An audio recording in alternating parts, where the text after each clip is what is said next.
Here we go, you guys. So we are going to have round number 6 starting momentarily between Jan Nepomniachtchi and Ding Liren. Am I happy with the results yesterday? I mean, it depends on general terms, happy or not. So good morning from Slovakia. Good morning to you too, my friend. Good morning. So anyway, all right. So we have round number 6, which will be starting momentarily between the two players. According to Peter's tweet, a Russian source said that Vladimir Kramnik is heading to Nepo's team. Which Peter Lecko or Peter Lecko or Peter Svidler? That is actually big news if true. That is actually legitimately big news if true. All right, here we go. Game. Okay, let me adjust. All my scenes are apparently off now, so give me 1 second.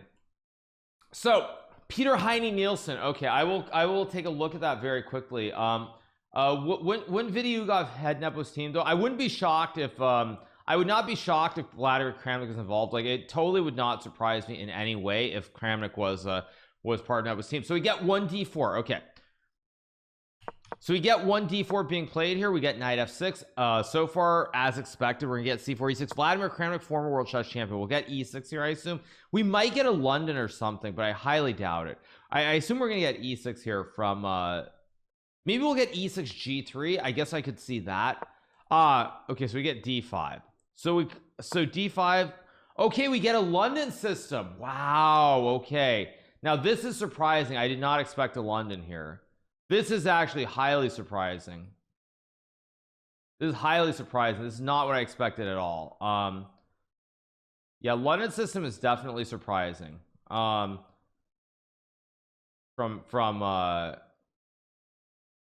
Ding. This is not what I expected. Okay, let me make sure this looks good. Okay, there we go. There we go.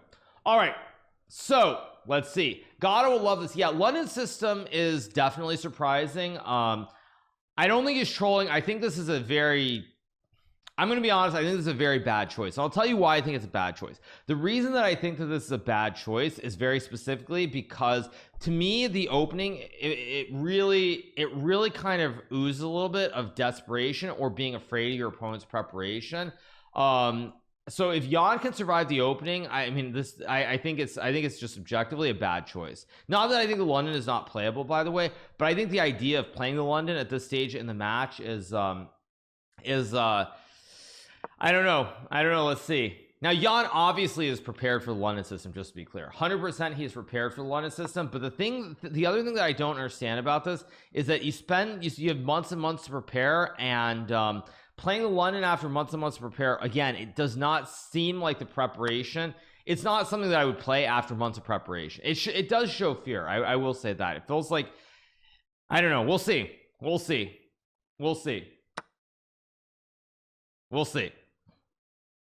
Not a draw, you guys. I think it's a very risky choice when your opponent has had months to prepare for the for the whole match. Yeah, I mean, it's just like, I just think about it logically, and it just feels like you're basically admitting on one level that your opponent is too well prepared and you can't beat him out of the opening. That's what it feels like to me, is that you're just admitting that your best openings don't work, and so you're having to play a lot of sidelines, like h3, bishop f4. It's a lot of sidelines. It's not what I would expect when you've had months and months to prepare. That's what worries me about this. So, like, if he doesn't get something with this opening, again, if you're Nepo, this just builds your confidence even further. It really does. It just builds the confidence immensely. London seems like Rapport's last minute idea. Well, this is the thing. Like, how long has Rapport been part of Ding's team? Has he been part of his team for a couple of months? Has he been part of his team for a week? I don't know. Unsuspecting, no. There's no way that this was there's no way that that Nepo has not looked at this. Thank you so much, WF Chess, for the gifted sub. Thank you so much, WF Chess. Thank you for the gifted sub, my friend. All right, so we get bishop f5 here. So Ding, no, you can't be serious. Ding is not thinking already, is he? No, you can't be serious.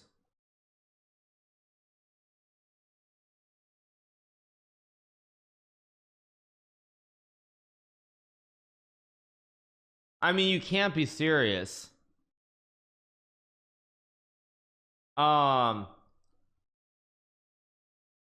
Okay, I mean, it's too early to say something, but if Ding uses more than a minute, if Ding uses more than like 2 or 3 minutes here, I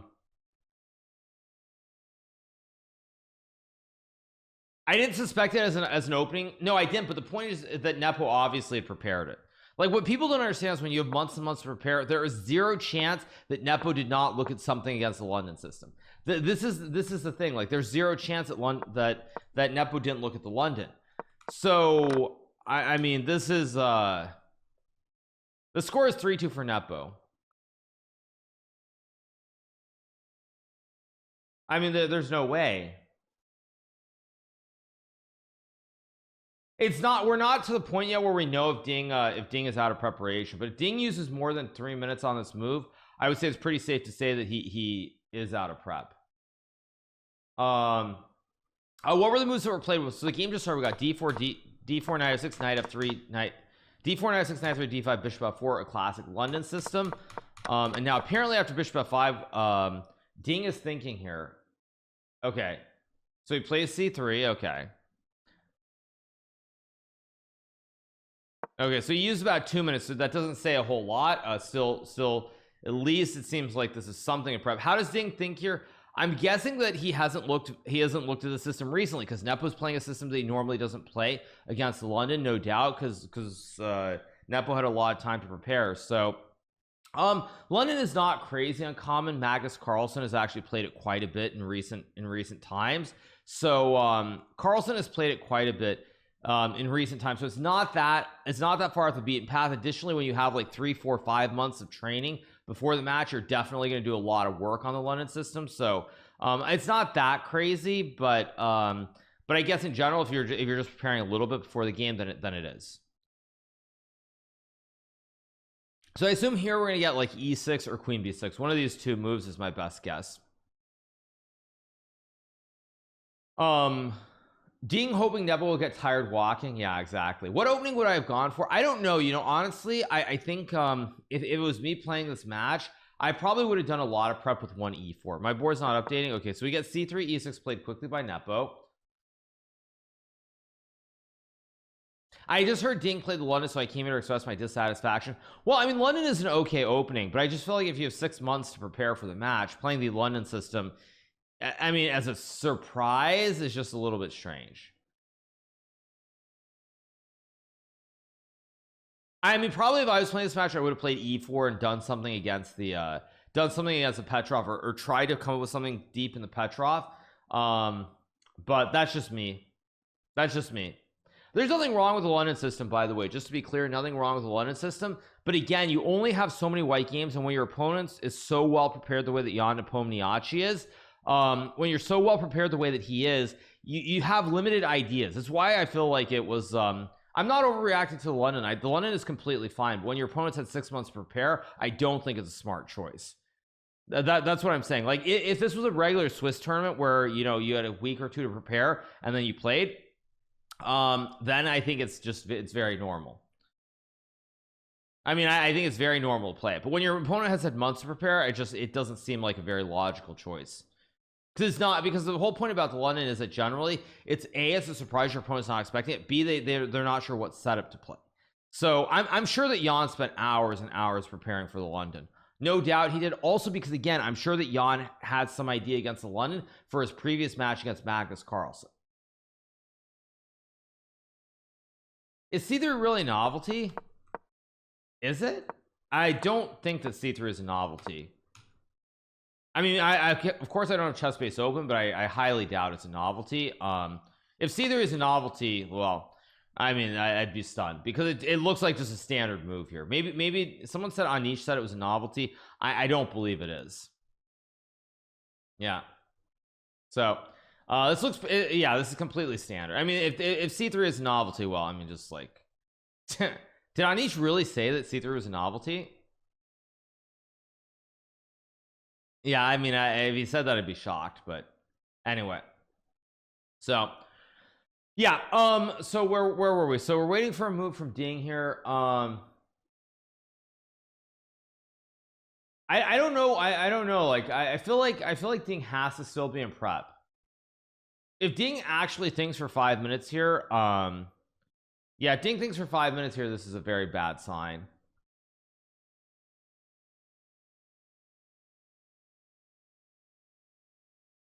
I'm looking at the cam very closely to try and get some idea, because like this is just not a good start.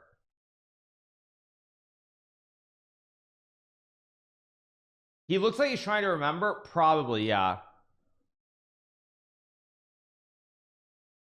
But he is thinking here, so yeah, I mean it's not a good start. It's not a good start.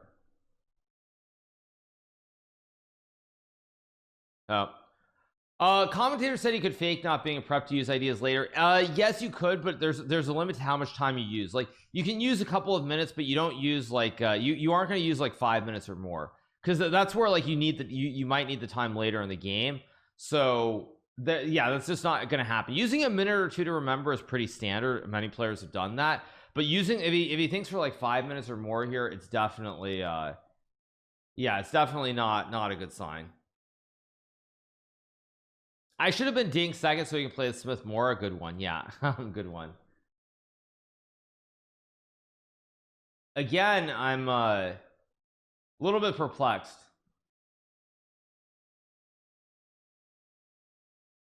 Tell that to Grishuk. Yeah, Grishuk of course a little bit different, but at the end of the day, yeah, this is advantageous is the wrong word. I think what I would say about this is like the position itself is fine, but the whole psychological thing of trying to surprise your opponent with a London has clearly failed miserably. Jan is prepared for the London system, and so you're doing this in a white game after a loss where you're playing the London. And if I'm Nepo, I'm just becoming more and more confident. I'm becoming more and more confident with every passing game now, because this is why yesterday when I did my YouTube recap, I said that I felt like Nepo was most likely to win this match now, because I feel like I don't know where Ding is going to come up with a great surprise with white. Like he's tried the London, he tried this H3 thing. He doesn't want to, clearly he's afraid of playing the Catalan, for example. He's afraid of playing the Catalan because Nepo's done a lot of prep. I guess he doesn't really believe in the Rogozin either. So if he doesn't believe in that, then what do you really have other than random English ideas, rather than like the random English opening ideas with A3, D3 or things of that nature? So I don't know. I'm not feeling good for Ding here. Not feeling good at all. Yeah, by the way, I'm going to be honest. I think that Ding is out of preparation. I'm just going to say it right here. I think Ding is out of prep. On e6, he mixed up his move order. I mean, it's possible. You think Nepo is just better than Ding? I mean, that is possible as well, obviously. But I feel like this is just psychologically not what you want at all. I would say that I'm a little bit surprised by the fact that that Ding is working with Richard Rapport, and it appears that he's playing all of Richard Rapport's openings. There's nothing wrong with that per se, but like when you look at like Nepo, or you look at a lot of players, generally what happens is they have people they've worked with for long periods of times, and so they have set repertoires, set openings that they play, and then from there you integrate certain other things, but you don't really go away from the basics. And Richard is somebody who plays a completely different style than Ding Liren, and so it's almost like Ding is trying to change into a different player. Bishop b5 is played. Okay, so we get bishop b5 played after a think here. I assume we're gonna get either bishop d6 or bishop e7. I don't know which one. My guess is we'll get bishop d6, but bishop e7 is possible too. Well, Ding has played the London, of course, but I feel like in general terms, when I think about Ding Liren, I think of somebody who's like a very, very strong positional player, plays a lot of Catalans, likes a lot of very slow positional grinds. That's what I think. By the way, why Kick? Why not Twitch? Because we're streaming on Kick. That's why. How would you characterize Rapport versus Ding style? I would characterize the difference in style like this. I think that Ding Liren is a positional player, very, very rock solid, does not take a lot of risks. Richard Rapport is quite the opposite. He's a guy who plays all kinds of openings under the sun, takes massive risks, tries to win a lot of games, and along the way he wins some, loses some, but it's very much a win-loss repertoire. So Nepo's just chilling right here. Oh, World Chairs Championship, you guys. We're back to that. We're back to the World Chairs Championship. Here we go. Nepo knows it's his turn, but he's just thinking. Now here we're gonna get either bishop d6 or bishop e7. I don't know which one. Maybe knight d7 is a move too, but we'll see.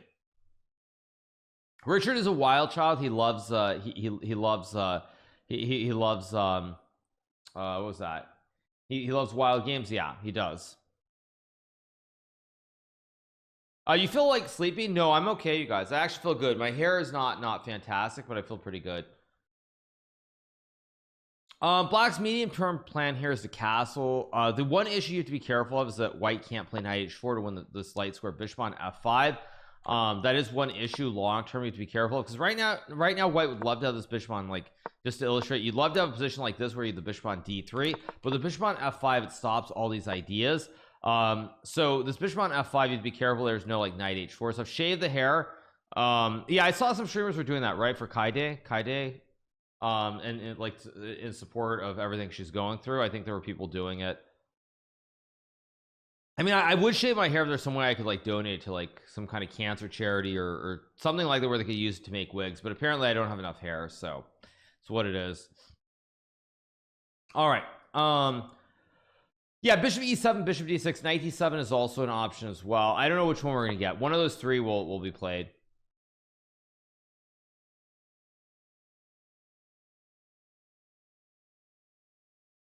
It needs to be a minimum length. Yeah, exactly. Are you a morning person? Sometimes not. Yeah. Okay, here comes Nepo. How often did Nepo chill in the back room when he's playing Magnus? Not as much. No, not as much. So, all right. Let's see.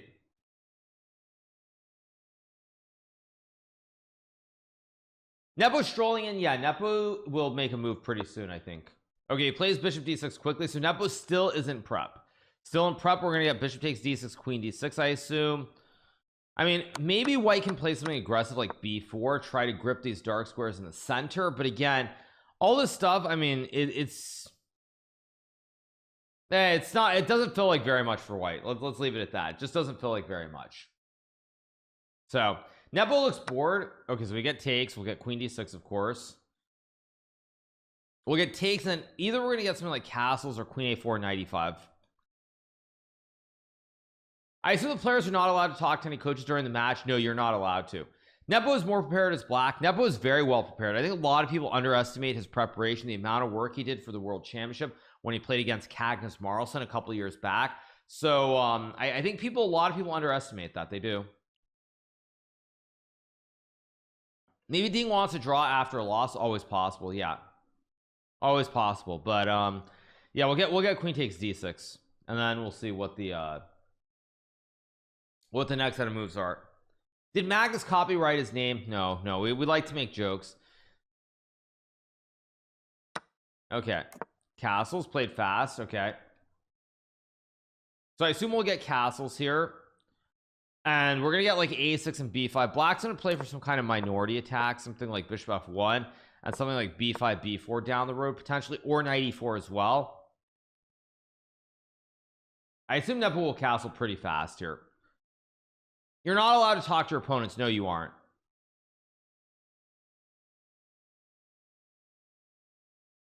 Why does nobody play Sicilian anymore? Because when you play the Sicilian opening, generally it's a very risky opening to play. If it doesn't work out perfectly, you end up in a lot of trouble very quickly. Like, for example, I came up with this great surprise when I played in the American Cup. I played the classic Klishnikov variation of the Sicilian with its whole e5, knight b5, d6, but it was a huge surprise. I hadn't played it in nearly 8 years. So because I had played the opening in nearly 8 years, it's a great surprise. But the problem is, in a world championship match, players have months and months to prepare. So everybody's very juiced. Everybody's very juiced with their preparation, and so it's very risky. Very risky. Very risky.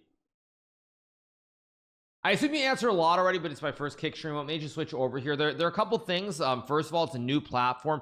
It's always great when there's competition to basically a monopoly. That's the first thing first. So it's a chance to try and grow chess on another platform. Additionally, for those of you guys who are watching, you get a better experience. There are no ads. So those of you guys who are watching, you're like, anytime you start my Twitch stream, I think at 10 minutes or something, you automatically get hit with ads, even if I'm on the waiting screen. So on Kick, there are no ads right now. And additionally, when you do subscribe to the channel here on Kick, I was about to say 75. I get 95% of the sub revenue. So when you subscribe for $5, I get $4.75 out of the $5. On Twitch, you get $2.50. So it's a 50-50 split on Twitch, lowest in the industry. You get 95% here on Kick, so it's a win-win for everybody. So it's just that simple, you guys. Now I assume at some point there will be ads down the road, but I think the CEO Eddie, there was some interview with him yesterday, and they said something like he's hoping that like creators can run the ads they want to run. It's not you don't get some random ad for Viagra out of the blue or something. You get to decide what ads you run. So yeah, I mean, we'll see. Who knows what the future holds, but it's a very exciting future, and I think that everybody should be hoping that Kick succeeds, because if Kick succeeds, that is good for the content creators who are on Twitch right now, because Twitch is going to have to change things and make better offers to those content creators. So all right, anyway, Nepo did not move yet, did he? He didn't move. I thought you were running those Viagra ads. Yeah, well, I'm just using an example. I don't know. I don't know what ads people get, but yeah. All right,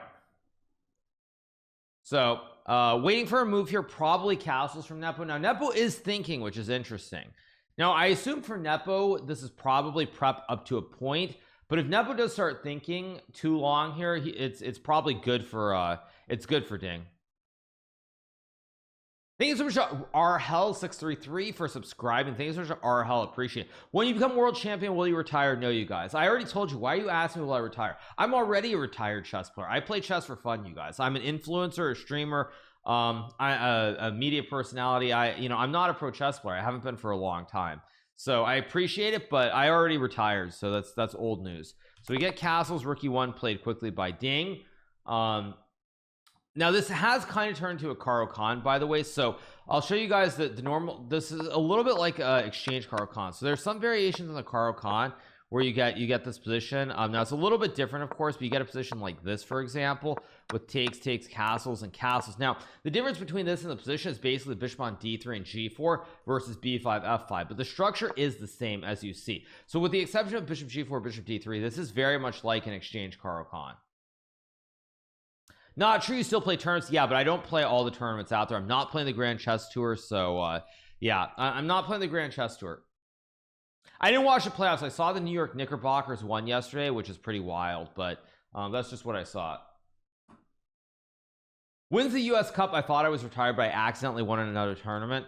Okay, fine, let's change the song. Here we go. Let's change to some classic classic old school music then. There we go.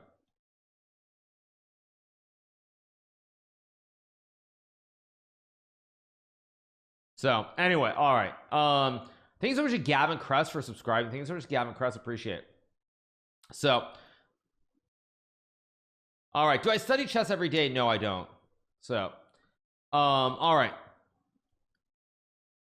so waiting for a move here from Nepo. Probably knight d7 is a move. Now the one good thing I was going to say about this for Ding is that this position is completely equal, but it's not a structure that Nepo plays. Like Nepo normally gets e4. I can't actually think of him ever playing the Karo Khan system with c6 and d5 ever. So I don't think I've ever seen Nepo play the Karo Khan. So at least for Ding, it's a structure that Nepo is not as familiar with. So that is a good thing, at least. I'm actually going to say I'm a little surprised that Nepo played something so slow against this. I kind of was expecting to play something more aggressive, like maybe something like one of the early queen b6 lines. So I'm a little bit surprised that Nepo is just happy to go into this Karo Khan structure. Ding didn't trick Nepo. Nepo clearly intended to play the system, but I'm just a little surprised. Actually, the music is not quite getting it done for me, so let me just move it along. Okay, so Nepo is up by 1 game. Yes, he lost game number 4, but he won game number 5. So yeah, waiting for a move here.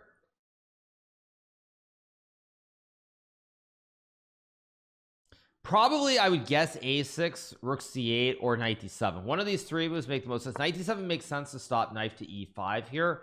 It also prepares to maybe play e5 down the road. So knight d7 is logical, a6 is logical. I mean, computer likes queen c7, which to me just seems like a weird move. Doesn't make a whole lot of sense. So I assume we'll get a6 or knight d7. Maybe h6 also on knight h4. You can slide the bishop back to h7. So yeah, knight d7 is what I expect here. How are you doing this morning? I'm doing great, you guys. I'm doing fantastic. It's first is 7.5 points because the match is 14 games. So that's what's going on. All right. Can I explain what a centipon loss analysis? Why are you asking that question? I don't. Are you saying the players are playing badly or something? Kind of weird question, but anyway. So all right, no country music right now. Queen c7 is possible. Knight d7 I would assume is a better idea if you really, because knight e5, I mean, I don't understand. Are you trying to take and get a knight to d4? Maybe an idea, of course, but again, limited material already. So I mean, h6 does allow knight e5 because it's a classic for Hikaru. So I assume knight d7 is what I would probably play here, or knight e4 maybe is a move, or a6. A6 actually doesn't look right though, because after takes knight e5, you're getting the knight in here again, though. You do have a great light square bishop, so yeah, hard to judge. It doesn't look drawish. Position's equal, but drawish is a different term. So yeah, Anish tweeting about centipon loss yesterday. I didn't see his tweet. What did Anish tweet? Anish Giri Twitter. What did he tweet?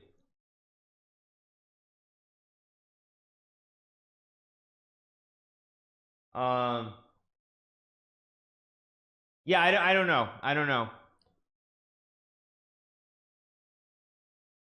I have more views than the YouTube stream. I don't care, you guys. We're just chilling, having a good time here, covering the match.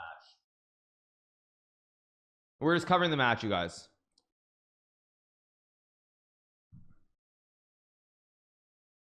Who do I think is going to win? I mean, it's way too early to tell, but we're going to get a nice long game here. That's the good news. And Nepo is actually thinking for a bit.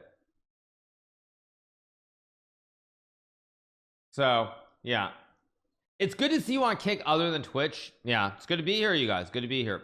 If you are a professional streamer, shouldn't you care about your viewership numbers? What? Okay, you guys, thank you for the typical nonsense. I've actually explained a lot of that to you as far as numbers go. But anyway, whatever. Not in the mood. Yeah, that's a good one, you guys. Good one. Thinking that the numbers are what matter, not realizing that other things matter more. Yeah. Anyway, where were we? The Weirders are finding out about Kick. I know. I actually was gonna say chat was so calm up until the last couple days. I feel like the last couple streams, people are like coming in here. Yeah, more viewers does not equal more money necessarily, by the way. That is one of the most common misconceptions actually regarding streaming. One of the biggest misconceptions. Is Maria going to be on our stream? Maria was actually on our stream covering the Chessable Masters event, so she has been here. Now h6 is interesting. So h6 actually allows knight e5. I guess he wants to go knight e5 knight d7 here. I mean, I don't know what's going on. Like, is this, I mean, I guess probably this is still completely equal, but we'll see. He played h6 after knight h4. You want to slide the bishop back to h7. So probably we're gonna get knight e5 here. How can you do all this? Do this to all the starving Jeff Bezos in Africa? What? Yeah. Why do you and Wesley have rings like a bishop's? You mean this ring? I don't know. But at what ratio can you agree with only streaming on Twitch? That's probably never happening again, honestly. I mean, unless they made me some massive financial offer. I mean, if Twitch made me a massive financial offer, maybe I would go back, but realistically, I mean, I that's never going to happen again. I don't think. It was a different economic times when that was happening. So yeah, I don't think it's realistic. What's the longest game you've ever played? I answered this the other day. It's 8.5 hours against Georg Meyer in Dortmund, Germany in 2011. Yeah. So Ding will probably play knight e5 here. I'd be shocked if he doesn't play knight e5 quickly, because it's also the only move that makes sense here. Yeah, so he does play it quickly. Yeah. So anyway, we're waiting for a move from Nepo here. Let's see what Nepo's going to do. Yeah, 8.5 hours is way too long. I spoke about it before, like way too long. Now you could theoretically trade and play queen b6, I guess. This is an interesting idea here. The big ring, I mean, sometimes you used it. Which ring? Sorry, which ring? Yeah, I don't know what you mean by that, but anyway, I wonder when there'll be more top Japanese chess players. Not going to happen because there's no government support for it. So no support. No, and also in Japan you have Japanese chess, also known as shogi, which everybody plays. It's in the newspapers, everything else. So not gonna happen. The reason that chess is so big in China, unlike Japan, is because there's a lot of, I mean, there's government support is the wrong way of putting it, but there's a lot of support for junior players. Like these kids, the talented players, they go live together for years and years, try to improve at chess. They're basically taken to these chess camps where I think they live in like apartments. They study chess like 10+ hours every single day. So it's a little bit different in China than Japan. You don't have that in Japan. Of course, it's very weird because then, however, when it comes to Chinese chess, or chess in China, there's a lot of support at that level, but then at the top level, there's almost no support for like Ding Liren, for example. So it's very, very strange. Very strange. I hate to say it, but chess is not as popular as it should be in China. I think it's mainly because Go and Jiangxi are more popular. Well, yeah, China has the same issue Japan has because you have a Chinese chess, just like you have Japanese chess. Same thing. But I have heard that like the most talented kids, they go and they like study chess like 10 hours a day. Like they just study chess nonstop. But anyway, yeah. So GMHikaru, thank you so much. All right, I should put out an Insta. I forgot. Let me put out an Insta. 1 second. I need to do my Insta story as usual this morning. That we're streaming here on Kick. So give me a second.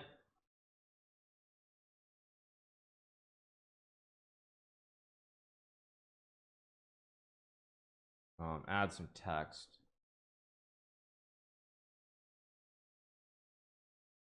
Game 6. I want to do this in AA. Game 6 World Chess Championship. 1 second, sorry.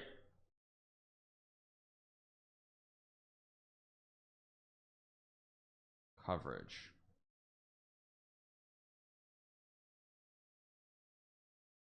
Done. There we go.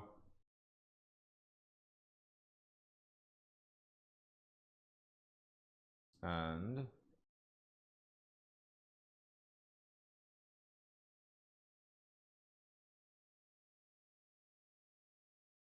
make sure. Okay, there we go. All right, you guys. So we are back. So we're covering the game. Sorry, I just need to do a quick Insta tweet. That is part of the deal. So anyway, well, I come to Japan. Okay, you guys, I think I am going to go to Japan in next year. Is your sub count still low enough to play with subs? Absolutely. I think we have something like 2,000 subs on Kick. I don't know how to actually show the true number. But if I look at it, if I look at my my dashboard, or let me take a look. No subs have expired, so let me just take one quick look. So you guys are asking me how many subs. So in March I had let me check. Okay, let me do the math. Okay, and let's look at April. So let's see. I'll just tell you right now. So no, currently we have 1,532 subs. 1,532 subs here on Kick. So yeah, that's what we have right now. All right, so back to the game. Sorry, you guys. Sorry, I got distracted. I apologize for that. Back to the game. As I was saying, again, big shout out to nearly 3,500 you guys who are watching on this fine Sunday morning. Big shout out to all the people who are dedicated, love chess so much. We're covering the game. We have a London system here being played. Jan is thinking now, amazingly this opening has worked out better than I expected. Hair check. Okay, hair check.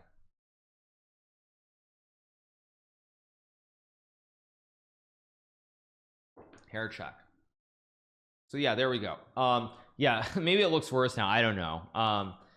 Do I read YouTube comments? I do, Chungus. I actually responded to a few the other day. I do read the comments. So yeah, so sorry, back to the game. This opening surprisingly has worked out a lot better than I expected. I'm actually honestly kind of surprised that it's worked out this well. I did not expect it to work out this well for Ding Liren. I'm actually very surprised. I'm not gonna lie, I'm very surprised that I have to be honest, I'm very surprised that Ding played something so, or not Ding, sorry, Nepo played something so sort of passive and not something hyper aggressive against London. I'm actually very surprised. So it's worked out very well for Ding. Very surprised. Very surprised. I love your streams. Now that you're on Kick, you seem a lot happier. Well, it's nice, you guys, to be away from a lot of the nonsense that happens on lot of nonsense that happens on Twitch. A lot of trolling, a lot of comments about other streamers. Like it's a bit much at a certain point. So yes, I am actually significantly happier right now. So all right, anyway, back to the game. We're waiting on waiting on a move from Nepo. Nepo is using a lot of time here. I'm actually fairly surprised by this. If you Google Hikaru Nakamura ring, there's a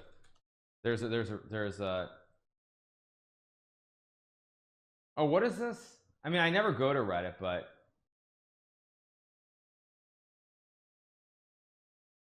oh, there's some Reddit thread.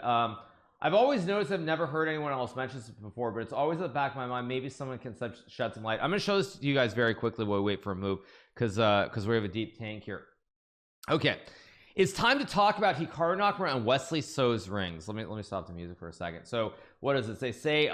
It's time to talk about Hikaru Nakamura and Wesley So's rings. I've always noticed, I've never heard anyone else mention this topic before, but it's always in the back of my mind. Maybe someone can shed some light on the topic. Nakamura wears a ring on his right middle finger. So wears one on his left middle finger. The rings are both gold. Some of my previous wild speculations are they both members of some kind of brotherhood? When they meet, do they put the rings together and something miraculous happens? Are they married? What do you think? Yeah, I should. That's a great one. No, but actually, you guys, I gotta be honest. Here's a picture, right? Okay, there's a picture of me, and here's a picture of Wesley, right? Here's a picture of Wesley with his ring too. No, we're not part of the Illuminati, but actually, you guys, back to the chess for a second. There was some movie when I was very little. I watched some movie. It was about like, there were like three like rings or something. There were like 3 rings or something. It was like a 90s movie. What was it called? There was like some masked man guy. There's some masked man who is all about the power of the 3 rings together or something. No, not Lord of the Rings. No, it was some other movie in like the 90s. No, it was a movie in the 90s. It was like it was in the 90s. There was some movie with like 3 special rings or something. It was some cheesy movie in the 1990s. Was it Batman? What was it called? Oh, I can't remember the movie. Phantom. I think you're right. I think it was called Phantom. That sounds right. Let me see if I see who the actor was. I think it was, that sounds right. Yes, the Phantom. It was the Phantom, right? Let me see who the main character was. If I see the main character, I'll know. Yeah, it was Billy Zane. Yes, it was Phantom. Yes, it was with Billy Zane. Yeah, that's the movie I'm thinking of. Anyway, so as I was saying, no, you guys, so we are not part of the Illuminati. We're not part of some secret brotherhood or whatever. It's simply the fact that we got these rings when we won the US Chess Championship. The one that I wear is more unique than Wesley's because actually Fabiano Caruana, who's also a member of the Illuminati Brotherhood, he also has one of those rings as well. Or what did I just say? Oops. Anyway, as I was saying, Fabiano also has the same ring that Fabiano has the same ring that Wesley has, of course. So Fabiano and Wesley have the same ring, but my ring is more unique or more is more special because I'm the only one who has a ring with this logo. I think I said it before, but basically Chess Club and Scholastic Center in St. Louis, they had to actually change their logo of the club because the logo that's on my ring has 2 closed in as a C and a C, and they were going to get sued by Coco Chanel for copyright infringement of the trademark of the logo. So they actually changed the logo. So my ring is one of a kind. It's the only ring that has the original logo from the Chess Club and Scholastic Center of St. Louis. Get 97 now. A4 played quickly by Ding. So now I'm actually confused. Thank you so much to Vampire for the subscription. Thank you so much to Vampire. Now I'm really confused. Like Ding plays A4 quickly, which now I'm wondering, is the Ding somehow, was there a transposition back into prep? I think this might have transposed. Like I think Ding actually there's some transposition here. Maybe the move order is different or something, but I think there was a transposition back into prep based on how quickly Ding played A4. No, I don't think he's bluffing. I think there was a transposition here. Like he had looked at this from some other move order. He had looked at something very similar from a different move order. No, I don't think it's a bluff. I think he had looked at this from a different move order, and basically it transposed back into something he's looked at. Yeah, I think he's back in prep. I think there was like a slight wrinkle here where basically it was where there was some move order differential. I don't know what the transposition was, but I think there was a transposition back. So all right, anyway, we are on move number 13. Nepo is using a lot of time here. He's thinking, getting low on time, but we'll see. So anyway, once again, a big shout out to everybody who's watching. Obviously, hope you guys are having a fantastic morning wherever you are in the big wide world. We are covering the World Championship today, and we're going from there. What are the most number of decisive games in a World Chess Championship ever? I don't know, but we're getting up there. Did I say transhuman? Transhumanism? What? No, I said transposition, not transhuman. I said transposition. Transposition. The position occurs from a different move order. I said transposition. I said transhumanism. I didn't. I said transposition. You probably misheard me. Yeah, good one. I don't even know what transhuman. What does transhumanism even mean? I don't know. Yeah, I said Transylvania. Okay. I don't actually know what transhumanism means. I'm sorry, you guys. I'm a boomer. I don't keep up with all the hip lingo, so I actually don't know what that means even. Yeah. So all right, a4 played quickly. Now I'll tell you what the idea is here. Ding wants to create a lot of grip on the queen side. a6 bishop f1 for sure. What Ding wants here is to get a5 and something like knight b3 and knight c5. And look at D's knights. You have a double bastion in the center. Black can't kick the pony away. If you get the knight to c5, white is doing very, very well. Although it's amazing, even if you get this, computer is still like nobody cares. I can just go knight c6 and I'm still fine. Even with D's knights, it's still great for black, or not great but equal. And this is why chess is very tricky, because like as a human, why does it keep auto playing? As a human, when I see this position right here, this is a perfect example of why computers are so annoying. Like when I see this position, I get scared because this knight on c5 is strong, can't kick the knight away. You've got D's knights in the center of the board. It looks really, really scary to play here. Really, really scary to play. So it looks really scary to play, but the computer just laughs in your face and says nobody cares. I can play like knight c6. I can probably play knight e4. Who cares? It's all equal. But for a computer, everything is zero. So that's why you have to be very careful as a human when you analyze positions with the computer, and you look at the evaluations. Are you happy you chose chess? Of course I'm happy. Hikaru, I reside in Sunrise, Florida. I'm selling my Jeep for only $10,000. Are you interested? No, not right now. I'm not. Sorry. Florida unfortunately doesn't have a lot of outdoors, so I wouldn't be interested. If I was somewhere like Colorado or somewhere where I could take the Jeep off-road, maybe I'd be interested, but here in Florida we don't have mountains or anything, so not really. No, I would consider it if I was somewhere else like Colorado or in California where I was driving off-road, but right now I'm in Florida, so no. I think this game will be long. Thank you so much, WF Chess, for the gift of sub. Again, big shout out to everybody. Thank you for the subs and the support. You guys are amazing. I do appreciate it, so thank you so much. Yeah, we got bishop f1 played quickly. How's your skin so clear? Good genetics. What can I say? Just good genetics. It's just that simple. Okay. Thanks to Tucker Vandiver for the gifted sub to Farouk. Thank you so much. Thanks for the gifted sub to Chef Farouk from Master Chef. All right, so computer likes a5 here, so that on knight b3 b6 the pawns dominate the pony. No jumps. Will we get a5 here? I don't know. We'll see. Ding is moving very fast. Yeah, Ding is moving very, very fast so far. It's been scientifically proven that being a grandmaster gives you good skin. Okay. What happened to Nepo? He seems so confident. Oh, I think he's doing fine. Do I have 1 rings or 5 rings? I have, let me see. Do I have another ring here? Let me see. Do I have another ring right here? Let me see. Yeah.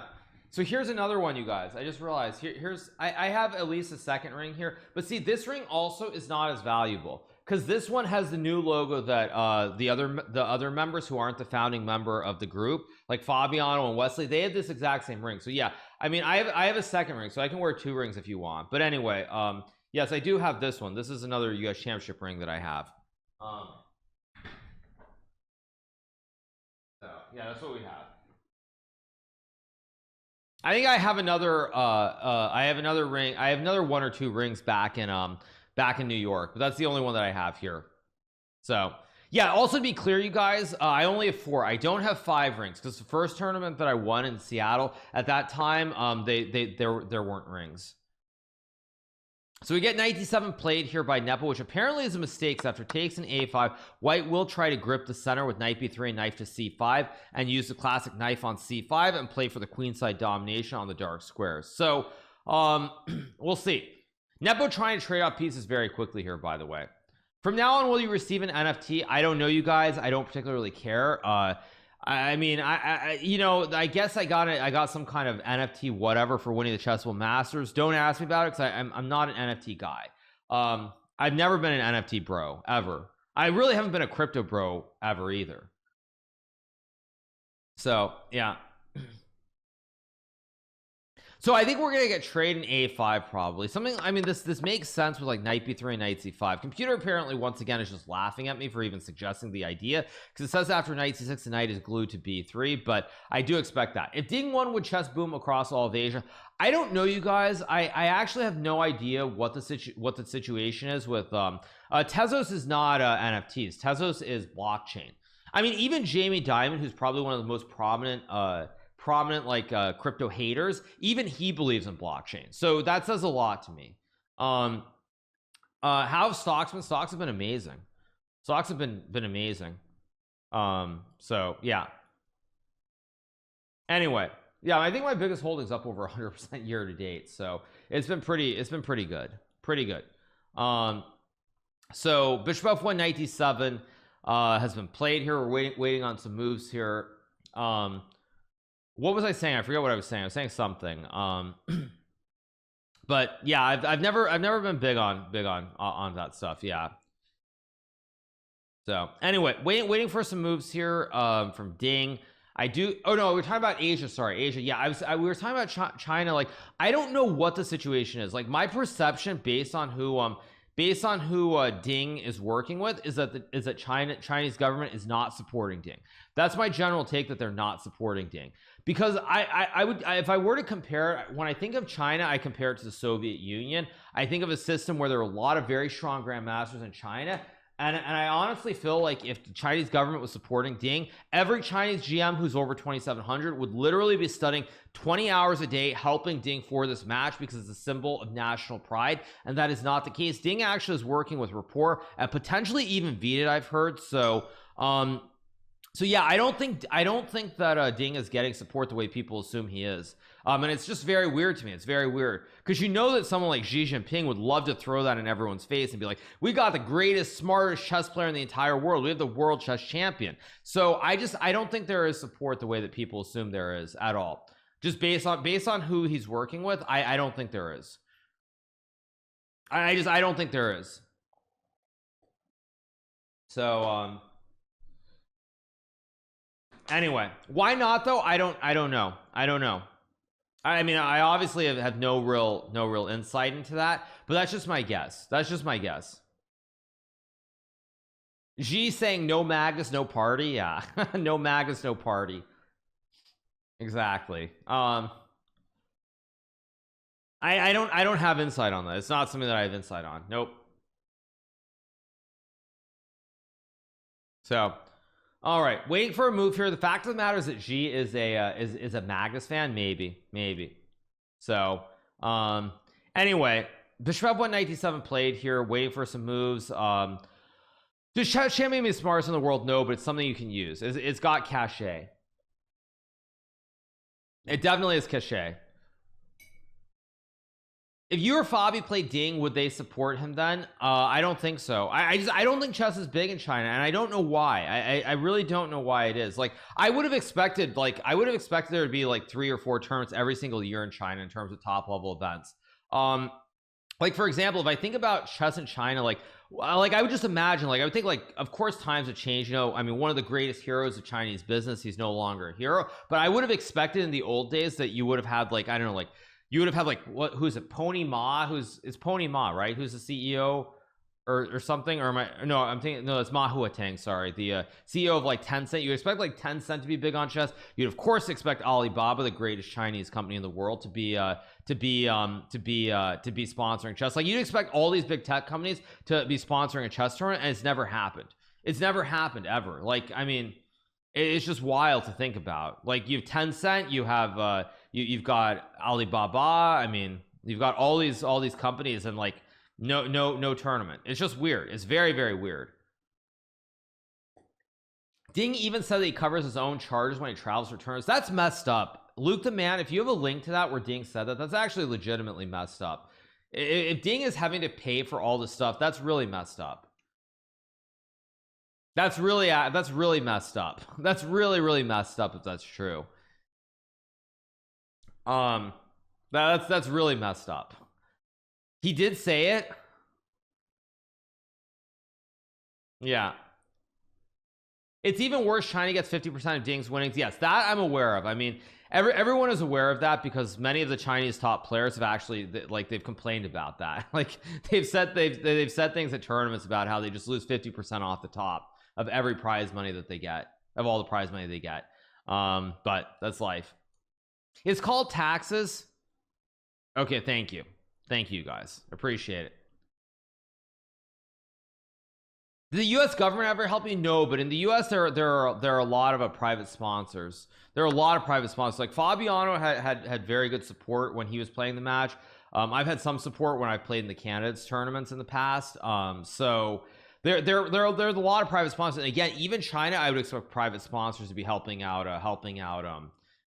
Ding. So it's just a very strange situation. I don't know what it is.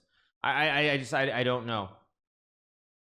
So it's not the same in most countries. Like, once you have to pay 50% taxes. No, you guys, here in America, we don't have state income tax. We just have federal tax. So it's not 50%. No, come on, be serious. Here in America, you pay your federal tax. Top tax rate is currently 37%. Thanks to President Trump, it went down from 39.5%. So no, you don't pay 50%. Maybe in Taxifornia you pay 50%, but not here in proper states like Florida. So anyway, back to the game. We got knight e7, queen e7 played here. Probably we'll get knight f3, knight b3, or a5. White wants to develop the knight somewhere to like b3 or f3 and go from there. So why did the bar go up? I'm guessing there's some issue here with something on the dark. I mean, I don't know. I think maybe the computer's just smoking something, because at the moment that I plug in a5, queen 7, knight b3, you see how it just goes to 0. So I don't know what's going on here. Yeah. Conservative Karu. I didn't say that I'm a conservative, you guys. So anyway, no one has ever said proper states like Florida before. Yes, exactly. Anyway, you're saying it wants knight f3, and if knight c6, you want to go queen a4 to guard the pawn and maybe play knight e5. So all right, so we have ads. So let me turn off the cams. So here we go. a5 played quickly by Ding. I assume that this is actually Ding's just playing fast. I don't think this is prep at this point. I think he's just playing fast because it feels natural, it feels correct to play on the dark squares here. Also, it's realistic to play this move because, again, you don't want to get in time pressure either, so you want to keep going fast in this position and go from there. But yeah, in general terms, those of you guys who are asking questions, what's with the levels? I think the more you chat, the more you watch, the levels go up. They don't have channel points at the moment. I think channel points make sense down the road. That's one thing that I think makes sense. Are they okay with you yoinking? Like I said, you guys, there's a thing called fair use. So fair use is an application. Also, anybody who's wondering, YouTube, for example, that react to everything. Did Fabiano peak before he got to the World Championship? I think Fabiano did peak. I mean, Fabiano was playing at such an astounding level. He is the only player in the entire career of Magnus who has come close rating wise to rivaling Magnus at his peak. So I would say that in general terms, Fabiano has been amazing. I really do respect what he's done. Unfortunately, he's kind of dipped from that level, but Fabiano was close. So queen c7 played quickly. Idea to play knight c6, put pressure on the pawn. Maybe b6 to down the road. Like let's just say I go knight f3 and you can go, let's say we get some position like this, for example, where potentially you can put pressure on the b2 pawn with a double stack. White is probably better here after b4 due to a6 being weak, but ideas like this are in play here.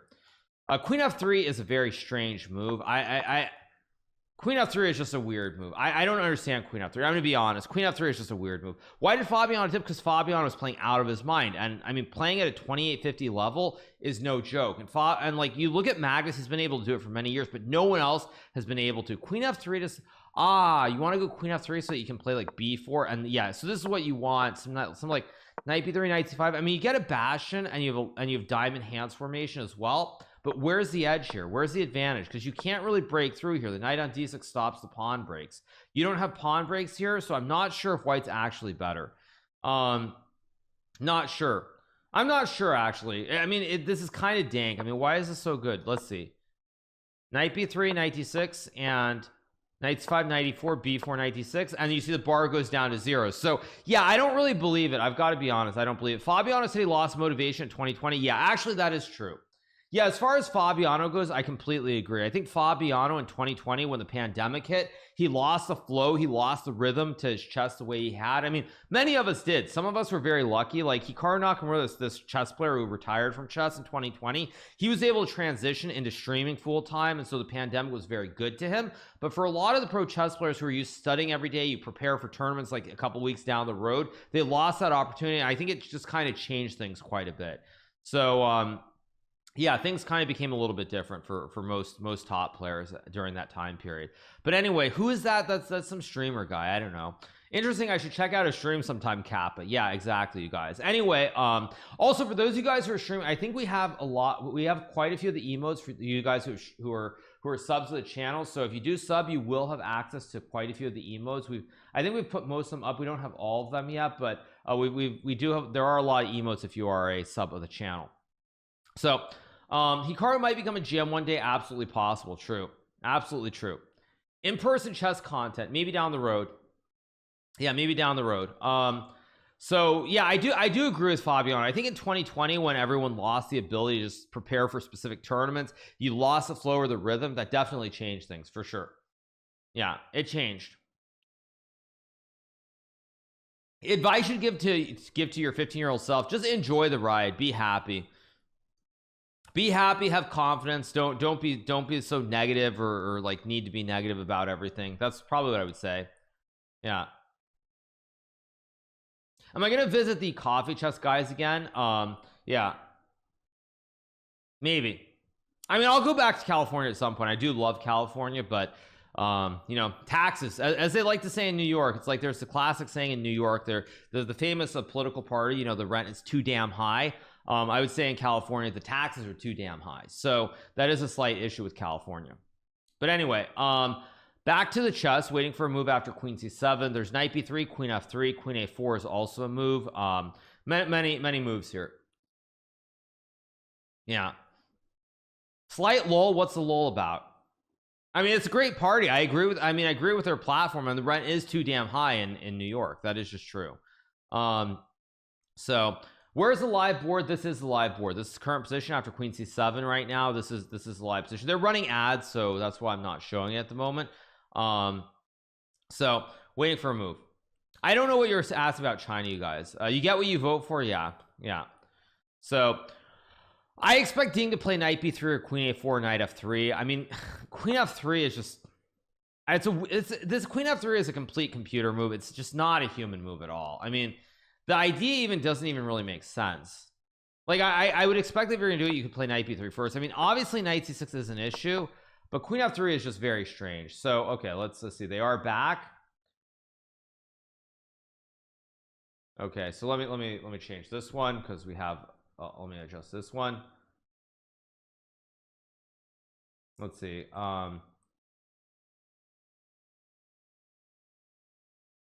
Keep going.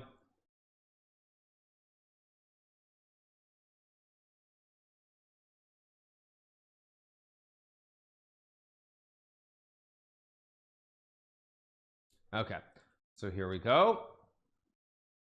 All right, So waiting for a move from Ding here. Ding got very low on time last game. This game he's trying to keep the time situation much better. Again, a big shout out to the 4,000 you guys who are watching on this fine Sunday morning. Yeah, both players are out of prep. Magnus talked about a kid coming up that he had high hopes for. Was he talking about Faustino Oro maybe, or somebody else? I don't know. They only have 4 scenes. They have 4 scenes. So thank you Tuck Vandiver for the gifted sub to It's EJD. Appreciate it. Thank you so much. Rookie 3 also move. I mean, Knight of 3 and Knight B3, just looking at it without the computer, look like the most obvious moves. Queen F3 is apparently the best move, and I'll open Sessa on the other monitor, but Queen F3 just doesn't feel natural to me. I mean, it's apparently the best move, but it really does not feel like a natural move. Faustino is a baller name for a future chess GM. Yeah, I mean, people are talking about Faustino Oro, who's about 10 years old. He's like 2250 or something, I think. Very good player, but way too early to judge in terms of his improvement. Yeah. But we'll see. We'll see. What depth is Sessa at? I don't know, but Sessa is a very, very strong computer. Thank you so much, Tucker Vandiver, for the gifted sub to Lord Ray. Thank you so much. Thank you so much, Tuck Vandiver. Appreciate it. He's talking about upcoming GM Cherry Frostino. Okay, Faustino Oro. Yeah, Faustino Oro, I think. Ding mentioned the Chinese players have to pay their own in chess-based India from 2017. It's been 6 years and maybe it's changed. I don't know. Brutal. Yeah. So I think Faustino Oro is who they're talking about. I don't know much about him. I haven't looked at his games or anything, but very, very strong, very strong kid. Well, do I think I will coach at the end of my career? Nah, you guys, I'm a streamer. I'm a streamer for life. No, when I'm done with streaming or playing chess, I will probably not stay in the chess world. That's the honest truth. I'll probably go like I'll go like start like a winery and maybe like become a gardener. I'll do stuff like that. That's what I'll do. So no, I won't be coaching. I won't be opening a chess school or doing any of that. When I'm done with playing and streaming, I will just go become a gardener, open a winery, and just like chill and live the good life. So yeah, I would never get into venture cap. No, that's not, I mean, that's not my thing. Venture cap, PE, being at a PE shop, not my thing at all. So yeah. So anyway, where were we? That's in like 40 years. Good one. Yeah. So waiting for I'll say something else for those of you guys who are wondering. I'm gonna give you guys another take. Due to the change in chess, the fact that we now have we now have so many blitz and rapid tournaments going on, I don't think anyone is ever gonna do a retirement announcement ever again. I think that both Garry Kasparov and Vladimir Kramnik, who did these very big public retirement announcements where they're like, we're never going to play again, that's never going to happen, because even when you're 50 years old, everybody's going to want to play. Are they not showing the board? They're not showing the board. So 1 second. So okay, there we go. Are they showing the board? No, they're not showing it. I feel like in general, due to rapid and blitz, like even Kramnik still wants to play. He still wants to play blitz and rapid. He wants to play blitz and rapid still. It's like Gary's played rapid chess. Like rapid chess is just fun and it's different than classical chess. When Garry Kasparov announced his retirement, chess was very predominantly classical chess, which requires a lot of preparation, a lot of work. Kramnik, same kind of thing, and both of them are actually playing chess online and over the board. So I don't think we're ever going to get like a retirement announcement from Magnus or anybody else in the future, because of the fact that rapid and blitz are so popular and they're so easy to play. Like you can be 50 years old, like Kramnik I think is like mid to late 40s, and still have a lot of fun playing in rapid tournaments and blitz tournaments. So I don't think we're ever gonna get the big retirement announcement ever again. So that's what I would say in general terms about it. Now back to the game. We're still waiting on a move from Ding here. No move yet. Okay, they're showing again. So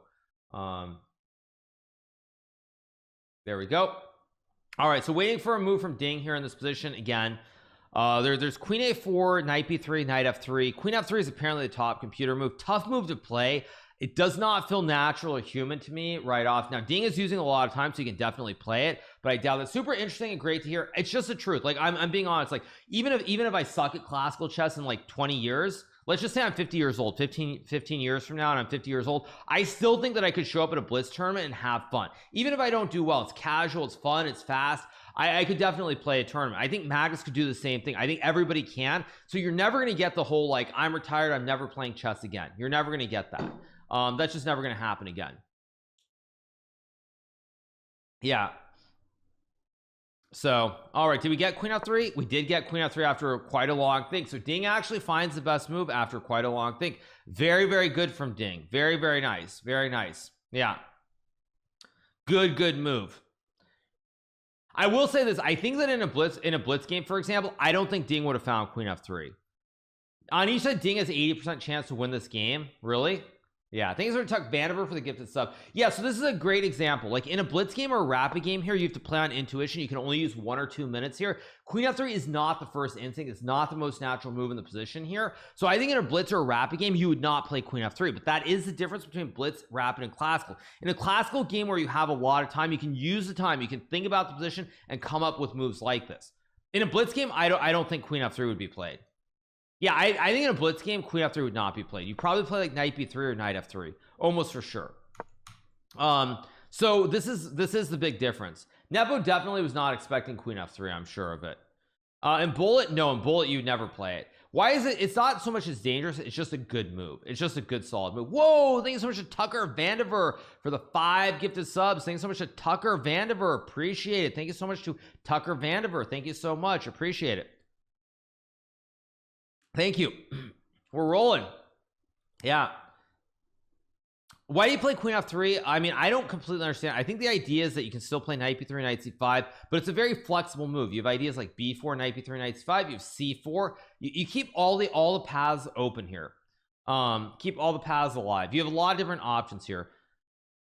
Position is very easy to play for white. I agree with that. I mean, what I would say about this, I'm very surprised by the opening from Jan. I am. Like, I really assumed that Jan had looked at the London and probably he had like a very sharp line prepared. So I'm quite surprised that he just went into one of these passive kind of Caro-Kann lines, because again, even if the position is objectively fine, these are not structures that Jan plays. He does not play the Caro-Kann with the black pieces. That is one difference. Like, for example, you know who'd feel really at home in this position right here, right about like this position?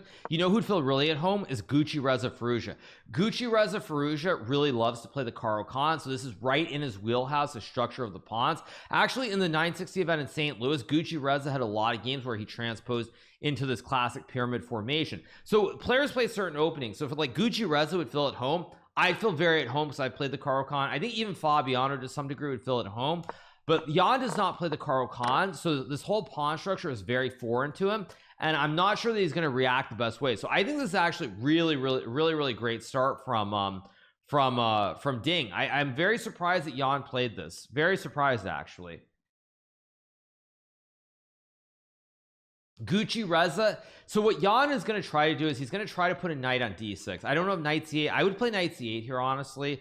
Probably I'd play knight c8, knight d6, and knight c5, knight e4, something like this. And I mean, it looks kind of ugly here, but I'd probably play a position like this. Magnus and Ali Reza quitting chess for no reason. I mean, he wants to be a fashion designer. What's wrong with wanting to be like, I mean, fashion designer, if you go work at one of the fashion houses and you have like a big line, I mean, you're gonna make like $500 million off of stock options and everything else. So I mean, hey, more power to Gucci Reza. Whoa, thanks so much to Tucker Vandiver for the 5 gifted subs. Thanks so much to Tucker Vandiver. Thank you so much, man. Much love. Appreciate it. Thank you so much to Tucker Vandiver.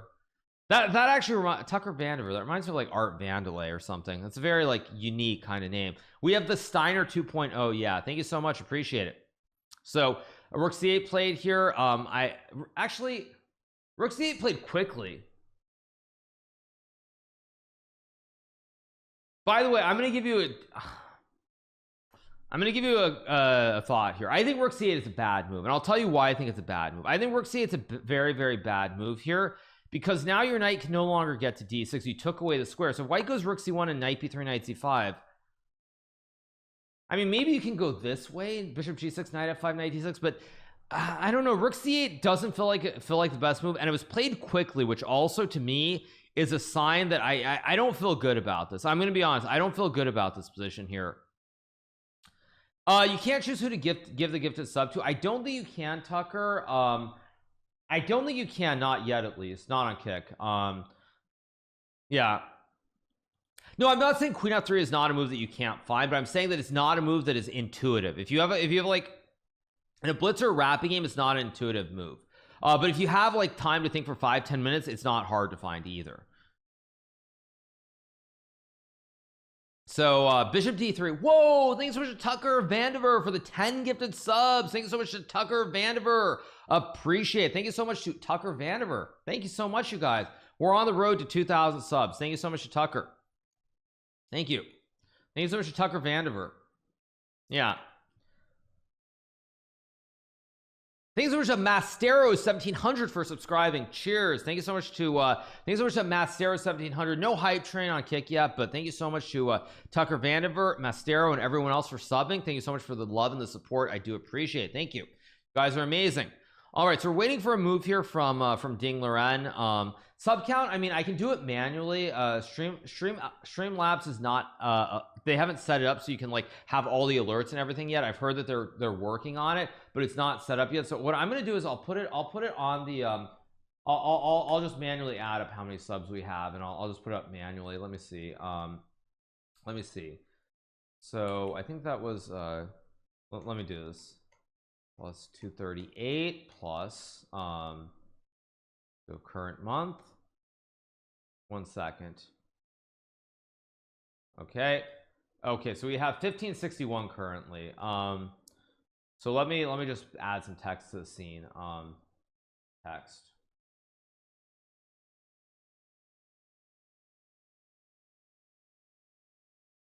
Okay, there we go. I'll just add this manually to the scene. I'll put this somewhere.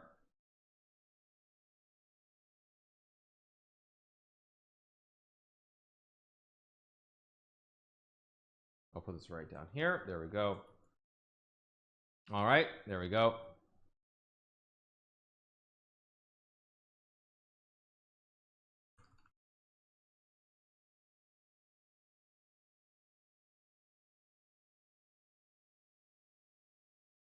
Okay, leave it there. All right, okay. What is the sub split on Kick? Gavin Crest, it is 95.5. So thank you so much to King B for subscribing. Thank you so much to King B. Appreciate it. Thank you so much to King B. Thank you. All right, thanks so much to King B for subscribing. Yeah, so it's a 95.5, so you get $4.75 out of the $5 for every sub. On Twitch you get $2.50, so you get 50% on Twitch, lowest in the industry. And on Kick you get 95.5. So it's a manual counter, so if you guys are gifting subs or something, I'm gonna have a busy day updating it. But anyway, yeah, it should be aligned a little to the left. Okay, thank you. Okay, there you go. There you go. Thank you so much to Papa3 as well. Thanks so much to Papa3. Thanks so much to Tucker Vandiver. Appreciate it. Thank you so much. All right. Okay. I guess I'm gonna have a long day today with this. Whoa. Wait, did Tucker just donate another 10? Thanks so much to Tucker Vandiver for the additional 10 gifted subs. Thank you so much to Tucker Vandiver. Thank you so much. Appreciate it. All right. Okay. Yeah. Long day. Yeah. 10 more. Thanks so much to Tucker Vandiver for the 10 gifted subs. Appreciate it. So greedy for a Twitch. Yeah, I mean 50-50 is no good. Thank you so much to Tucker Vandiver. Appreciate it. Yeah, thank you so much Tucker Vandiver. Appreciate it.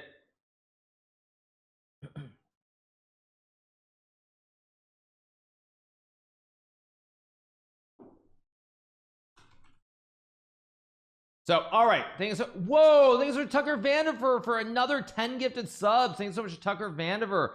Appreciate it. Thank you so much to Tucker Vandiver. Thank you for the 10 gifted subs. All right, you guys. So, thank you for the 10 gifteds. So, thank you. Yeah. All right, you guys. So we are back on the game. We're waiting for a move from Ding Loren. He's thinking right here. His name is being said so much. Yeah, exactly. Yeah, thank you so much. All right, what's the best move for white? Computer likes rook c1, b4, knight b3 combos, or knight b3 into knight c5. Many options here. Ding is thinking, I think rook c1 makes sense. You can't, because like I feel like the concept here is get something to c5. So either you go knight b3, knight c5 in one go, or you play rook c1 to prepare b4 because you guard the pawn. So just to illustrate it, something like this where you guard the pawn with the rook and the queen, and then you go knight b3 and you go for this classic diamond hands formation, as well as diamond hands formation, as well as getting a bastion. So it's just a question of which one. It's a question of which one. So yeah, it's either rook c1 or knight b3. I think those are really the only two moves that make sense to me. I mean, apparently Sessa was saying something about about bishop d3. Oh no, Sessa now says rook e1's the best move, but I didn't see Ludwig's survival stream. No, I didn't, you guys. So all right, I expect rook c1 or knight b3, one of these two moves for sure. Won't c3 become a target? No, and I'll tell you guys why. It won't become a target here because you can put the knight on c5, and now the pawns hold the juicer, and c3 is not a weakness because the knight's in the way. So the diamond hands formation is very, very powerful here. Very, very powerful. Does leaderboard gifts should update automatically? Yes, that should update automatically. The leaderboard for subs should update on its own. Thank you so much to Tucker Vandiver. Again, thank you for the support. You are amazing. So yeah. So all right, anyway, all right, okay, anyway, waiting for a move here from Ding Loren. Like I was saying, rook c1 b4, both moves here. What is a bastion? Whoa, thank you so much to Tucker Vandiver for another 10 gifted subs. Thank you so much to Tucker Vandiver. We are over 1,600 subs. Thank you so much to Tucker Vandiver. Thank you so much for the 10 gifted subs. Appreciate it. Man is going wild. Exactly. Yeah, thank you for the 10 gifted subs. You're amazing. All right, Tucker he's only a couple away from overtaking me. Yeah, exactly. So what type of coffee? Just instant coffee. Those of you guys, again, big shout out to everybody who's watching. Thank you so much. Hope you guys are having a fantastic morning wherever you are in the world. It went from 1593 to yeah, I typed it wrong. It went from 1593 to 1603. Sorry, I'm having to manually do it. He's doing it to make sure I can't continue with the commentary, right? So okay, so rook c1's a move. Rook c1 is a move. Knight b3 is a move. I don't know what the other options are in this position for white. Like you can't really play on the king side here, so everything is so focused on this one pawn break. Again, what I would say that's important to note here is that this is a position that, speaking of chess players, Fabiano Caruana would really love to have this position because it's all about white's playing with either rook c1 and c4 or b4, knight b3, knight c5. Very one-way play, very limited. There aren't many pawn breaks in the center, obviously, because e5 will always just hang a pawn. So like e5 just hangs a pawn. f6 is no good here, because after g4, bishop's under attack, knight covers a square, you simply lose the game, and if you drop the bishop back, you lose the pawn. So black can't really play for pawn breaks in the center, so it's all about white and playing on the queen side. It's like all about getting a knight to c5 via b3, or playing rook c1. Even, for example, like say rook c1 and g6 and c4. Was rook c1 just played? No, it wasn't played. But that's what I expect will happen, something like that. So so yeah, anyway, yeah, something along these lines I think is pretty likely. So yeah, all right, anyway, so I expect rook c1. Engine popped up g4. I don't know. 24602b. I don't know. Okay, it goes rook a3, another option. Okay, so rook a3 is not a bad move either, but what I don't like about rook a3, whoa, thanks so much to Tucker Vandiver for the 20 gifted subs. Thank you so much to Tucker Vandiver. Thank you so much. Appreciate it. Thank you so much to Tucker Vandiver. Rook a3 I don't love, because now let's just say I play king h8, b4, king g8. You can't go knight b3 right away because the queen takes c3, so you're still gonna have to waste time to play rook c1 here. And that's kind of what you have to do. So I don't know if I love rook a3. I mean rook c1's a move. Yeah, I think I'll VIP him. Did that VIP him? I think I did. So yeah. So all right. So we get rook a3 played here to guard the pawn. I guess he wants to go b4, or maybe, you know what else Ding wants? Ding maybe is a little bit more basic. You know what Ding wants? Actually, Ding has a different idea. I'll explain what his idea is. He wants to basically put the knight on c5 here, and then at some point go rook b3 and put maximum pressure on the pawn on b7. That's what he wants to do, something like this. That's how he wants to put pressure on it.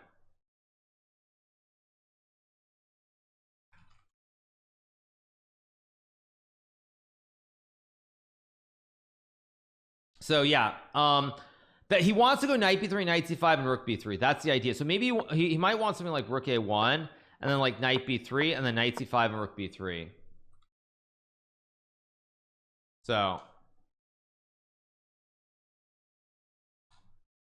When you say diamond hands, pressure's better. Yeah, he wants to go rook b3. That's why he played rook a3. So Ding's idea is knight b3, knight c5 with rook b3 later. And again, I don't love this from Nepo because this is why I don't like rook c8. See, I'll give you an example here. If your rook's on d8, you can go knight c8 here, and on knight b3, knight d6, the knight holds all the juice.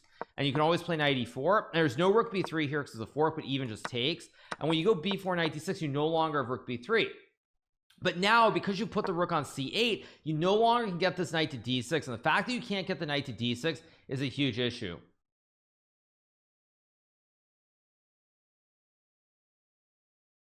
So, yeah.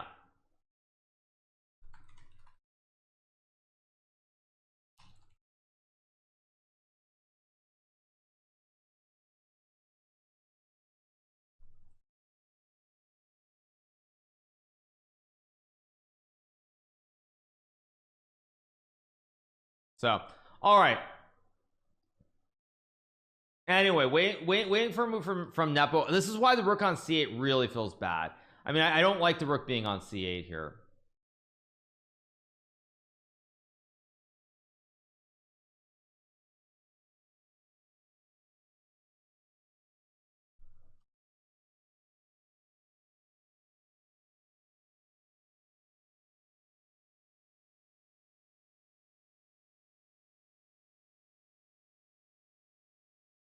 So anyway, still waiting for a move from waiting for a move from Nepo, but I don't like this. I don't like what Nepo has done here. I'm gonna be honest, I don't like what he's done. Because the whole concept was to get to knight to d6, but I'm also gonna say this is one of the problems for Nepo is that he doesn't play the Karo Khan. So like he doesn't play these pawn structures. So because he doesn't play these pawn structures, I think that it's he's not familiar with it as much. So it's a little bit of a disadvantage here. Okay, so he plays bishop g6. Okay, so he does play bishop g6, put the knight on d6 here though, which is good. This is the right concept, but actually, is there bishop d3 here? Because you can't go back now without losing juice. You lose the juice here in the center of the board. So maybe you have knight h4 and then you can trade and go knight f5 back. You still get the knight to d6. Whoa, thank you so much to Tucker Vandiver for the 20 gifted subs. Thank you so much to Tucker Vandiver. Appreciate it. Thank you so much to Tucker Vandiver for the 20 gifted subs. Appreciate it. Thank you so much to Tucker Vandiver. Appreciate it. So bishop g6 played here. Idea knight f5, knight d6. We're having a party in here obviously this morning. So Tucker Carlson strikes again. It's on the board. Yeah, so he's going to go knight f5 here and knight d6. So he finds the other routing, the other path for knight d6. Very, very important move. I'm happy.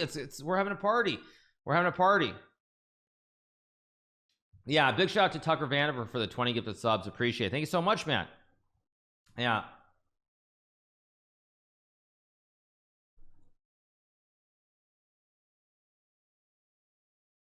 Whoa, thanks for Johnny Onion for the 5 gifted subs. Thanks so much to Johnny Onion. Thank you so much to Johnny Onion. Thank you so much to Tucker Vandiver for another 20 gifted subs. Thank you so much to Tucker Vandiver. Okay, thank you so much for the 20 gifted subs. Appreciate it. Thank you so much. Yeah, sub fight. Yeah, all right. It's party time. Exactly. Yeah. Yeah.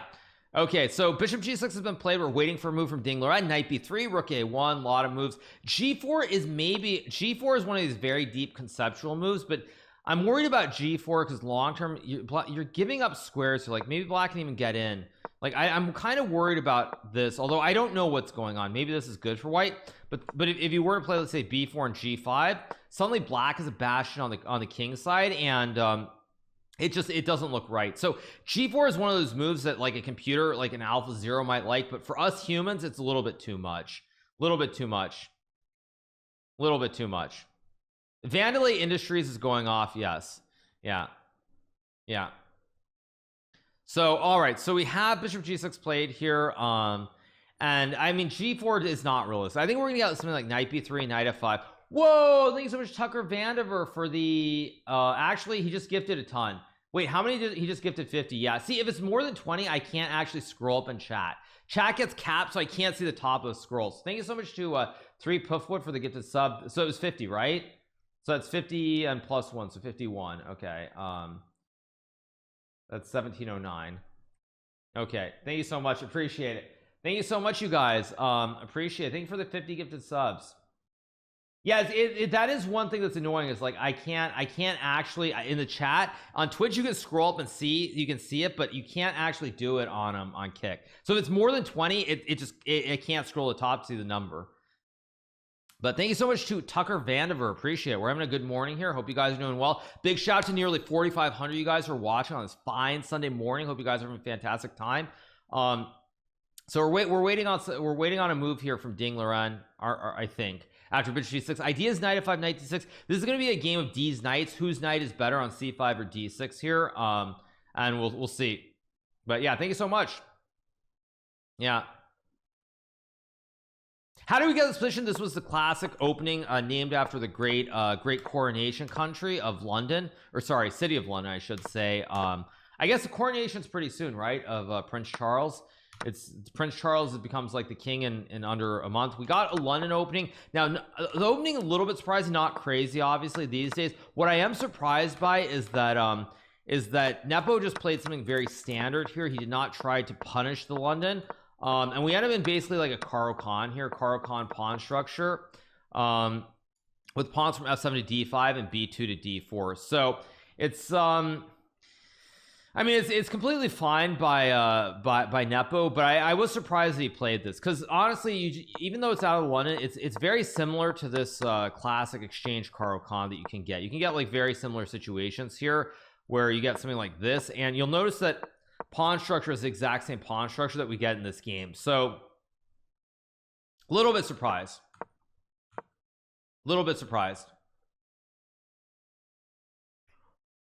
The bot broke. Yeah, the bot broke. Yeah. But thank you so much, you guys. Appreciate it. So can I briefly go through how we got here? It was a London opening. We just did. Yeah. No, London is, I'll tell you guys, London is great if you can afford London. If you can afford London, I think London is one of the best cities in the world to live in. If you can afford it. Like great food. I mean, very, very vibrant, very multicultural. I mean, the drawback, of course, is that the weather sucks. The weather sucks really really bad. The weather's really bad. I will say that, but I think in terms of food and things like that, it's amazing, but it's too expensive. I mean, if you have a couple $1 billion lying around, like a bunch of oligarchs, then sure, it's great, but it's too expensive if you aren't rich like that. The weather, of course, is terrible though. The weather is very very bad, very bad. So, all right.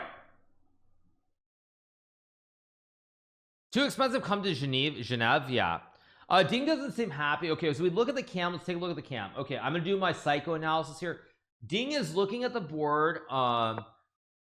He looks calculated. He doesn't look nervous, which is good. He doesn't really look nervous. He doesn't look happy either. Yeah, he doesn't look either really. Thanks so much to Just Be Kind for the 5 gifted subs. Thank you so much to Just Be Kind for the 5 gifted subs. Appreciate it. Thank you so much. Thank you. So all right. So anyway, as I was saying, we have knight b3, idea knight c5 being played. I expect knight f5 here almost without a doubt. To me, he looks fine. He doesn't look happy. He doesn't look unhappy. I mean, there's no clear-cut stuff going on. Will we watch MasterChef after? Maybe. We'll see. Really depends on the length of the game more than anything. But I do think this game, I don't know. This game could be short. It could also be very long. It's just we'll have to wait and see. Can't really read much into it so far. So Sessa doesn't really like knight f5 here. I mean, so Sessa likes b6 here, I guess. I mean, but b6 is so committal. Like b6 is either great or horrible, because now your a6 pawn is very weak. Whoa, thank you so much to Pascal for subscribing. Thank you so much to Pascal. Appreciate it. Thank you so much. So hard to judge, very hard to judge. It's very, very committal playing b6, which I guess is a top Sessa move. Thanks so much to Pascal for the 3 gifted subs. Thanks so much to Pascal for the 3 gifted subs. Appreciate it. Thank you. So yeah, very, very, very hard to judge. Very, very hard to judge. I mean, it's a very committal move. I think it's still his top Sessa move if I look at Sessa briefly. Oh no, Sessa likes knight c6 more now. So whoa, thank you so much to Pascal for an additional 3 gifted subs. Thank you so much to Pascal. Thank you. So all right, Waiting on the move. Knight c6 apparently is a top sus move. b6, very committal move, very, very hard to play here. I expect knight c6 or knight f5. I don't know which one, but both moves make some sense to me here. I don't know which one though. Which one will be played? Great energy in the stream. So much energy. Thank you so much, you guys. Appreciate it. Thank you. Yeah. Thank you so much, Pascal, for the gifted sub. Thank you so much. Appreciate it. Thank you.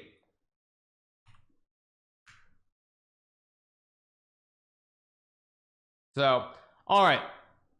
I'm done. I love you. Thank you so much for the gifted subs, Pascal. Thank you. You're the best. Why not knight f5? I think because the problem with this position specifically is that white has the diamond hands. He also has the bastion, and you can't really do anything in the center. Like if black could play f6 and e5, it would open up the board, but you can't really play f6 because you hang the pawn, and if you can't really play e5 because you always just hang the pawn too.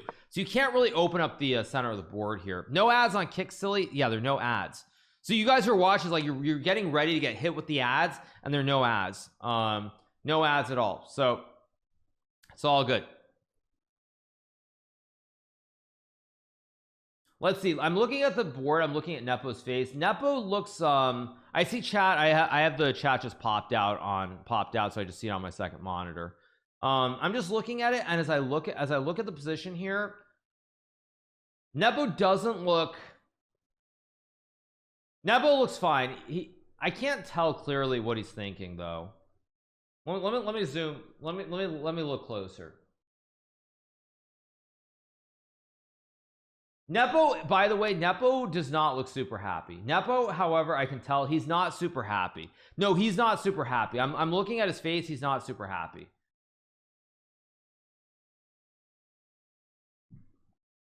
He's not super happy. Like he has a more serious tone in his face right now. I'm just looking at him. He's more serious. Yeah, he's definitely more serious. Yeah, he's much more serious. No, he's not always like that. You guys forget, I've played Nepo probably like at least 50 times. No, he's actually like, yeah, it's not, he's not comfortable. So, all right. Waiting for a move from Nepo in this position. I mean, knight c6 or knight f5 are the two moves. Knight c6, I mean, knight f5 just feels a little awkward because of bishop d3. The aerial shot looks weird. It does look a little bit weird, true. So let's see. How are the games against Nepo? I mean, I've played Nepo many times. Apparently I have 3 wins, 2 losses, and a bunch of draws. But you just sort of pick up little things here or there. You pick up little things here or there. Again, big shout out to everybody who's watching on this fine Sunday morning. Hope you guys are doing very, very well. We are, of course, covering this tournament on Kick. I hope you guys are enjoying the new experience. No ads, a lot less trolling, very, very calm chat. So thank you so much, you guys. Hope you're having a fantastic day. Yeah, we're slowly building it up, you guys. I think as more people find out about it, more people actually watch, they'll realize that it's all good. So yep. I keep waiting for an ad to pop up and it never happens. Yeah, I mean, if you've gotten so you've been programmed to expect the ads, it's got to be very jarring that you don't get any. It's got to be very jarring. Yeah, we had about, I think, 6,500 people watching the other day for the first one of the match, game number 3. We're like 6,500, close to 7,000 for a bit. So yeah. No, it's also really nice because for everybody who like starts talking about like low viewership or whatever, it's kind of exciting trying to build it back up. It's exciting. It's starting over kind of from scratch in a way. It's really, really exciting. It's really exciting. Okay, we got knight c6 played quickly. I assume we're gonna get rook a1 or maybe queen g3. I think Anish mentioned this before. The idea is to trade, and now it starts to get really icky for black because like if white gets b4 here, this knife on c5 keeps you tied down to these 2 pawns. You can't ever really plan the center here. As I said before, f6 hangs the pawn and e5 hangs the pawn too. So if you get tied down here and even f4, like this is just terrible. Like this knight is such a huge grip. And is queen g3 played? It's played quickly. Okay, wow. Ding is feeling it here, by the way. Ding is feeling it. Ding is feeling it here. Yeah, Ding is feeling it. I'm gonna be honest. Ding is really feeling it. This is a very good move. I like queen g3 a lot. I like queen g3. Whoa, thanks so much to Tucker Vandiver for the 27 gifted subs. Thanks so much to Tucker Vandiver for the 27 gifted subs. So that is 49. There we go. Thank you so much to Tucker Vandiver. Thank you so much for the 27 gifted subs. Tucker, #1 gifter on the channel. Thank you so much to Tucker Vandiver. Appreciate it. Thank you.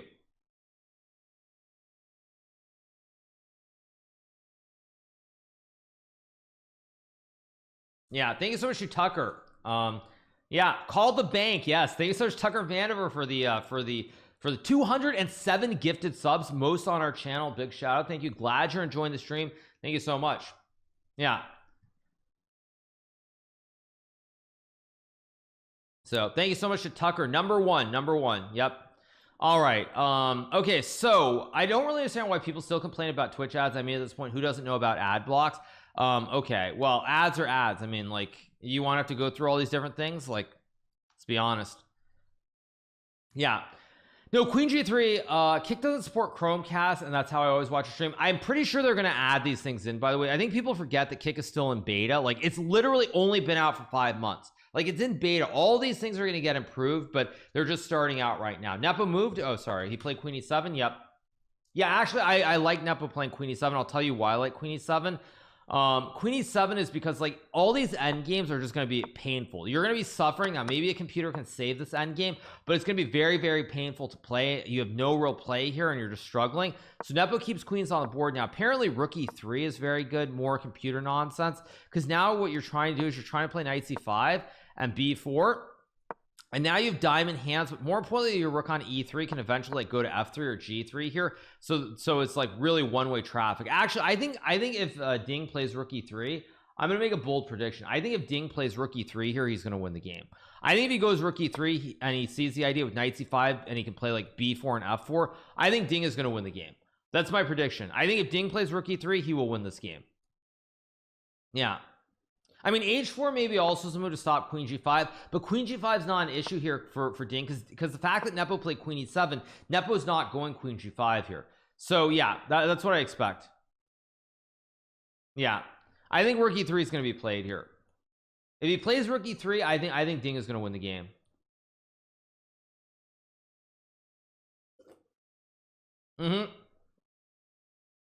I feel like everybody supports Ding. Well, I will tell you this. I don't support either player. Like, I don't have a favorite in this match.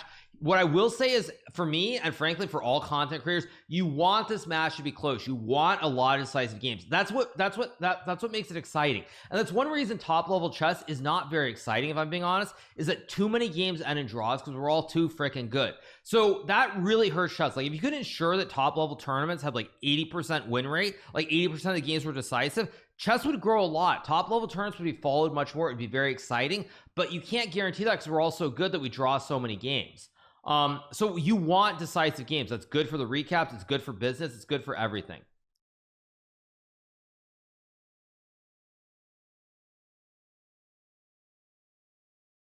So, why does Sessa say rook A1 back? Oh, Sessa wants, oh, you know why Sessa wants rook A1? Because now Sessa wants to go Knight C5. Thank you so much, Nobody Knows, for subscribing. Thank you so much, Nobody Knows. Appreciate it. Thank you for the sub. Yeah, so what Sessa wants, I'll tell you what Sessa wants. What Sessa wants here, Sessa wants to basically go, like, I'll just illustrate. It wants B4, and then it wants to bring the two towers to the center of the board and play in the E file, because now with the bastion, the queen side is glued. You can't push because you lose a pawn, and even if you could magically, like, somehow get like B6 in here, you still lose A6. So the whole queen side is glued, and now you can swing the towers to the king side and just go for the kill with like rook G3, and just to illustrate where you get like these rooks over here. And now suddenly white is winning. I've only watched 2 world championships, but is the mistakes the highest in this one compared to the last 5 years? Absolutely, yes. I mean, what you're seeing here is you're seeing 2 players who are going wild, going crazy. Honestly, if they were playing Magus, it would be a lot different. It would be a lot different. So I think, I mean, this is looking very good. I don't think we'll get rook A1 here, by the way, because after rook A1 there is still queen D8 to put pressure on the pawn. And yes, Knight C5 is good because of this line where you get G6 and E6, but I don't expect Magnus would have smoked both these players. He probably would beat both, but I will also tell you this: if Magnus was playing, the style of chess that they're playing would be very different. Like, Ding would not be playing the London system against Magnus. I'll tell you that. He would not be doing it because Magnus would crush him in just standard positions where you don't have prep.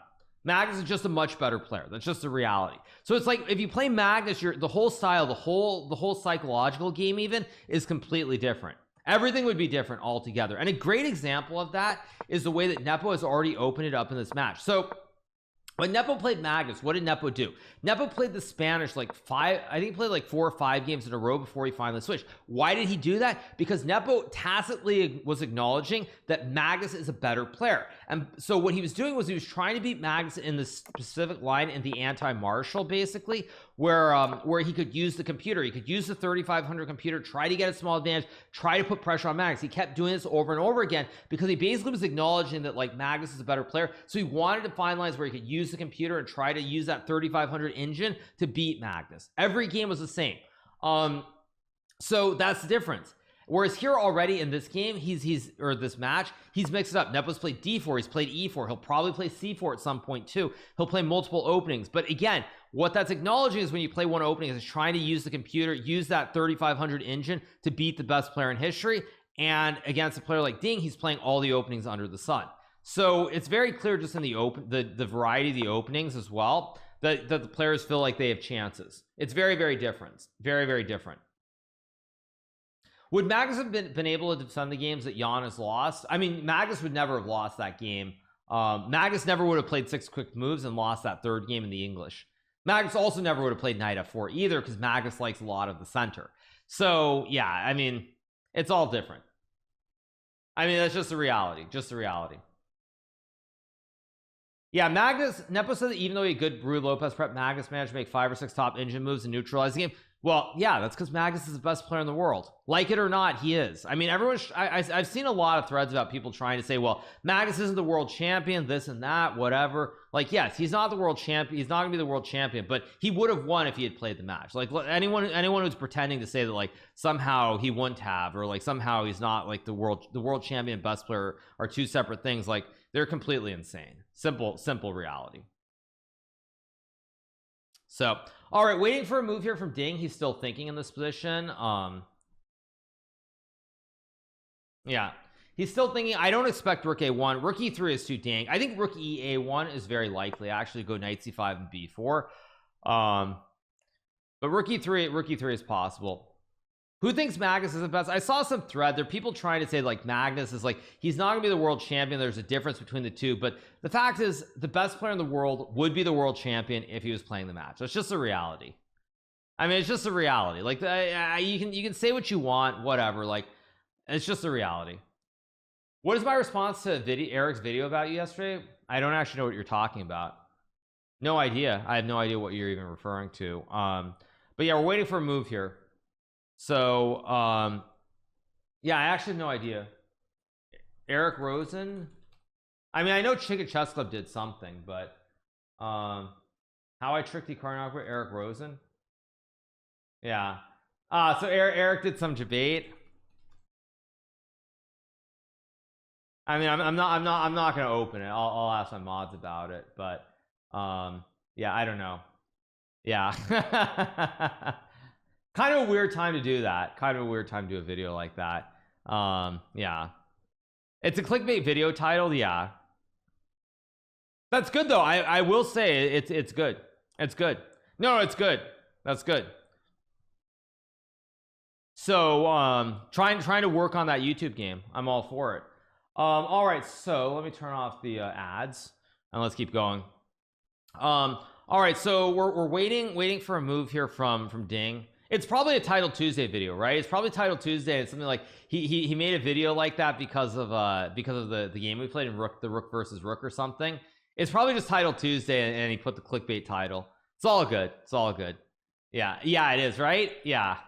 More uptime, more ads. I mean, for everybody. Eric should be happy, actually. He should be happy because that means that he gets more ads that are run on his Twitch channel. So he should be happy about it, not upset. No, it was a draw. He found the move. Which one did he play? No move was played yet. No move was played. Yeah. No, he should be happy, actually. It's more ads. It's more ads for him. More ads for his channel. No, he should actually be happy. All right, so Ding still has not made a move here. There's rook a1, there's rook e3, rook e1. I mean, if I'm looking at this, I think rook e8-1 is the most logical human move. Knight c5 I think doesn't work with knight a5. Oh, maybe knight c5 does work. Actually, if knight c5 works, although I guess computer likes rook c6, kind of dank. Ding might be looking at knight c5 here. Actually, I think there's a very good chance that Ding is looking at this knight c5 move here. Hopefully he doesn't play, because after knight c5 takes knight e6 rook c6, the game will peter out very quickly. It'll peter out because suddenly the pawn structure is completely different. Now you only have bishops on the board. With only bishops, black should be okay. So yeah, knight c5 is a move, rook a1 is the other move. Or not rook a1, sorry, rook e8-1 is the other move, although rook a8-1 is not crazy completely. Rook e3 would be crazy. I don't expect rook e3. I expect knight c5 or rook e to a1, one of those two moves. Now the problem for Ding is he is using a lot of time. Now it's not an issue yet, but we're only on move 20 and he's 1 hour and 1 minute on the clock, so it could potentially become an issue here. Yeah, so yeah, I expect, I mean, rook e8-1 or knight c5 are the two moves that I expect. One of the two moves. h4 also reasonable, h3 completely fine. I don't expect h4. I think h3 could happen. Who are you rooting for in the NBA playoffs? I mean, I guess I'm rooting for the Knicks as long as they're in. Now I know they have no chance obviously, but I would say probably the Knicks. Yeah, that's what I would say. I mean, again, like being pretty generic. Yeah, big shout out to everybody who's watching on this fine Sunday morning. Hope you guys are doing very well. Cams aren't on. They're running ads right now. That's why. So that's why we don't have it up. So it's all good. So yeah.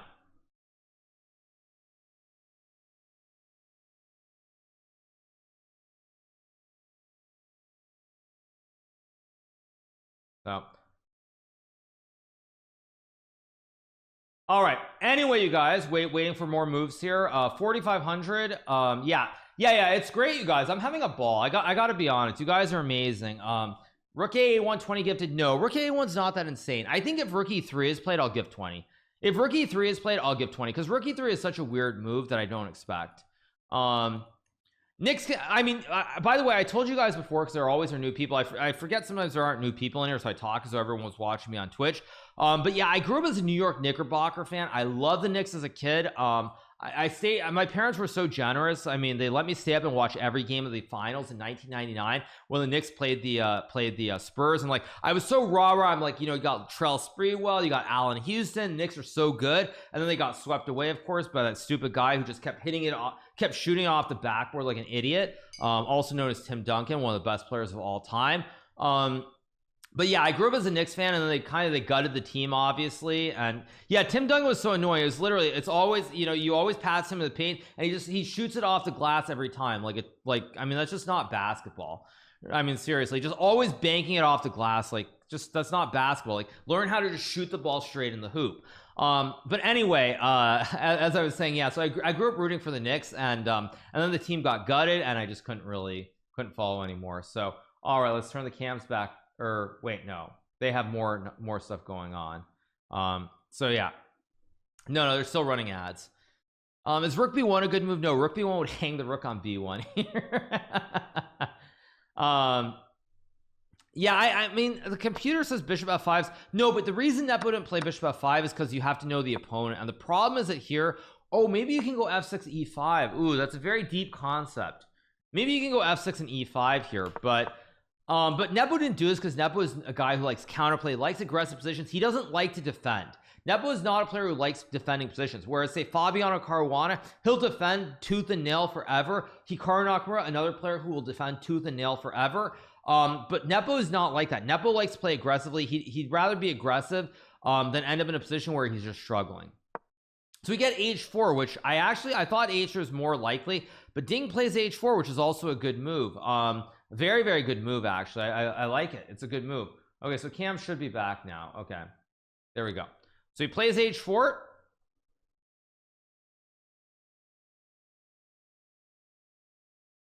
Fabiano Carbonara. Yes, Fabiano Carbonara. Exactly. Yeah. Idea of h4, you just create look for the king. More importantly than just creating lift though, black doesn't have good moves. Like you can't play e5, you can't play f6, you can't play on the queen side. It's a very, very restricted position here. And the fact that the computer says queen c7, at least the weak chess.com engine says queen c7 is the best move, is a very, very bad sign. It's a very, very bad sign.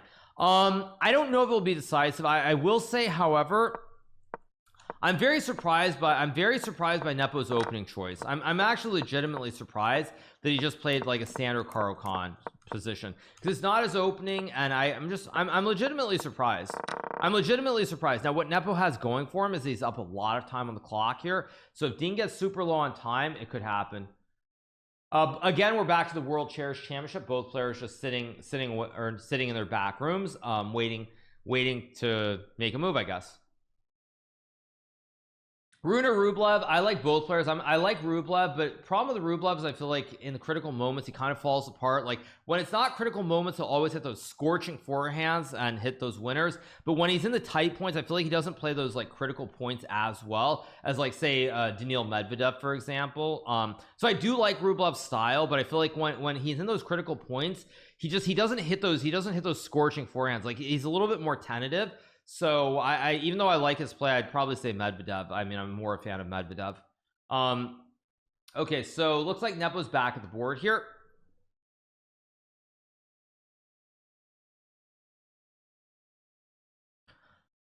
Okay, big moment again. The best part of my day is watching MasterChef on stream. We'll probably watch MasterChef as usual towards the end of our stream again, but again, we'll see. Rublev is not like Kyrgios, because Kyrgios, if he's on, can actually beat Djokovic at his best. He can beat those top guys at his best. I don't feel like Rublev can beat them at his best, or he hasn't shown it. Kyrgios has actually shown that he can beat them at his best. This is a nice platform, actually. Awesome. Glad you guys are enjoying it. So, all right, h4 played, waiting for a move here. Queen c7 is a move, maybe bishop f5, maybe bishop c2 as well. Let me actually which one did I have it on? Okay, let me put this on here. Okay.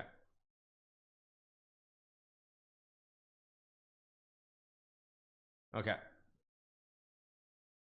Okay, wait, did Nepo play?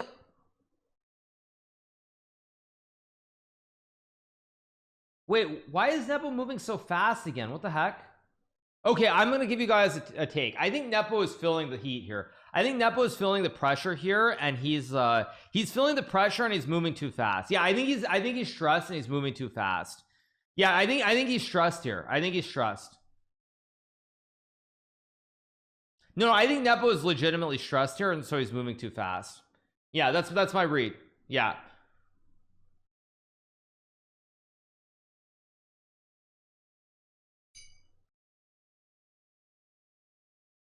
Yeah, he's trying to put pressure on Ding's clock. I agree, absolutely. No, he's trying to get Ding low on time and induce a blunder. I guess his idea is knight c5 and e5, maybe to open it up. But again, white can also finesse it. You can play like rook a1 and then knight c5 later. Yeah, no, Nepo is trying to Ding looked at it. I didn't see that, but I guess Nepo's I think Nepo is feeling the heat here. That's why he's playing fast. Yeah. No, he's feeling the heat. He wants to just play e5 in the center and clarify things instantly.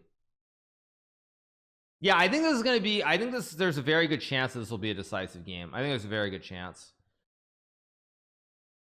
If Nepo is top 3 in the world, all those flaws of moving too quickly and not being too good at defense, if he didn't have them, would he be even higher rated? Oh, absolutely. Absolutely he would be. Okay, they're not showing the cams again, so all right. Okay, now they are. Or they aren't showing them. Never mind. They aren't showing them. Okay. I mean, chances Nepo gets a draw. I mean, this game still is a long way to go. There's a lot of good stuff, a lot of bad stuff that can happen for both players. Is this the most decisive championship likely in a decade? Yeah. So actually, I think in Magnus's entire matches, there have been very few decisive games in the first 5 games at least. And when I think about Magnus, when he beat Nepo, he won 3 or 4 games. I don't remember how many he won, but in most of the other matches, he won 1 or 2 games and he didn't lose any games.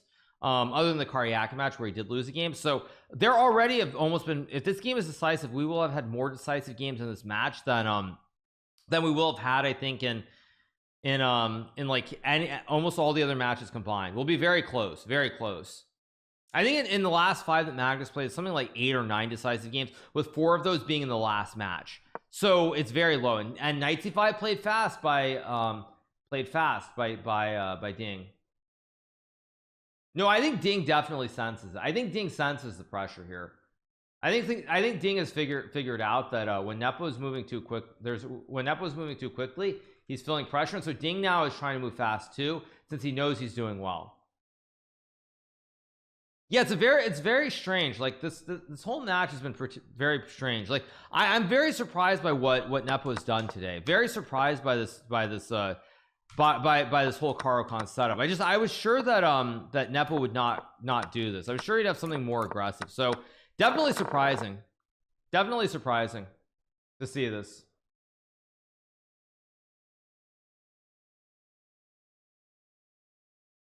Definitely surprising. You're saying Magnus quitting was low-key a blessing? In a weird way, maybe it was. In a weird way, maybe it was. I don't know, because like for chess, this match is not what people want to see. But at the end of the day, what people want to see in chess, you want to see the whole sporting atmosphere where there are a lot of decisive games. The single biggest problem in chess is that too many games are drawn. So if you're not like a hardcore fan who's watched a lot of chess, you're like, how can these guys tie every game? Like, what is this? Like, you gotta have a winner. There's got to be a winner, got to be a loser, like in most sports. But yeah, it's actually I'm very surprised by this. I'm very surprised by the fact that Nepo played this Karukan structure. Even if it's fine, it still doesn't suit his style, so I'm very surprised by it.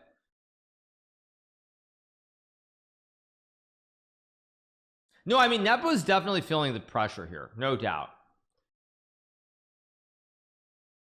Would you have stopped streaming if you were playing in this, like take a 2-month break to prepare? No, you guys, I wouldn't have actually. If I had qualified, I would have probably just continued as usual. I would have taken a break here or there, but I would have still probably streamed like two times a week, and that's what I would have done. He doesn't look happy. Well, I mean, he's completely messed this up, and I feel like I don't really know. I mean, the one good thing for Nepo here is that it's not completely gone. Like, he's played a couple bad moves quickly, but it's not like he's actually made an outright blunder to lose the game. So he still could save this. So he's moved too fast, got himself into bad shape, but it's not lost yet. I mean, I think Ding is in great shape. I think Ding probably should win this game, but again, hard to judge. I'm watching you from 3 different devices to give you more viewers. Very funny. I will tell you guys that I don't believe that, by the way. I'm going to give you guys a take. I think that's, at least as far as my channel is concerned, I think that's total balagna, claiming like view botting stuff. Nothing that I've seen makes me think that there is view botting on my channel. Literally nothing at all.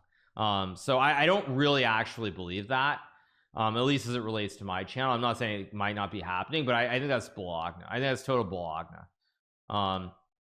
So yeah. Also, there's this other thing that people forget, that the thing is, like, a lot of people watch but haven't created accounts on Kick. That's the other thing. So I'm a bot here. Yeah. All right, so where were we? Waiting for a move here. There's E5. Do you own any t-shirts? I own a lot. There's E5. There's E5, which I think Nepo is going to use time. If he doesn't see E5 losing on the spot, he's going to play E5. Yeah. So anyway, yeah. No, I don't think so. I just don't think so. So anyway, big shout out to nearly 4,600 of you guys who are watching on this fine Sunday morning. Also, a big shout out once again to Tucker Vandiver once again for gifting 207 subs. We're at 775 subs, so we're trying to get to 2,000 subs today if we can. So once again, those of you guys who are wondering about the whole sub thing and ads, there are no ads on Kick right now, unlike on Twitch. So you get no ads, you're getting an ad-free experience. So if you do want to subscribe and support me as a streamer, that would be very nice. Additionally, also when you do sub, I get more of the revenue, so you are directly supporting me. I get 95% of the sub revenue instead of 50-50 split like you get on Twitch. So if you do want to how do you play E5? I mean, how do you play E5 fast? Like, I'm not like, E5 is not like, I understand you can play E5, but how do you play E5 that quickly? I mean, how do you play E5 that quickly? Like, if you use 10 minutes and played E5, I get it, but playing E5 after like a 2-minute thing?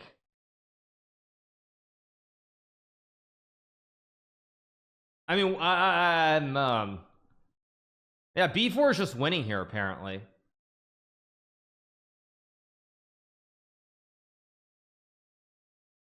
What the heck is going on?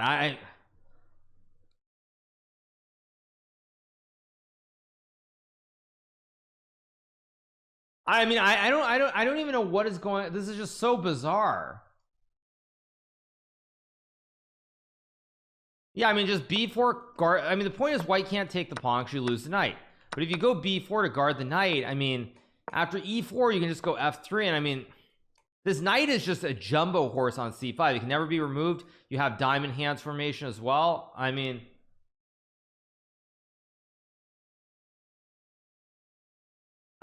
yeah, it doesn't look like a world championship match. I don't know what this is. I'm being honest. Like, I'm sure Magus is looking at it and he's like, these guys are trash. I guarantee you Magus is looking at this and he's like, he's thinking to himself, these guys just are not very good. I guarantee you he's thinking that. I guarantee you he's thinking that. No, 100%. Yeah, 4.6k. Yeah, we're pushing towards 5,000 viewers today. I hope you guys are enjoying it. Very, very nice. What about the tower b3? I mean,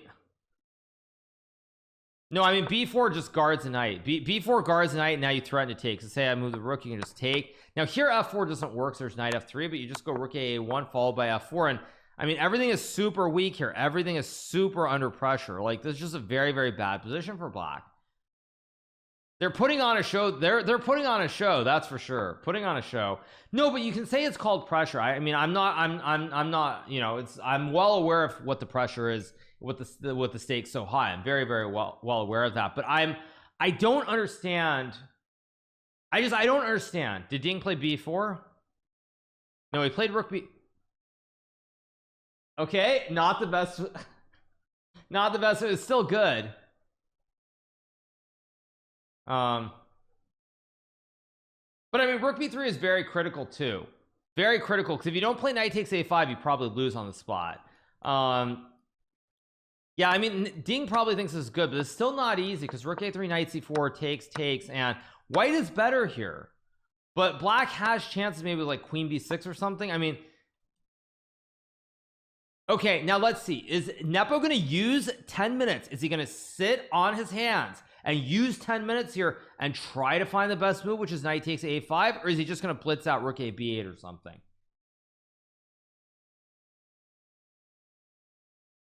Let's see. Bro, people are acting like they're better than Ding. Yeah, I mean, people are acting like that. I'm well aware of that. I mean, the problem though is like both of them are moving too fast now. By the way, Nepo is shaking his head a little bit like he thinks he's okay. But yeah, he's trying to do some mistake from Ding. Yeah, I mean, it's just, I mean, the pressure matters, don't get me wrong. Like, there is obviously a lot of pressure here. But Anish is in shock. It's just, yeah, it's bizarre. It's a little bit bizarre. Mag is literally laughing right now. I mean, I think it's probably, yeah. Rigged world championship to hype viewership. I don't think it's that at all. If I had Magus on a call, that'd be pretty funny. But I will tell you guys, that is another thing. Like, again, people will say that I'm Anish is molding. Of course Anish is molding, because Anish is thinking to himself privately in his quiet little head. He's thinking to himself, like, these guys, how are they playing like this? I'm better than these guys. I'd play better if I was in this match. That's what Anish is thinking. That's what Anish is thinking, even if he's not saying it. Even if he's not saying it, Anish is saying, he's like, what is this stuff? I can play better than these guys. And never play. By the way, I'm sorry, what is this? Is this classical chess we're playing here, or is this rapid chess?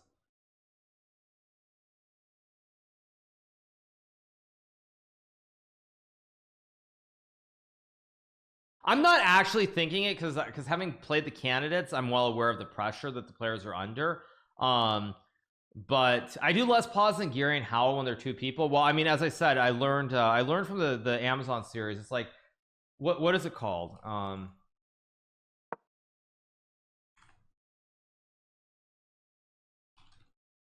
Yeah, there's a show. Yeah, there was a show on Amazon that I watched during the early days of my streaming, right before the pandemic happened. It was called Streaming IRL. It was streaming IRL. It was a show on Amazon.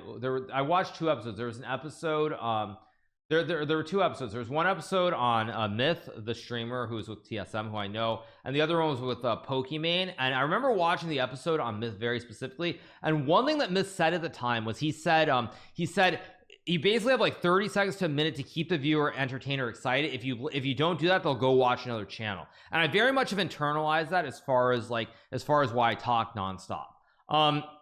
Queen f6 played instantly. I mean, what are we playing here? I'm losing my mind a little bit. I'm losing my mind. I'm gonna be honest. I'm losing my mind. What is this? Like, these guys are moving like it's like a blitz game or something. Anish wouldn't lose a single game. Anish is very, very well prepped. Anish might be the best prepared player in the world, if I'm being honest. I stopped talking for 2 seconds. Yeah, I mean, Anish is I'm gonna say this, like, this is me being 100% objective. I think Anish Giri is probably the best prepared chess player in the world when it comes to opening. What Anish lacks is other components of the game. Like, he gets afraid, he sees the boogeyman too often, so he makes draws, doesn't play the absolute best move. Those are his problems. But in the openings, Anish is the best. Anish is the best opening. He has the best opening knowledge by far. Fabiano was probably close, if not better, at one point in time, but I think in modern times, Anish is the best. In modern times, Anish is definitely the best. In the past, there were times I would have said Fabiano, but right now I would say it's Anish. Yeah, I would say it's Anish. Definitely Anish. So anyway, okay, we have Queen f6 played here. A lot of quick moves coming in. Ding is thinking here. There's Rook b4 or Rook a3 only moves. Now, Rook b4 is a move here, but I think after Rook b4 you can trade, and after takes, there's probably something like b5 and Knight c6 here. So I'm not sure if I like Rook b4. Rook a3 is a more traditional move, but after Knight c4, I mean, like I said, white is maybe still better here, but the position is kind of clarifying. I think Ding is going to go into a deep tank here. I think Ding is going to think for 20 minutes here, and it's unfortunately 1 move too late, or 2 moves too late. It was here where he probably should have used 20 minutes, but Nepo was moving fast, trying to get him under pressure on the clock, and Ding played Rook b3 right away. I think that Ding will think for like 20 minutes here, because now we're on move 25. Ding only has to make 16 moves in 50 minutes. We're going to get a long think here. Yeah, we'll get a long think. Rook b4 is a move, but like I said, after takes here, even Queen c6 is maybe a move. Yeah, basically with Anish, you're not going to catch him in the opening. Anish is going to be completely equal out of the opening, and you're going to have to outplay him later. That's the only way you beat Anish. You can't just beat him. So again, big shout out to 5,000 you guys who are watching on this fine Sunday morning. Hope you guys are having a great time. Of course, big shout out once again to Tucker Vandiver for the 207 gifted subs this morning. Thank you so much to Tucker Vandiver. Appreciate 5K. Let's go. Yeah, I'm enjoying it. You guys. I'm having a great time. Can't say these two haven't been entertaining. Yes, if you're a content creator, you're loving it. You know, it's like that McDonald's ad. I'm loving it. Your viewership grows so fast. Like I said, you guys, I'm not super surprised when we did the initial transition and we started around 3K. I will be honest, I thought 3K was high. It was higher than what I was expecting at the start, and it keeps going up. So I'm very optimistic. I think in the future we're gonna have like 6, 7, 8K pretty consistently, if I'm being honest. So I'm loving everything so far. I'm loving it, as they say at McDonald's. I'm loving it. Okay. So what are the moves here? So the moves are Rook b4, Rook a3, only 2 moves here. You could play Rook e8. How's it going? How's it going, Reverend Professor Patrick? Nepo, one of the reasons Magnus left was because the competition for World Championship was so low quality. I don't think that's the reason he left. Nepo is going to win the match. Ding is not well prepared with white. Well, I would have agreed. Well, I thought that was a reasonable statement. I don't think Ding's opening was anything special, but I will say that I'm very shocked. I mean, maybe I'm overestimating Nepo's prep. Like, there's some chance that I'm overestimating Nepo's prep here. I'm giving him too much credit. It's definitely possible that I'm giving him too much credit, because in the London, there are a lot of lines here that you can play that are very sharp. Like, for example, Queen b6 is a line that's very, very sharp potentially, with D takes c5, Queen takes b2. Now, mind you, this is a line that Ding himself played against Magnus, but I would have expected something sharp, because there are a couple of lines that are really, really sharp against the London that are very close to dead draws if you have them masterminded, if you have them memorized. So because of that, I would have expected Nepo to have one of those couple of really sharp lines that lead to a 4 draw where you blitz it out to move 30. So that's why I thought the choice wasn't great, but maybe I'm just giving Nepo too much credit. It is possible that I'm just giving Nepo too much credit. So 100% you could be right on that. So what do we have here? We have rook takes e5, queen f6 in this position. I mean, I think rook b4 isn't great because after takes you can just trade and play b5, for example, and we're getting into an endgame. Maybe white is still better after rook d4. I mean, maybe white is, maybe queen c6 also a move. I mean hard to judge. h5, I guess bishop c2 is fine. Hard to judge, but see, Ding is going to use 20 minutes. Nepo didn't mess up the opening, but psychologically the problem for Nepo is he ended up in a pawn structure that he does not play. Nepo does not play this pawn structure which occurs out of the Caro-Kann. That was why I thought the choice was peculiar. To show you guys what I mean by that, there is a Caro-Kann in e4, and what happens is you end up in the same sort of structure where you'll notice I mean, it's a little bit different, but just to illustrate the point, you end up in the same kind of position here. Now, obviously, it's different with the bishop on g4 and d3, whereas in this game, we had the bishops on b5 and f5, so that's one difference. But the pawn structure is the exact same that you get out of this exchange Caro-Kann. So that's why I was surprised by the choice from Nepo to go into this, because he ends up in an opening that he never plays. Nepo does not play the Caro-Kann as black. Against 1e4, historically, Nepo has played e5. He's played e6, the French, and he's played Sicilian Nidors. These are the three openings that Nepo traditionally has played. So Nepo, you'll notice the pawn structures are very different in all these openings than in the Caro-Kann with e4, c6, d4, d5. So because Nepo doesn't play this Caro-Kann structure very often here with these three pawns versus these three pawns, it's a little bit surprising that he just willingly goes into that when it's not something he plays. And I think probably Nepo realized that very early on psychologically, that he was in a exchange Caro-Kann. And so because he was in exchange Caro-Kann, that definitely changed things. So that's what we have. Yeah, so this is what we have. Yeah, can I do a loop stream? Nope, no chance. So what do we have? Rook takes e5, queen f6 being played in this position. Still waiting for a move from Ding here. Rook a3 is the only move that keeps the advantage. Yeah, rook a3 or rook b4. So couple options. Maybe he did the Caro-Kann. It's time to surprise him. Yeah, maybe. I mean, I don't know. Nepo up from the board again. Why can't Nepo just sit there? I will say this with again, people have to understand, players who are playing this match, they are very nervous. There's a lot of pressure. This match is more important than anything else they have ever done in their entire lives of chess. So it makes a huge difference. Huge difference. Yeah. Hey, just got here. Is Ding winning? We're at a very critical juncture in the game. Ding is going to be thinking for a while here, so we'll see what happens. So yeah, they should literally not care. It's not so easy to literally not care. I mean, that's the thing. That's why I do so well, because unlike everybody else, I don't care. I have a proper job as a streamer. It's my main income source. It's how I make a living. I don't make a living as a professional chess player. So because of that, it's very easy for me to just play carefree, enjoy the game for what the game is, and not have to worry about the outcome at all. You know, and someone said this recently, I think they're right about this. It's like, you know, if I play a game and, you know, I do something stupid and I lose, you know, I do something stupid and I lose the game, it's just great content on YouTube. Like, I can laugh at, make a YouTube video. Oh, I lost this game. Like, it's all good. If you're a pro chess player, it's not all good if you lose a game. It's not all good. It's not all good. It's all bad, actually. So kind of different. Yeah.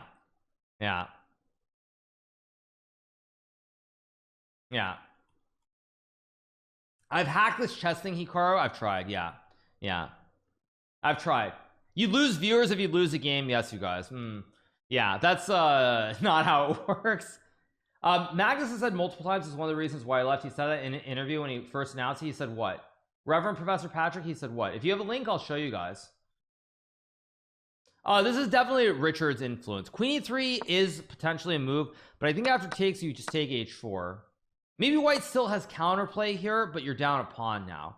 Actually, after the match ends, you guys, we're gonna cover some Magnus videos. We have, apparently Magnus did some clips and things like that.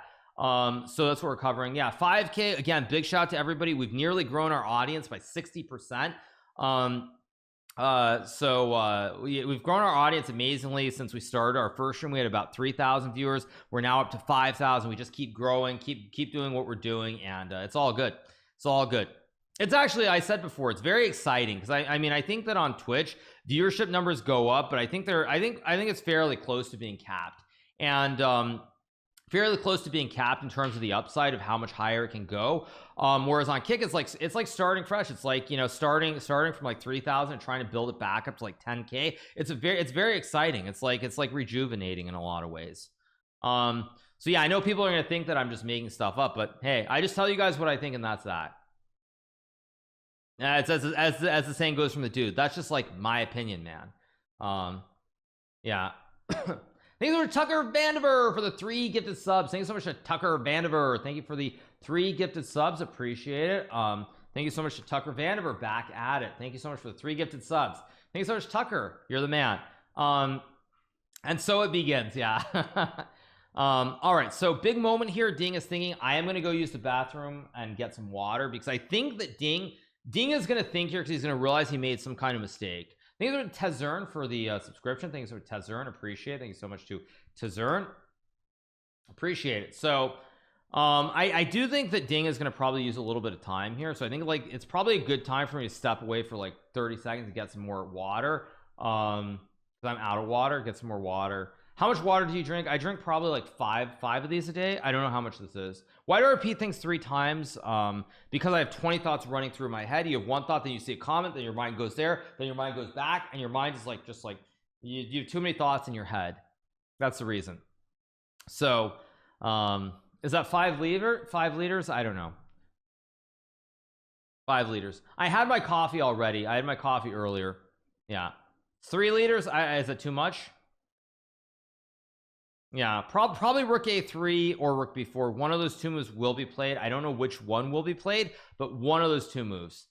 I forgot the restroom. No, I didn't forget that, but we're very close to 5,000 viewers. So I want to see the number go over 5,000, and then I will and then I'll step away for 1 second. We're at 49.90. 5,000. Okay, I'll be right back in 1 second. I'm gonna get some more water and go use the restroom. All right, what happened? Waiting for a move here after Queen f6 is played here. Waiting for some moves. Okay, let's see. Does this widget work? Let's see if this widget works. There we go. Ding is using clock. Yeah, Ding is thinking for quite a while here. Okay, let me add a browser source.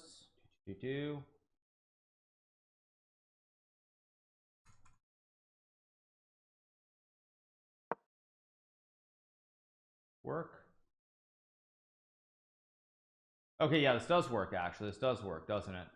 Let's make this a little bit smaller.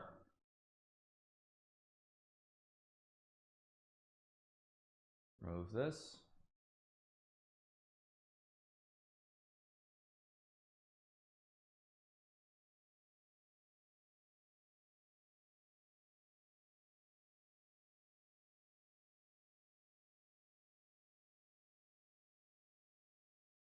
Where did I put it? I put it here, right? Okay, there we go. All right, so 1 second. Let me just adjust this. There we go. All right.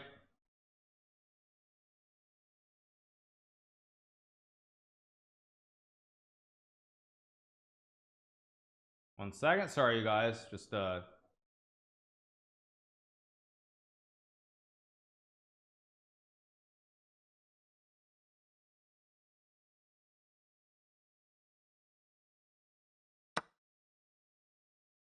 I feel like we're getting a bunch of moves, right?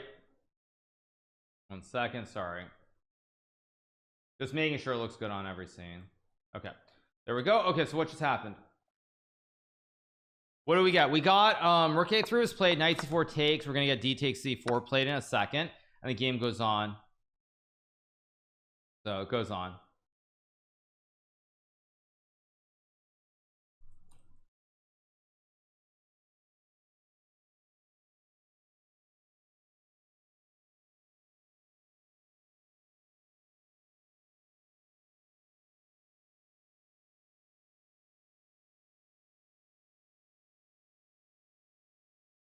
Yeah.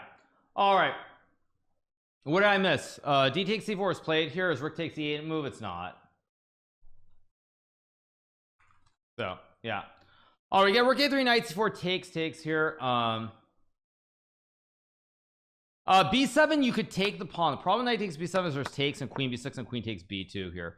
That's likely what's going to happen, but we'll see.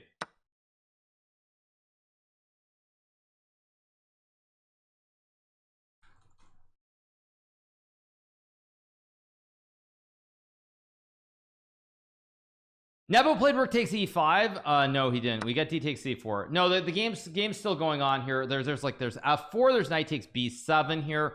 A lot of different moves. Says knight takes b7, queen b6. Well, no, you take first, so takes and queen b6. You take first, play queen b6, knight d6. I mean, I guess white is still better here, but again, while white is still better here, this looks kind of drawish. This looks kind of drawish to me with the outside pawn. I know white is up a pawn, but this looks a little bit drawish. It looks a little bit drawish. Yeah, it looks kind of drawish.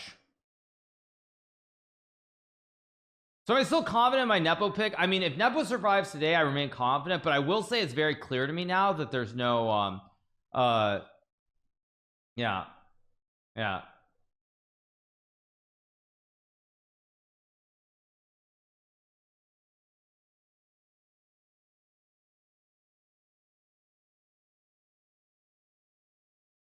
Yeah, what was I saying? Sorry, I was saying something. I forgot what I was saying. Anyway, yeah. So looking at the position, I mean, this isn't looking wonderful for Ding. Ding is getting low on time. Also, I mean, I think this could be another short game. I think there's a good chance this could be a short game. I mean, it's really going to depend a lot on what what happens in the next like 2 to 3 moves.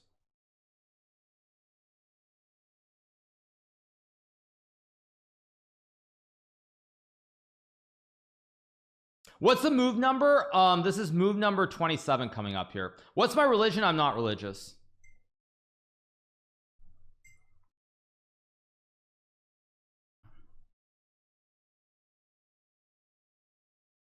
Yeah, I need a short game so I can go to bed. We don't want a short game, you guys. We don't want a short game at all. Big shout out to 5,000 you guys who are watching on this fine Sunday morning. Atheism? I mean, no, I'm not. I think there's something. I just don't know what it is. I think there's something. I just don't know what it is. But yeah, what's my streamer level? I don't know, you guys. I don't care. All I know is I stream, and that's good. Do I buy LVMH stocks? Isn't the French dude like the richest guy in the world or something crazy? Okay, H5 played quick by Ding. Is there bishop d3 here, or is this just bad? Maybe bishop d3 b4. Okay, this is starting to get into the land of randomness here. I feel like both players are starting to lose a little bit of the grip or the grasp of what's happening in the position. I think bishop c2 is also a move as well. Maybe what he wants something like this. He wants something like this, and maybe like queen f3 to try and put pressure on the pawn on f3. This is because he removed the bishop which guarded the pawn. That's why this is happening. That's what he's aiming for.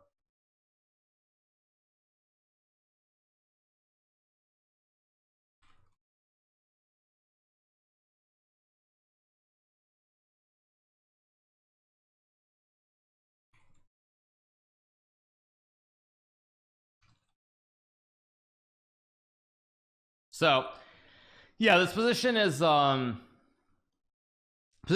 kind of spicy here. I'm not 100% sure what's going on. Not 100% sure what's going on. I mean, if you were to ask me, I mean, white is better, but I can't tell whether it's like a big advantage or like it's smaller. But again, I think the next like 3 to 4 moves are going to be very, very critical here. Now Jan again is up half an hour on the clock here, and Jan is up half an hour on the clock, and not easy to play. So he needs to use that time and try to find the best moves.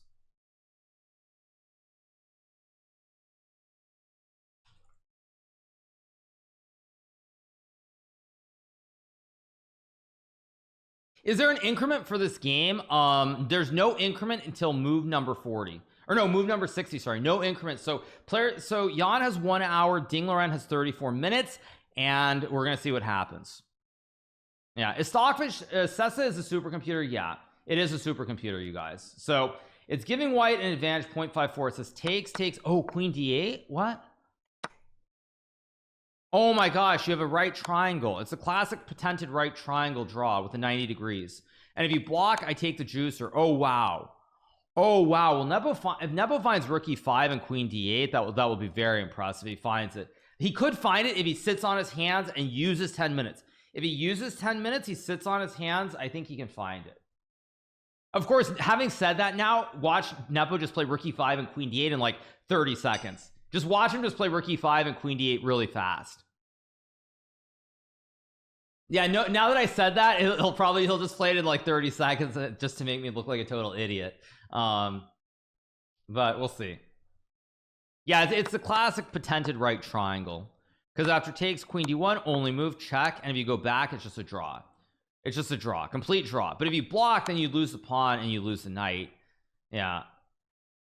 Yeah, now it's a big question. Can Nepo sit on his hands here? Big question. Why is it auto playing? Okay, but yeah, we'll see.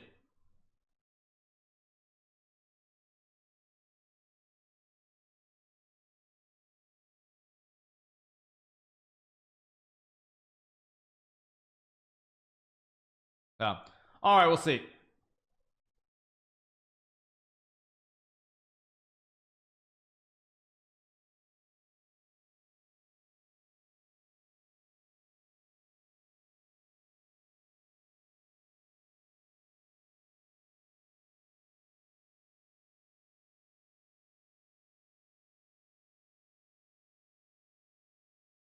All right, anyway, as I was saying, so we have h5 waiting for a move here. Rook takes e5 and queen d8 and queen d1 is definitely the best line, but will it be played? Will it be played or not? Who knows? Who knows? Will it be played? Big moment here. Big moment in this game. Nepo using his time. He's at the board. He is thinking here, so we'll see. He needs a fidget spinner to slow down.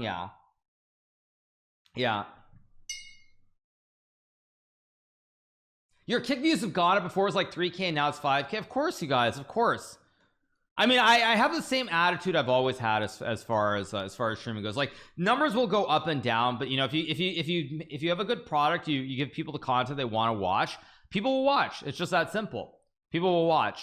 That's just the reality. So I think, like, again, like anyone who thinks that it's like I'm worried about like viewership or these things, like you do the job, you bring the good content to people will watch. And if they don't want to watch, like, so be it. But that's all you can really do. And so it's like I said, it's reinvigorating. It's very exciting to start something new. So all right, let's see. Will he play?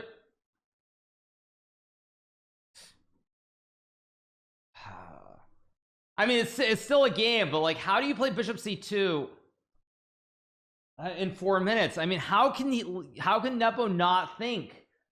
I don't even understand. It's like I get like, if he plays bishop c2 after 10 minutes, fine, but you're up 30 minutes on the clock here. How can you just play bishop c2 that quickly in like a couple of minutes? Ty Lopez says the same thing about viewership. Okay, thank you. Ty Lopez, exactly, just the guy I need to hear about. I don't know, this is really starting to frustrate me. This is really starting to frustrate me. I mean, he has an hour 2 minutes and he uses 4 minutes to play bishop c2. Like, it's a very critical moment here. Like, it's a very critical moment. Yeah, I just don't know how you do it in 4 minutes. The line, no, it's not about the line not being human, you guys. I don't have a problem with bishop c2 as a move in and of itself. I have a problem with bishop c2 being played in 4 minutes. That's what I have a problem with. It's not about bishop c2 itself. Like, if he uses 10 minutes to play bishop c2, it's all good. But to play this move in 4 minutes, like, you just cannot do that. I mean, the reason that it also doesn't make sense here is because when you look at the position, they're on move 27. Ding is not getting into time pressure here. Ding is not going to get in time pressure. He has 13 moves to make in 33 minutes. Time pressure does not exist. So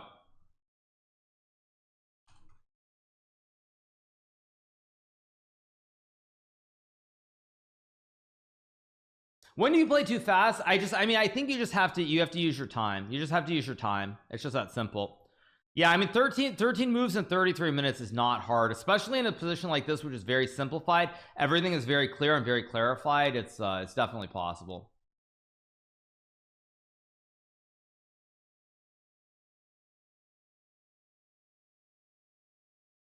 So all right,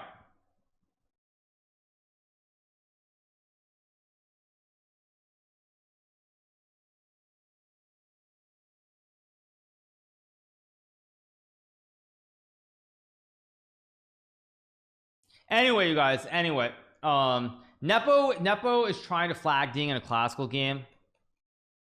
Yeah, I mean, it's not gonna happen. Not gonna happen. If Ding wins this, it'll be a legendary world championship. I mean, it's already been legendary, but I don't know if it's been legendary for the right reasons.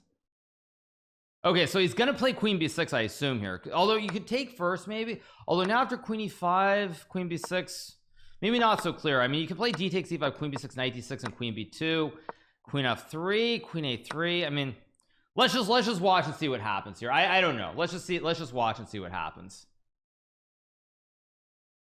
I mean, it's already been pretty legendary for many reasons. So let's see. Knight takes b7, queen b6 is played. Yeah.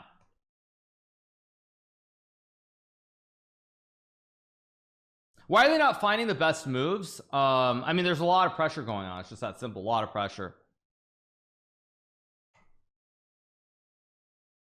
Do I eat fast food? No, I don't eat fast food that much at all. No, very, very rarely. Yeah.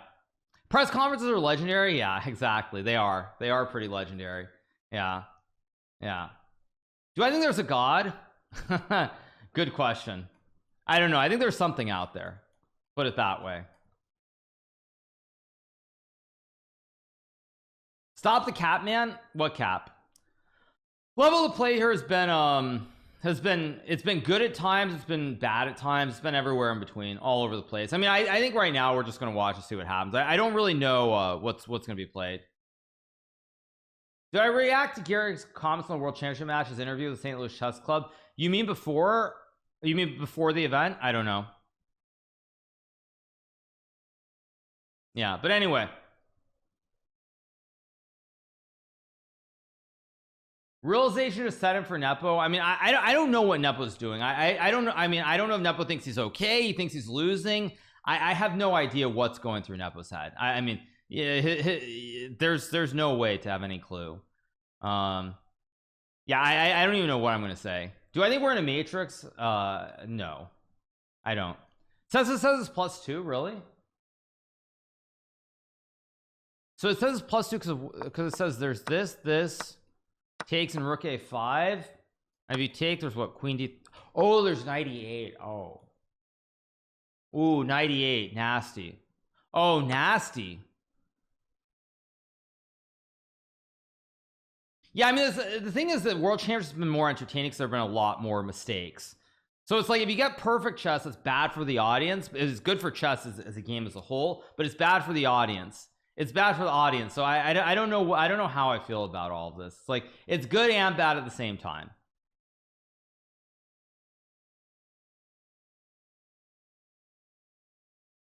Gary said it's an interesting match, but not a world championship match. I mean, I don't know, but did we get a move?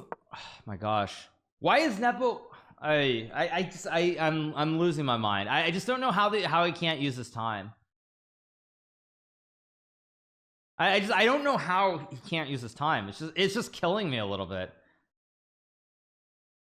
Yeah. Thanks for Snorlax for the for subscribing. Thanks for Snorlax. Appreciate it. Thank you so much.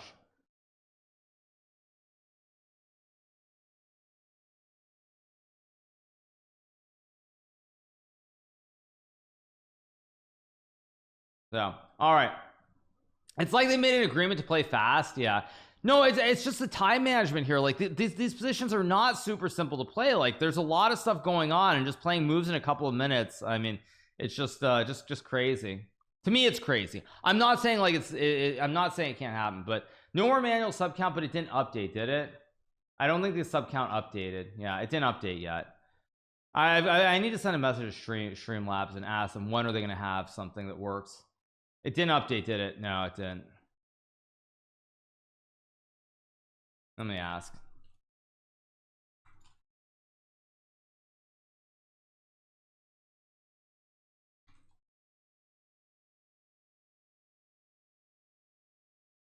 Meanwhile, Hikaru pre-moves an entire game against Magnus. Yeah, right.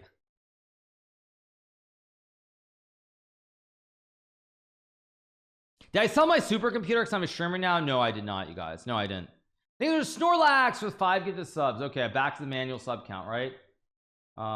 Did I just get rid of it? I did, so I'll add it back. That's 6. Yeah, I'll just add it back for now.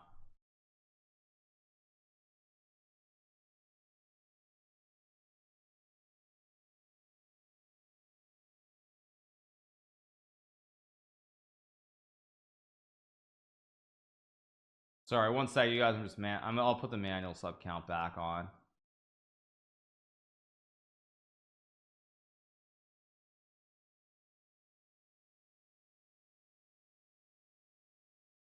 There we go.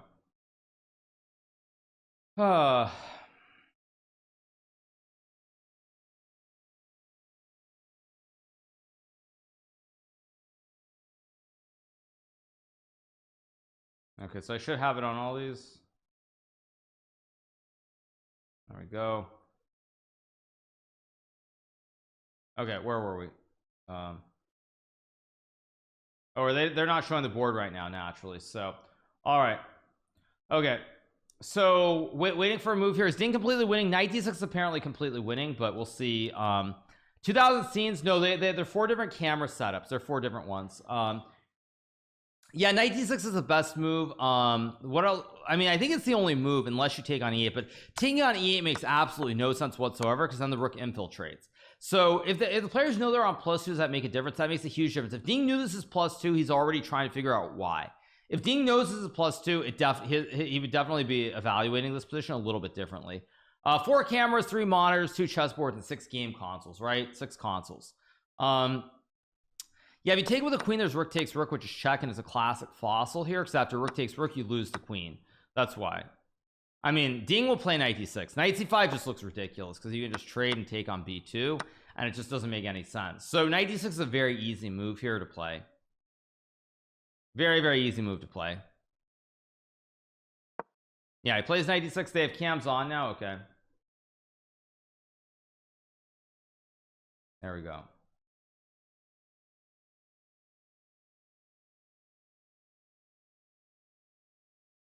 Yeah, I mean, knight d6 is okay. It's a good move. I don't. It's not a double exclam move, but anyway, it's a good move, but it's not a double exclam move. It's a good move, but it's not a double exclam move.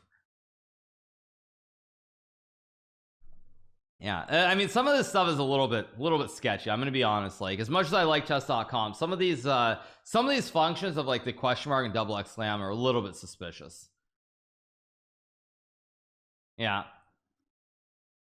Have I ever drunk beer with either Nepo or Ding? No, I don't think I've ever drank with them. I mean, I've seen them in similar bars, but I don't think I've ever gone out for beer with them. Rook takes e5. Okay, played instantly. Only move. That's fine.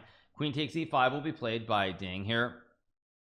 Yeah, again, big shout to nearly 5,500 of you guys for watching on this fine Sunday morning. Hope you guys are doing really well, enjoying life and having a good time. Thank you so much. What do I mean by sus? I mean, it's questionable. It's like it's not quite the right evaluation or analysis. Yeah.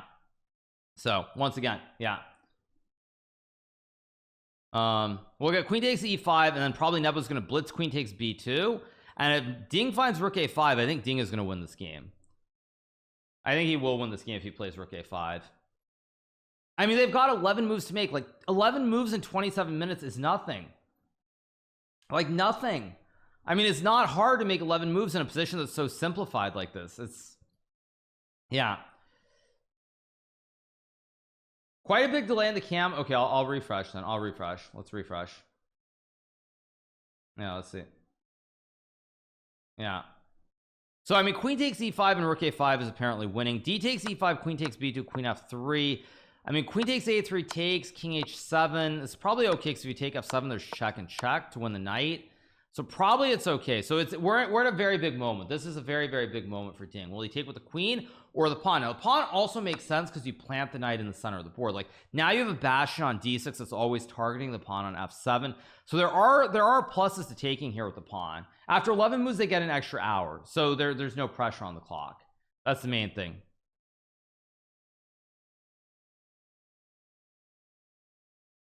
Yeah, so there is merit to taking with a pawn. Queen takes e5 also, of course, is very logical because black can't really take advantage here. If you play rook d8, white just simply takes the pawn on c4 here, and white has 3 connected pawns here. So we'll see. LeBron Aronian, yes, LeBron Aronian, exactly. Bro, this is a 2000 ELO game, not world class. I mean, it's higher than that, but again, you have to realize the players are under tremendous pressure here. There's a lot of stress involved, so it's not as simple as saying that. Thank you so much to Pieter M for subscribing. Thank you so much to Pieter M. Appreciate it. Thank you for the resubscription, Pieter. Thank you so much. Thank you so much to Pieter. Thank you for subbing, my man. Appreciate it. Yeah, thank you. When you're preparing for the candidates, did I buy CPUs for engine or just rent it? I bought a supercomputer for the candidates. Not supercomputer, because that's the wrong terminology, but yeah, I bought a very strong computer for the candidates. It cost about $15,000. Happy to move over from Twitch. How's it going, Pieter? Hope you're enjoying the stream. Once again, Pieter, since you're watching here and you're coming over from Twitch, you're going to enjoy the ad-free experience here on Kick right now. There are 0 ads, so you will not get hit with those ads at any point in time during the stream. Queen takes e5 and d takes e5 are both playable. Too many decisive games. Like I said, it's I mean, it cuts both ways. It cuts both ways. On the one hand, it's like you're happy because decisive games are good for chess, it's good for content, everything else. On the other hand, it's also bad because it means the quality of the chess level is definitely lower. So it goes both ways. I mean, I assume that Ding will take with the queen because, but again, he has to see this 98 idea, which is not obvious. So we'll see. We'll see whether he takes with the queen, whether he takes with the pawn, but my gut tells me that I think Ding will take with the queen. Knight takes c4 loses to rook e1 check. King moves and I just move the queen pretty much anywhere. Let's just say b7 and I have an extra rook on the board. So yeah, that's why knight takes c4 doesn't work. What is Chinese viewership looking like? I'm betting that there are not a lot of people following this match, unfortunately, in China. Considering the fact that it appears that Ding is not getting government support for this match, I don't think it's very high. I don't think it's very high. That's my guess. So once again, we'll see. So queen takes e5 is playable. Queen takes e5 is playable. I don't know what else. Low viewership in China. Yeah, probably. I mean, it's unfortunate. But it is what it is, as the saying goes. Yeah. No, I mean, I think what I would say is that probably there are a lot of Russians are definitely following this. In terms of Chinese, like I said, if Ding's not getting state support, I don't know why people would be super interested. I mean, it's unfortunate. I mean, he's playing for the world championship, but yeah, it's what it is. But there's also the fact that you have to realize right now the Chinese government is very Chinese government is not very they don't, I feel like they're not very big on gaming at the moment as well. Like definitely Tencent has struggled. I think they're trying to limit the amount of time that people spend online on screens and other things as well, so that also doesn't bode well for chess in terms of as it relates to China. I mean, it doesn't, unless I'm crazy, but I was pretty sure that in China, isn't there a limit that kids can only look at computer screens for like 30 minutes a day or play for 30 minutes a day, something like that. I mean, I don't know, maybe I'm wrong, but I could be wrong on that. Okay, thank you so much to Sword Melito for the gifted sub. Thank you so much, Sword Melito. Appreciate it. Thank you. Yeah, he takes with the queen. Okay, he takes with the queen. Good. Okay, here we go. I mean, queen b2, rook a5, rook f8 is possible, but I mean, the problem here is that, well, I guess 98 you have f6, or maybe even have queen c1. Yeah, we'll see. I expect queen takes b2, rook a5, rook f8 to be played. I do expect us to get to this position, but someone says the highest number of views of a video the highest video of a video about Ding on Bilibili is 38,000, so basically it's no popularity in Chinese internet.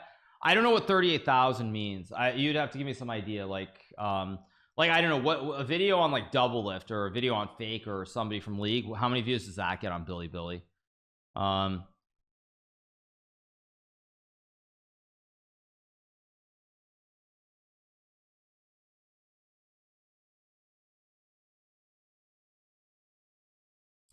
But I mean, I don't know, you guys tell me.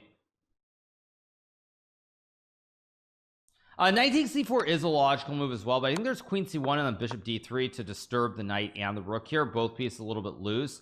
I mean, white's still better, of course, but like queen e3, queen d1 also hits the pawn on h5 and the knight on c4, so we'll see. Yeah, again, rook a5. I mean, but why is this winning? Let me see. What's computer say? Computer says 98. Oh, and now you probably have some knight f6 trick with like rook a8 and then queen e8. Ooh, checkmate on both g8 and h8. That's brutal. Checkmate on both, so that's rough. Yeah, you think there are more Indian views than Chinese views? That's actually really sad if it's true. Now Ding is down to 20 minutes, you guys. Keep in mind, Ding is down to 20 minutes here, so his time is getting a little bit low. Time is getting low for Ding. So we are reaching the critical moment here. The critical moment of the game is coming up pretty soon, I think. I think Nepo is going to keep moving fast, by the way, if he can. I mean, rook a5 is not the I think rook a5, Nepo will see this knight e8 idea, so he'll play rook f8, and then we'll see what happens after that. But knight takes c4 also is a move. Knight takes c4 though, I will say if knight takes c4 is played, I think the game is going to peter out into a draw eventually. So let's see. 20 minutes and ticking for Ding. We're on move number 31, so he only has to make 10 moves here. 10 moves in 20 minutes should not be too difficult. Shouldn't be difficult because the position is very simplified. There aren't attacks, nothing is really hanging anywhere, so it won't be hard. Plays rook a5. Excellent move. Excellent move. Excellent move from Ding. Yeah, no, it's because this tactic with knight e8 is the problem. I think Ding now, if he I don't think rook a6 is a very hard move to find. I think Ding is going to win the game. I think Ding is going to win now. I do. After rook f8, rook takes a6, which is not a hard move to find. I think that he will win. I mean, Ding is having a completely fine day. I mean, the game has been very sloppy, more on Nepo than Ding, obviously, but I expect Nepo will play rook f8, and then we'll see what happens. Game 6, Ghost is back to haunt Nepo again. Possibly. I mean, it's very spicy here, very spicy. Once again, big shout out to nearly 6,000 of you guys who are watching on this fine Sunday morning. Hope you guys are doing really well. Where is Tucker? Tucker Vandiver is not here right now, but he gifted 212 subs, so big shout out to Tucker Vandiver. Appreciate it. Thank you so much. You are the best. Rook f8 only move, by the way, only move to not lose. I think maybe bishop d3 is okay too. Peter thinks this is okay because knight e8, you can check and play queen b8, but knowing Nepo, he doesn't want to play this. He doesn't want to play an endgame like this. Yeah, I mean, London system worked. I mean, again, I think I will say this again. I think that I'm overvaluing Nepo's prep. I think I'm giving him too much credit with the prep. I'm giving him too much credit for the prep, too much credit for the prep, I should say. Is my general read based on this game. I think I'm giving him too much credit. So yeah, all right. Yeah, I mean, rook f8 is the only move I think that doesn't lose here. I mean, Nepo surely sees knight e8.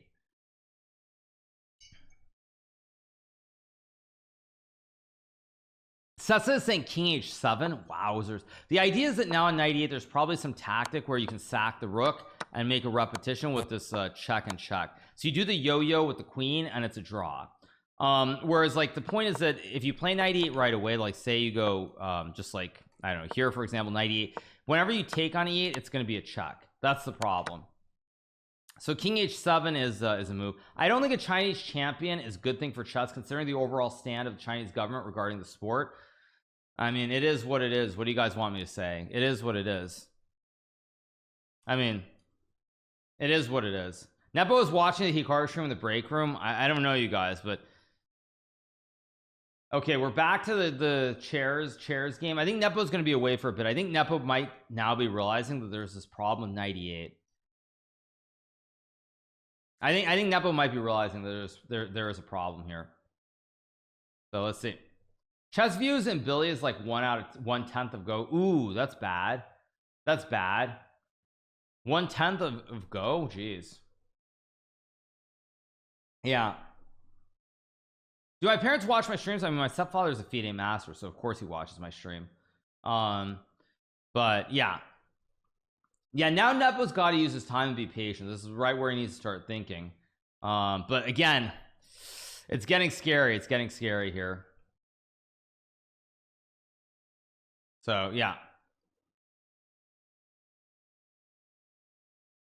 FIDE CEO just said that there are less women in chess because they lack testosterone. Oh my god, are you serious? Prati, oh my god, is there a clip of that? Did the FIDE CEO literally just say that? Wait, are you serious? Oh my god, is there a clip of that? That's got to be a troll, right? Levy just tweeted. Oh my god, oh my god, oh my god, oh my god. If you're serious, no, Levy didn't tweet. I didn't get debated, did I? I saw a couple people say that. I didn't just see one person say that. It's real. I mean, I don't think I got debated. I saw multiple people say that actually. No, it's a debate. Okay, someone's getting banned. Who said that? Someone's getting banned for that. Okay, someone's getting banned. Someone's getting banned if it, yeah, someone's getting banned for that. By the way, they're on an ad right now. Someone's getting banned for that. Look at a Tarjay tweet. No, someone's getting banned.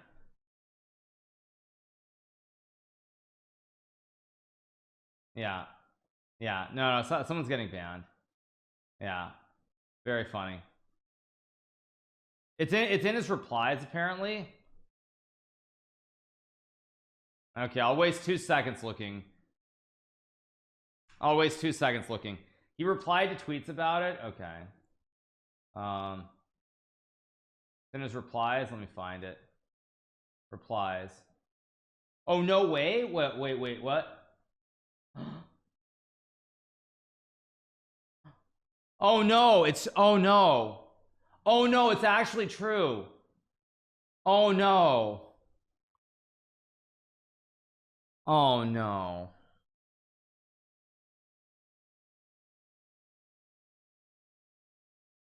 Oh no.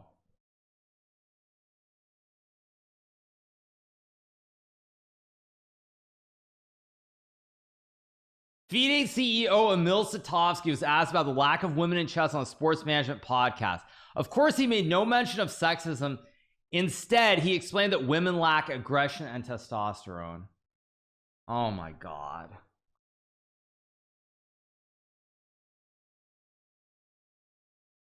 Oh my god. You cannot be serious. I mean, you cannot be serious.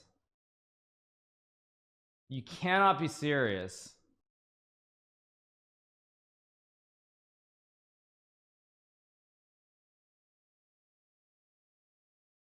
Ay, ay, ay.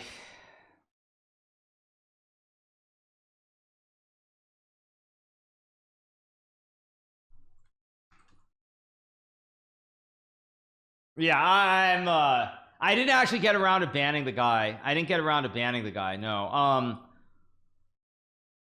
I mean, you cannot be serious.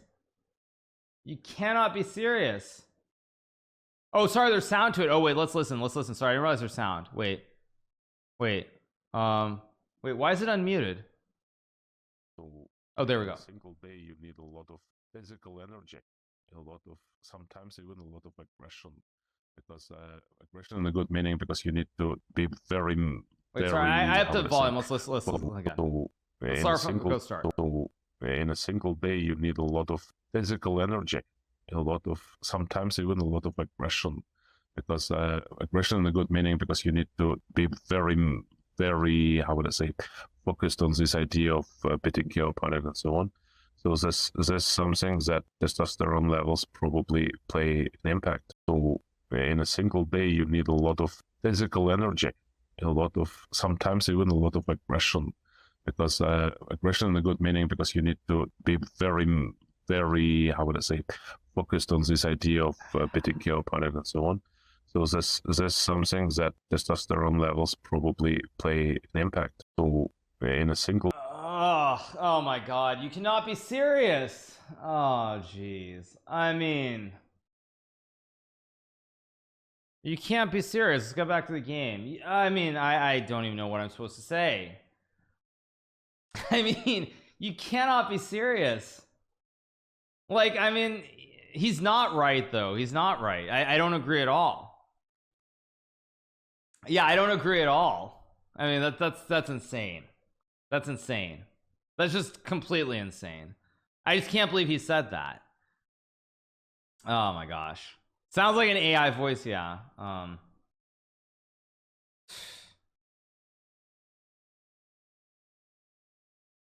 Ay ay ay. Ay ay ay. Yeah. Ay ay ay. Yeah, as someone as Marcaroni says, Andrea Botes has had 2 fights. How do they lack aggression? Yeah, that's a good point. Yeah, I mean, yeah, that's actually a good point. That's a good point. Yeah, yeah, that's a good point. Yeah, not wrong. Not wrong. Yeah. All right, let's watch a game. I'm waiting for a move from Nepo here. Uh.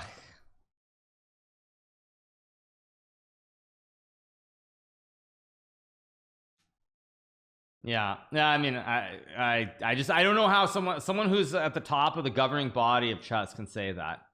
I just don't know how you can say that. Yeah, Anish and Fabiano clearly among the highest testosterone levels in the world. Yes, I think of Anish and Fabiano as guys who are like they're really aggressive. They got these huge testosterone levels. Yeah, yeah. I think even Fabiano like would laugh at that. I mean, he would be like, me, high testosterone. What are you smoking? Yeah, Fabiano would be like me with like the highest testosterone in the world. I guarantee you. Wow, now Nepo finds King H7, which is the only move here that doesn't actually that kind of makes things a little bit spicy still. I'm shocked that Nepo found King H7, by the way. So yeah. Second, it does work.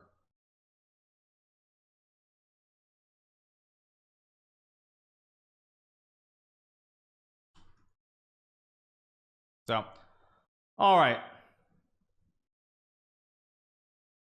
Anyway, where were we? So yeah, so we're King H7 play Queen E1 only move here. Not a hard move to find, by the way. But we'll see. Oh no! What is Rook C5? Ding played Rook C5 fast. No. What is Rook C5? Why did he play Rook C5 so fast? Why did he play Rook C5 so fast? Yeah, because now Queen takes C3, Knight E8. There's Rook takes E8. Maybe there's like Rook E8 and Queen D4 because of the right triangle again. There's a right triangle drawn here after Rook C8. You go check and takes, and now you have Queen D1. No. Why did he do that? Yeah, he did that because he doesn't. Yeah, I mean, Ding ran out of testosterone, right? His testosterone levels, like, they're too low now, right? Like, I mean, yeah, Ding just he ran out of testosterone. I mean, he's still Rook C4, I guess, but Queen D2 and Queen D1. Yeah, I mean, what can I say? Ding ran out of testosterone. Yeah, of course I'm joking, obviously, but like, jeez, not enough bench press. Yeah. Yeah, I was distracted. GM Ding Loren in chat says I was distracted by the FIDE hot take. Yeah, I understand, Ding. I get it. I mean, jeez. Okay. I mean, I don't know. Like, yeah, Andrea should beat the nonsense out of Mill on a canvas. Like, yeah, I mean, it's pretty bad. I'm not gonna lie. That's pretty bad take to have. It's like one of the worst takes I've heard in a while. And this is someone at the top of FIDE, just to be clear. There's someone literally at the top. Why is it auto playing again? There's someone at the top of FIDE. I mean, it's someone at the absolute top of FIDE. Yeah, we're at 5,800 viewers, you guys, pushing towards 6K. Hope you guys are enjoying the stream. Hope you're having a fantastic time here as we cover game number 6 of the World Chess Championship. I mean, I assume Nepo would take. The problem here for Ding is that Nepo's moves are too obvious. I mean, maybe Ding wants to go Rook C7 here, but again, Queen D2, Rook F7, Rook G8 should be hold. Oh no, there's Knight E8, maybe not. So maybe go Queen G5. We'll see. Nepo's got to use time here. Nepo's got to use time. I mean, Nepo finds some good moves, he will draw. It went to 5.9K, close to 6K. Yeah, I mean, again, the viewership is growing. I said it when we started a couple weeks ago that, like, when I saw the viewership start at 3K, that made me extremely optimistic going forward. And now we're at 6K. Life is good, you guys. What can I say? We're at 6K. Soon we'll be at 9K. Then we'll be at 12K. And it will keep growing exponentially as more and more people start watching our stream here on Kick. So big shout out to everybody who's watching. Hope you guys are having a fantastic day wherever you are in the world. So, all right, waiting for a move from Nepo. So queen takes C3.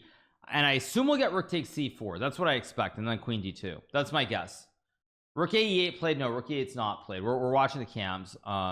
Just came back. Who's winning? I mean, I don't know what's going on. This game could go anyway. I really have no idea. I don't think Nepo can win because the material is down a pawn. But I think a draw or a ding win are both very much in play. So let's see. All right. Yeah. Odds of a testosterone question in the post-game press conference. Good point. Can you imagine if there's a question? We're on move 32. There's still 8 moves. The issue is too few women play chess. Yeah, I mean, the obvious simple answer, and this is not even being PC, the simple answer for why you don't have women in chess who are as good as men, I mean, I'll answer that question before like tackling the other one, is because not enough girls stay in chess past a certain age. I think when you start out at like 5, 6, 7 years old, probably the numbers are close to 1-to-1. It might be 2-to-1 for boys to girls. I don't actually know this, but it's probably fairly close. It's probably like 2-to-1 or even closer to 1-to-1. But when you get past a certain age, more boys stick with the game than girls, and there you can debate the reasons for that. But the simple answer is there are not enough girls playing chess past a certain age. That's just the answer. It's not about testosterone or anything else. Why don't women stay in chess? Well, that of course is the big question. That's the big question. And I would say, I mean, I think the simple answer is frankly sexism. I mean, like when the ratios start getting skewed to where it's like 10-to-1 or something like that, where you have 10 boys for every 1 girl. I mean, there's the reasons like that. So yeah, Andrea would beat the testosterone out of him. Yeah,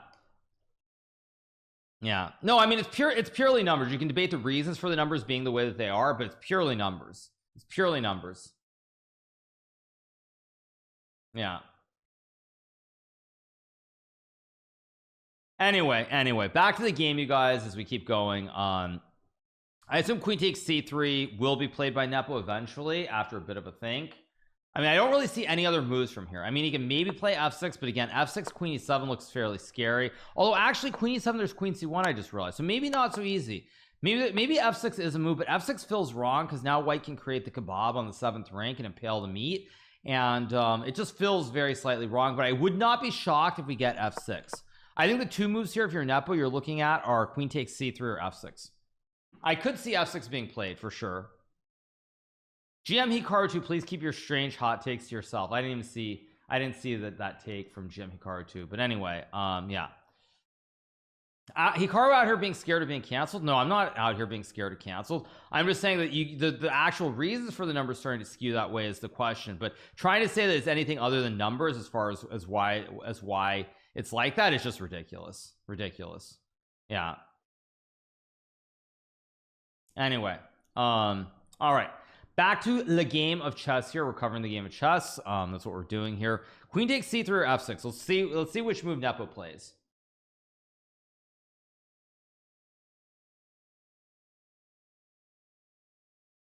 Secret idea, ding found at depth 32. Yeah, what about a5? A5 is just too slow here because I think white can go rook c7, a4, and just takes, and then you go rook g8 and then knight e8. Although apparently I saw the bar change. Why'd the bar change? Oh, because you have queen c1 check and queen g5 apparently. Now suddenly you guard the juicer, and now the a pawn is really scary with the rook behind the passed pawn. So there are ideas like this. There are tricky ideas here. The voices are getting louder. Yeah, the voices are getting louder as the viewership goes up. Yeah, queen takes c3 or f6 will be played. Thanks so much GMHikaru 2 for subscribing. Thanks so much GMHikaru 2. Appreciate it. Thank you. Thank you for the resub, my man. Thank you. We're up to 1,763 subs. Thank you so much, you guys. Appreciate it. Yeah, we're gonna get one of these twos, takes or f6. I don't know which one. Yeah, self-sub. That wasn't me. Yeah, Nepo will hold next combo. I don't think there's any guarantees. I think this game could go anyway.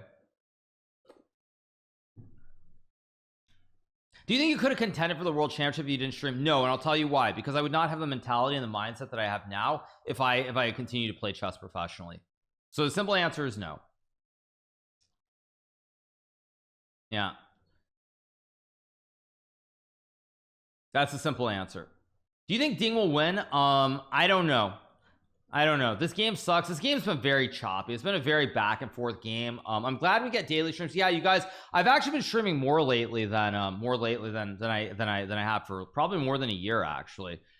Streaming has been good. Yeah, so like the notion of me somehow playing for world championship, I would not have been in this situation if I hadn't if I hadn't retired from chess and started streaming. So that's just the reality. Could I concentrate for 6+ hours for 14 games? Yes, but players get up from the board quite a bit, so you don't literally have to be stuck at the board, glued to the board, studying nonstop. So, yep. What do you think? Okay, so I'm guessing he's gonna play a5, but I mean, this just doesn't look right. Even takes. Maybe a4. I mean, I don't know what's going on here. I mean, this is getting very chaotic. I don't know what's happening here. A5, rook c7. Okay, plays f6. Doesn't queen g3 and rook c7 just win here for white, or am I missing something? Ah, no, I guess because a5, rook c7, you have queen g5. Yeah, I mean, it's getting very spicy. I guess we're gonna get queen g3, a5, and knight e3 is winning. I mean, yeah, I don't know. I'm gonna be honest, I don't know what's going on here. I mean, I don't know what's going on. I don't know what's going on here. I think Nepo's trying to win with a5. I think Nepo's trying to actually win this game with a5, a4, a3, a2. Yeah, I don't know. Well, I mean, the game is very chaotic, so optimal moves won't happen, but I mean, just intuitively thinking that you can win by running this pawn down the board doesn't feel right. Thanks to Outlaw for the host with 638 viewers. Big shout out to Outlaw. Thank you for the host, my man. Appreciate the host. Hope all went well with your stream. My name is Grandmaster Hikaru. I'm playing this game called chess. Now, right now, we're actually covering the World Chess Championship, which would be the equivalent of, say, a heavyweight boxing World Championship match. Now, of course, it's not on pay-per-view, but a big shout out to everybody who is coming over from Outlaw stream. We are covering this World Championship match. Game is getting pretty hot and heavy here. We're down to the last hour probably of the game. Both players are low on time, 35 minutes and 18 minutes. Queen g3 played. Here ideas to play rook c7 and put pressure on the pawn on g7. I am not great at I'm not great at maths, but I try to pretend that I am good at maths. But once again, a big shout, thank you for the host. Hope you guys are having a good time. We're covering the World Chess Championship, which has a prize fund of 2 million bananas, also known as US dollars, greatest currency in the world, of course. So $2 million prize fund here. Winner gets 1.2 million, loser gets $800,000. So that's what we're doing at the moment. We are, of course, sometimes playing chess as well, besides just covering chess. So it's all good. How many deciliters in your glass? I don't know. Someone can tell me. I don't know. You tell me. It's a big jug. Dollars, yes. Dollars, yeah. So also for those of you guys who want to understand what's happening in the position, who don't really play chess, you can see to the left of the board, there's this bar here, and this bar is going up and down. So for example, if I play a move like this and white plays a move like this, you'll see the bar goes way down because white just hung the queen and white loses the game. So we have this bar that it's basically computers are better than humans at chess. So they give us some ideas of what will happen with perfect play here. And right now white is looking very good. You see the bar, it's plus 2.65. So white is up the equivalent of 2 pawns being worth 1 point each. So white is almost up the equivalent of 3 pawns here. 6k heck W. Yeah, we're just chilling, having a good time, you guys. Chilling and having a great time. We're of course covering chess, and that's what we're doing. Helium, how much for your water jug take? I don't know, you guys, what you're asking exactly, but once again, big shout out to Outlaw. Thank you for the host, and we're just chilling here covering chess, having a good time. Stockfish says that humans are stupid and we laugh at Stockfish for being stupid. Did you really quit playing professional chess and become streamer, or is this just a passion of yours aside from playing chess? No, you guys, playing chess is not my main job. I am a streamer first. It's what I do to make a living. I stream like 4 or 5 days, maybe even more. This past week I think I streamed 6 days. So I stream a lot. What do we get? Queen g3, a5. Nepo is going for the win. Nepo is going all out for the win. He wants to get this pawn down the board and make a queen. He's in it to win it, or he's in it to lose it, one or the other. But anyway, let's see. Yeah, I don't even know what to say about this game. I mean, this game is just bizarre. This has been maybe one of the most bizarre games I've ever seen. Go big or go home. Yeah, what's our classic Texas saying? big hat no cattle, I think that's the saying if I remember it correctly from my days in Texas. Yeah, it's like big hat no cattle, or go big go home. One of those two phrases applies here. Nepo's testosterone levels are at full max. Yes. So once again, since there are people coming in, we have the CEO of Chess, the CEO of FIDE, basically come out and say right here, I'll mute it so you guys don't have to listen to it. The FIDE CEO, he was asked about the lack of women in chess, and he said that basically he explained that women lack aggression and testosterone. That's why women are not good at chess. For anybody who's wondering why we're making a bunch of testosterone jokes, that is the reason. So yeah, my president. Knight takes c4 is not actually a crazy move to find, but what you have to understand is after a4 that you actually do something somewhat counterintuitive. You go away from the pawn. Knight here looks like it stops the pawn from pushing, but you actually need to go away from the pawn to attack the bishop on c2. I will say, however, in this game, I feel like Magnus would have won this game at least like 4 or 5 times already with the white piece. Of course, we're talking about Magnus Carlsen, also known as Magnus Carlsen, the soon-to-be former world chess champion, strongest player in the world by a 50 plus rating point gap. So yeah, it's not looking good for Nepo here if Ding plays the right moves. If Ding plays the wrong moves, though, Ding could also lose this game. That's what's funny about this game. Like if Ding makes a couple of bad moves and Nepo gets his pawn to like a3, Nepo could actually lose this game. The bar on the left is the live testosterone levels. Exactly, you guys. So yeah, I do think here that I do think that in general though, if Ding keeps his nerves about himself, he should win this game. He should win. What's my age? I am currently 28 years old, you guys, so still many years left in the tank. Yeah, I really can't believe someone's supposed to be a chess player have that take that kind of hurts. What take? I don't know what you mean by that. So yeah. Oh, sorry, you mean Emil. You mean Emil's take. Yeah, sorry, you mean Emil Satovsky's take. Yeah, I mean, breaking announcement by FIDE, Elo is changing to the testosterone points. Yeah. No, I mean, I'm not gonna pretend it's not a good thing, you guys. It's not a good thing. Let's be clear, it's not a good thing. Like I just, yeah, I don't know what to say. I don't even know what to say. It's just such a bad take. It's such a bad take. I mean, maybe we'll get this one with rook c7, queen g5. I mean, white is still better here after knight a3. You blockade the pawn, but again, it's a little bit hard because rook b8, rook b3 is a big threat here. So we'll see. Yeah. Just left for 20 minutes. Sessa says one for +5 to 3.6 because Jan Nepomniachtchi has decided to lose all objectivity about the position, and he's going for broke. He's trying to win this game with the black pieces here, and I don't even know what to say. Yeah, it's just wild situation here. Yeah, just completely insane. I don't know what to say, what to make of this, but I would say right now I think Ding is in I think Ding will win this game if he finds like 4 or 5 good moves, but he still has to find a couple of good moves. It's not as simple as finding one good move. Yeah, I mean, yeah, I don't know what to say. I mean, I don't know, since they at the press conference they do take questions from Twitter. I would not be surprised if someone from Twitter, actually there is a question that is asked at the press conference about this exact topic. I would not be surprised if there is a question. Yeah, it's a legit podcast, so yeah. All right, 6 moves to go. Big moments, tense drama. Yeah. Tense moment.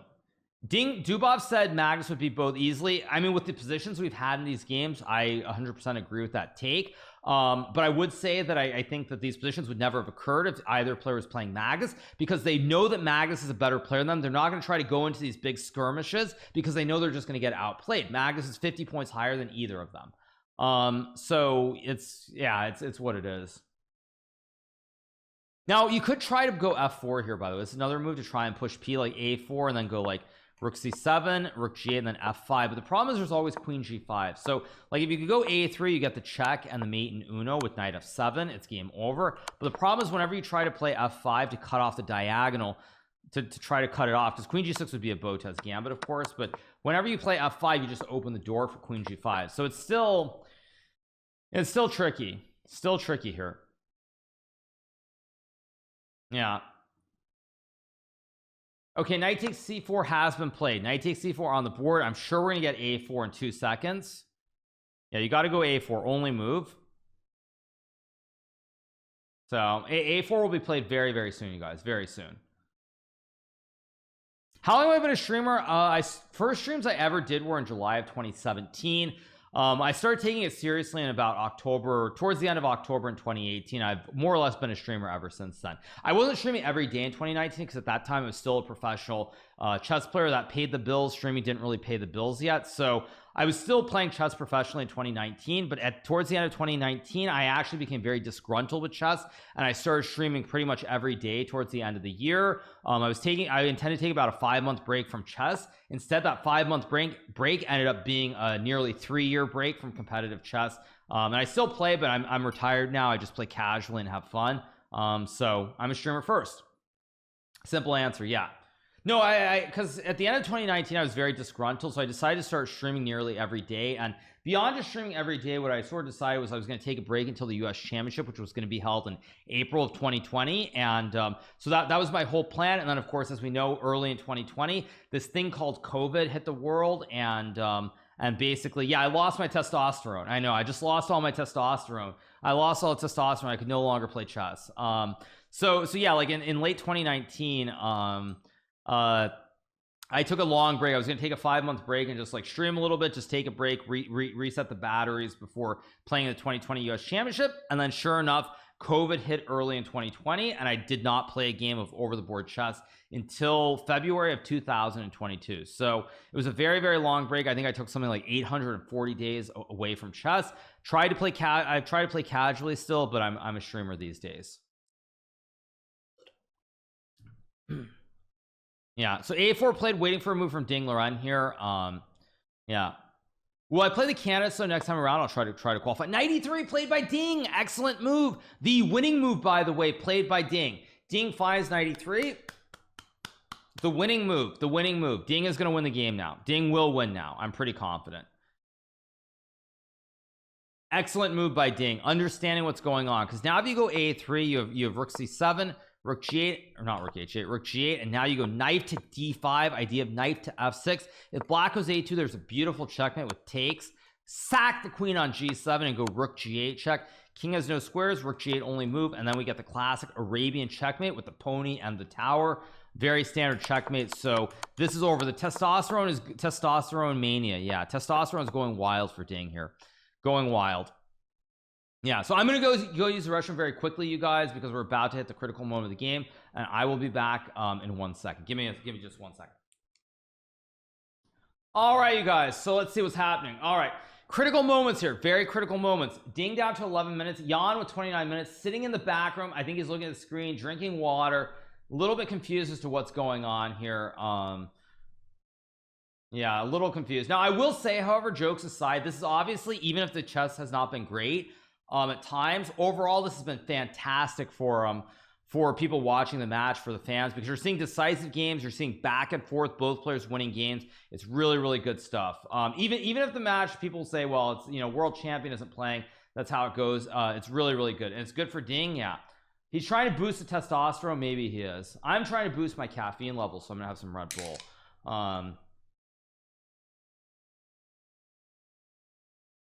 All right, CEO tweets, Pog. Oh, did CEO tweet? Did the CEO tweet? Yeah, did he just tweet? No, he didn't tweet anything. I'm looking to see. Yeah, he didn't tweet anything. Just tuned in, 6K viewers. Yes, you guys. Views are popping off. We're up to about 6,500 viewers today. Again, a great stream. We have been here before. We were here like 3 days ago, I think, but nonetheless, really, really good stuff. Again, just growing chess on Kick, and yeah, the match is helping with the numbers for sure. A match is helping with the numbers because these games are turning into wild skirmishes all over the place. Now, the reason this is winning for white is because the pawn isn't far enough up the board. So if I can magically set this up with the pawn, how do I do this? I'm just trying to find some way to set this up. Like if the pawn was already on a3, for example, here, and black could go a2, black would be completely fine. But the pawn is one square too late. So Nepo is trying very hard to get a queen in his life, but unfortunately, he can't get a second queen in his life in time before his king gets checkmated. So if this pawn was on a3, black is winning, but you're one move too late. You're one move too late because the knight gets to your king just in time. The knight gets there just in time. I mean, you can go king h8, rook a7, and maybe bishop b3. It's an idea, but still, I think maybe just knight e7, maybe knight f4. I mean, white's got to be winning here. So it's getting very, very tense here. Very, very tense. Yeah. Replacing Mill with Hikaru FIDE 2023. I would never do that in a million years. I'm just gonna be honest, you guys. I would never do that.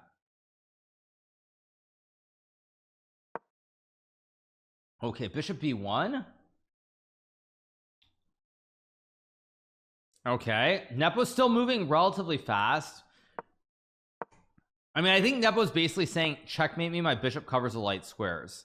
He's saying, how can you checkmate me? We have rook c7, rook g8 played here. Never say never. Yeah.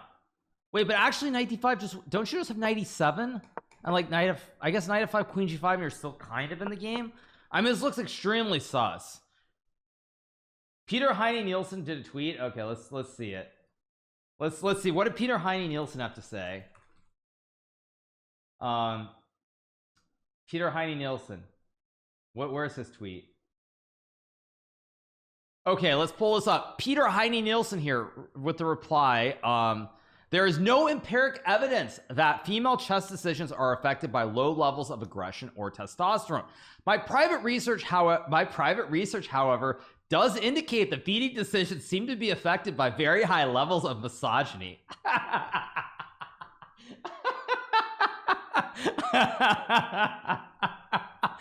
That is a great reply. That is actually a great reply. That's a great one.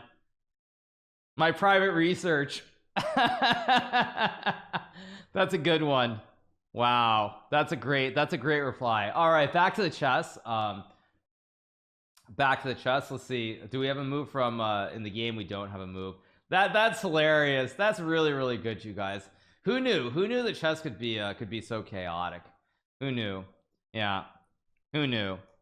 So all right, rook g8 played. I mean, knight d5, king h8, knight e7, rook g8, and what, knight g6? Is this win? Still not trivial. It's weird. Even though this is actually winning, you have to be very precise.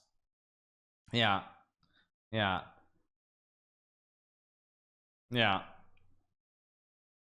Chance of Ding losing on time very low because this is move number 38.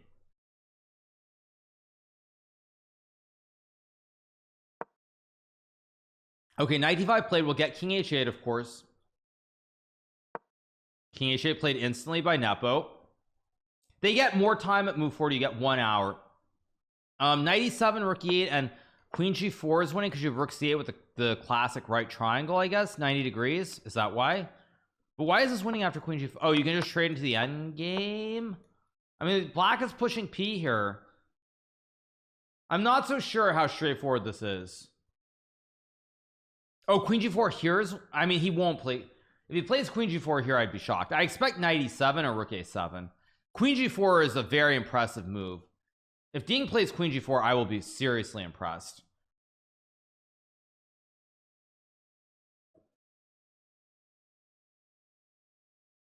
Yeah, seriously impressed if he plays it. Seriously impressed. Let's see. Why? Because it's a move that doesn't really have a straightforward plan. Like, I get that you have the plan of knight e7, rook c8, which is winning, but it's a move that doesn't do anything concrete, whereas black is pushing p on the queen side, so you feel the need to do something very, very concrete. Yeah, queen g4 gets the trophy right away. Yeah, but knight e7, rook e8, queen g4, queen g5 is still very tricky, because after takes, if you go rook a7, a3, and you make it checks, now somehow I think your knight is like kind of getting trapped here. Or black can actually take too, although this should be winning, right? It's not winning with the two pawns. Is this really not winning? Two connected. Computer is not convinced this is winning, which is actually kind of surprised by that a little bit. But anyway, let's see. All right.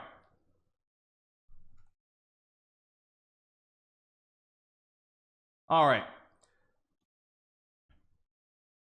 Sessa says 97. Well, 97 rookie 8, and then you have to find the right move. Like I said, queen g4 is probably winning, but it doesn't seem so trivial or so obvious to me.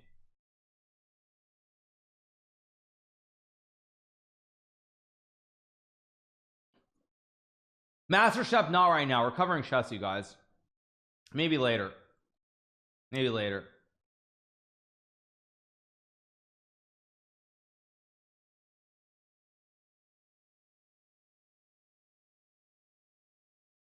So, all right.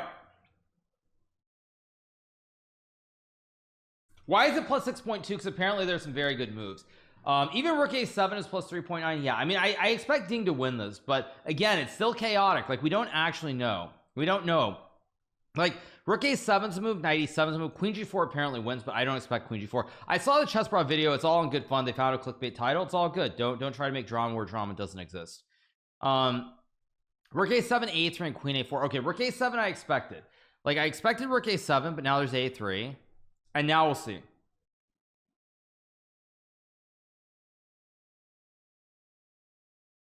Is Ding still in prep? No. You got to go a3 here. But even this is not hard to realize is winning, because takes you take with the pawn. King is dead in the corner. Like, even the, but I guess you have queen d1, queen h5. So like, did he play a3? He did play a3. So Nepo moving instantly.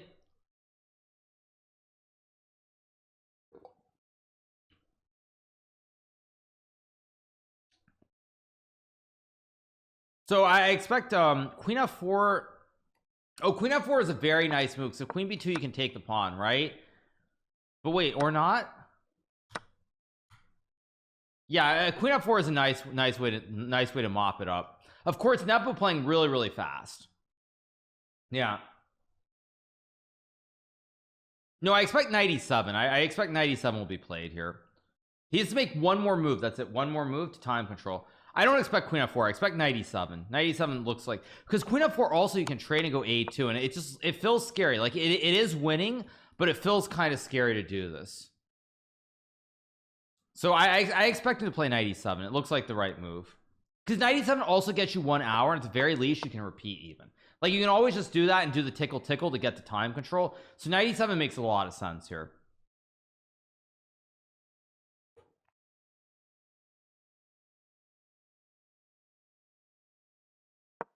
Yeah, he plays knight e7. It's what I expected. So he's going to go knight e7, rook e8, and he's going to do the tickle, wiggle with knight d5, forcing rook g8. And then he'll go get his coffee, or maybe he'll go get a testosterone booster shot, whatever. Maybe he'll do that. I think it's a Popo Man for the 10 gifted subs. Yeah. Ding, no, I think actually Ding's going to go to the back room and get like a testosterone shot. And then he'll be ready to play again, and then we'll keep going. So thanks so much to Popo Man for the 10 gifted subs. Appreciate it. Thank you so much, man. You're the best. Thank you. Yeah, go get that testosterone shot and then start. What's the testosterone meme? Yeah, so those of you guys who are wondering what the meme is, this specific tweet from Unsubstantiated Chess Rumors. We have this tweet which says, FIDE CEO at Emil Satovsky was asked about the lack of women in chess, the lack of women in chess on the Sports Management podcast. Of course, he made no mention of sexism. Instead, he explained that women lack aggression and testosterone. So this is what the whole testosterone joke is today, that he's basically saying women don't have testosterone.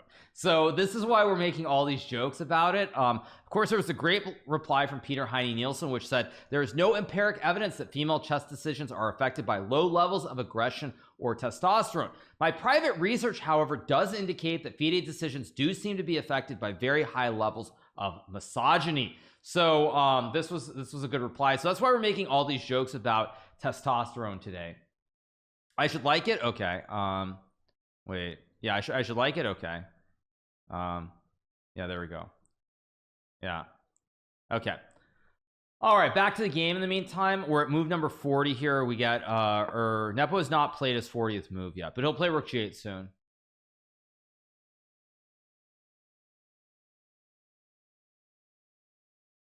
Yeah. It's not like Judith Polgar beat 12 world champions. Yeah, I guess Judith Polgar. So I guess the argument would have to be what Judith Polgar has, like she's got like godly levels of testosterone, Yeah, I know he misspelled, but English is not his first language, let's be clear.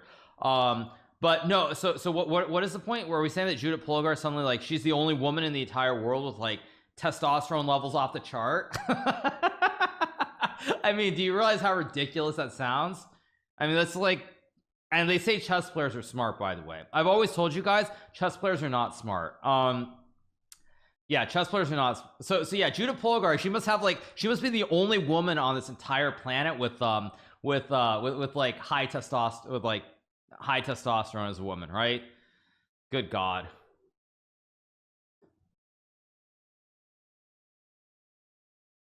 Yeah. Did FIDE give Ding a testosterone cake for his birthday? Yeah, this has been a very entertaining day. What can I say? Big shout out to everybody who's watching. Nearly 7,000 you guys on this fine Sunday morning. Hope you guys are doing really, really well. Yeah, so let's see what Nepo is going to do here. I mean, Rook E8 is the obvious move. I don't think Nepo is going to resign. That much I'm sure of.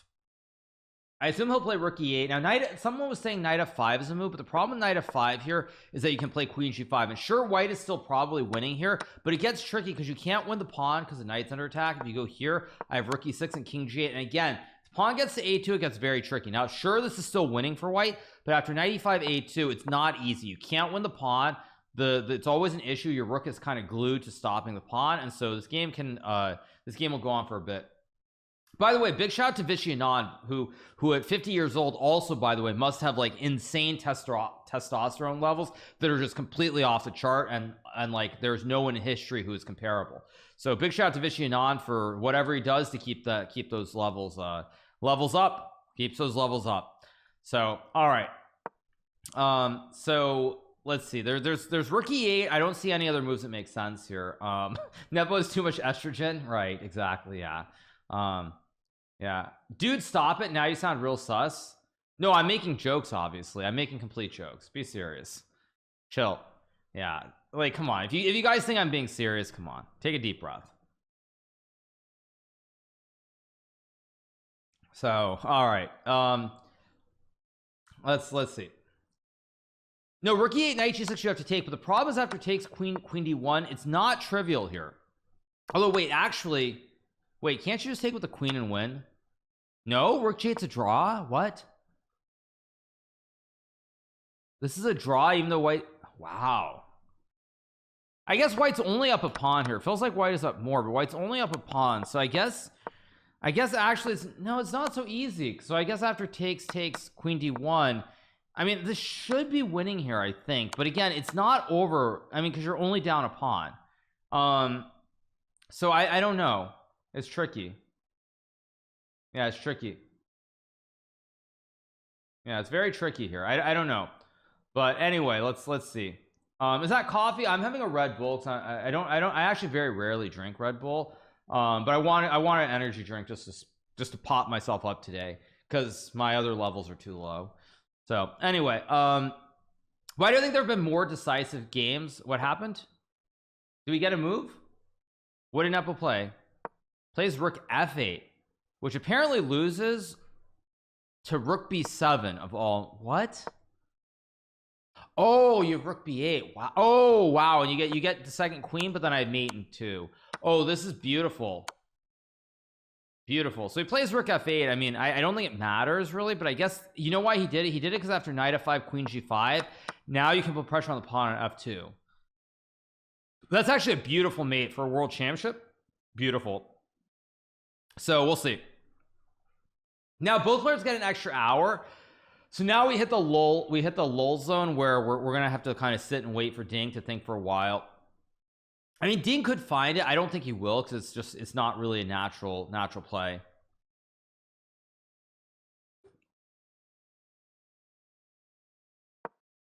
But wait, so why does Rook E8 why does this not win here? This doesn't work because you can play queen to B2. What the heck? And after takes, you just move the bishop and make a queen. I mean, that's just ridiculous. And the difference is here now, if you play queen B2 here, after takes, there's Knight G6 forking the king and the rook, and if you take, I take with the queen and I cover the square. And if you go rook b8, I have queen to b1. But in the other line with the rook on e8, it doesn't work, because now after takes and knight g6, you just quietly ignore it and you just move the bishop and make a queen next move. I mean, that's insane. That is completely insane. That's why rook f8 wow, that's just nuts. Yeah, that's completely insane.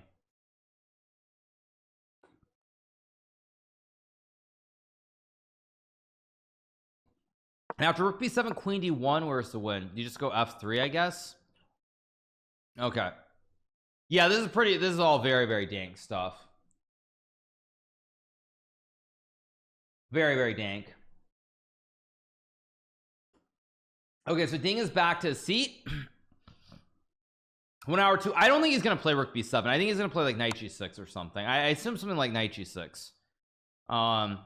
Ding is running. Oh, I didn't notice that. He was running back to his chair. Okay, fair enough. Yeah, rook b7 is really, really dank. Most hype chess I've watched in a while is championship. Yeah, I mean, that's like that's the conundrum in chess. Like, the more decisive games you have, the better it is for the viewer, but that also means the quality of the chess is significantly worse. So it's very very tricky. Yeah, it's very tricky. So anyway, 100% win rate for the London. Yeah, I guess. Yeah.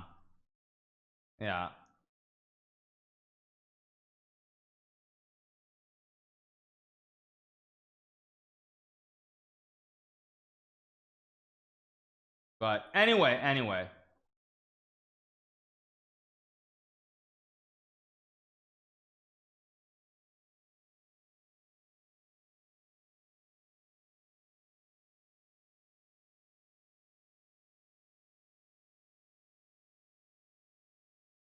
Anyway, you guys, let's keep going. This is a higher viewership I've had. We have been higher. We have been higher before, but this is pretty close to top. Did I stream on Mixer when it came out? No, I wasn't a streamer back then. So all right, waiting for a move here. Knight f5, queen g5. I mean, Ding is going to use at least 10 minutes here. At least 10.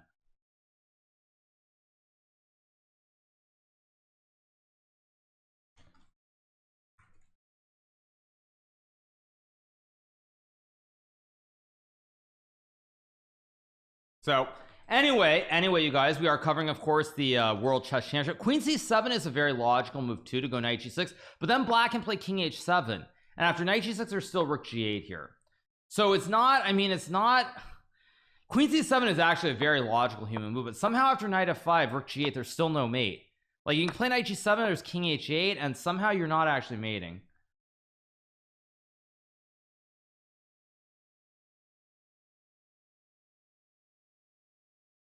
Yeah. If Ding knew it was +9, would he find rook b7? I don't think he would, actually. I think he'd still probably play knight g6.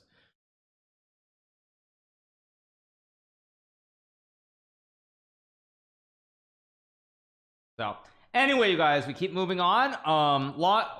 According to FIDE CEO, Andrew Tate is the best chess player. Good one. Yeah.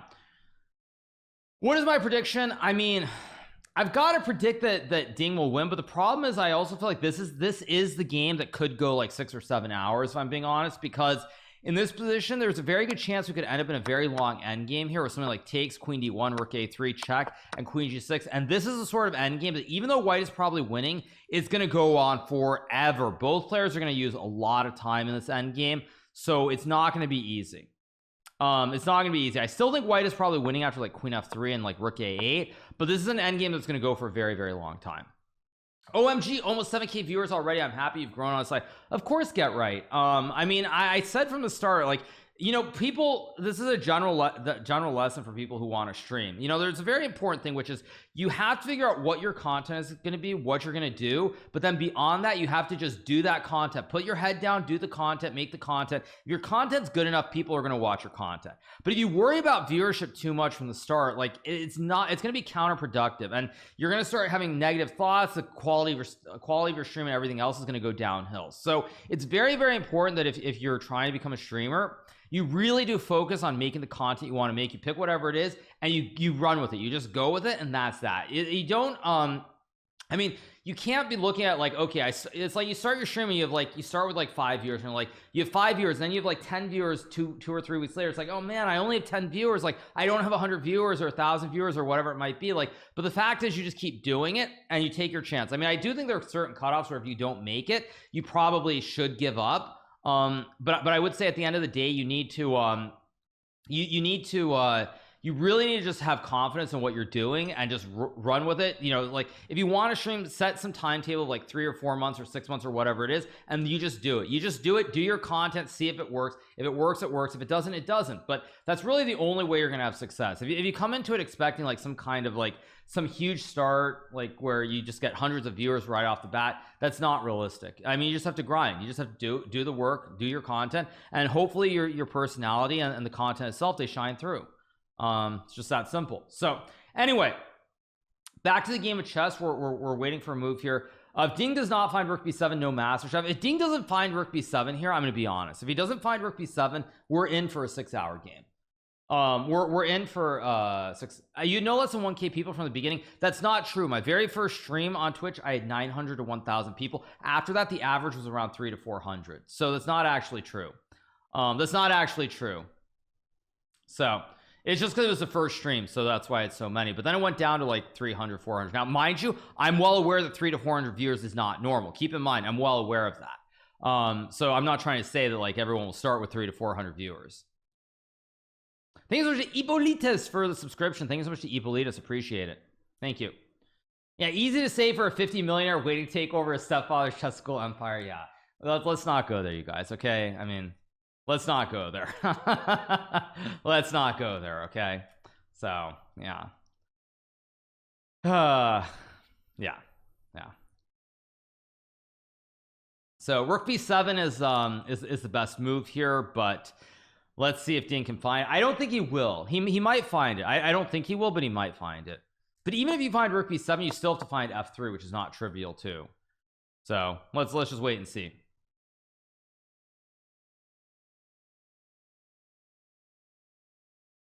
Hikaru, you are also a very good entertainer. Magus, way to make sleep.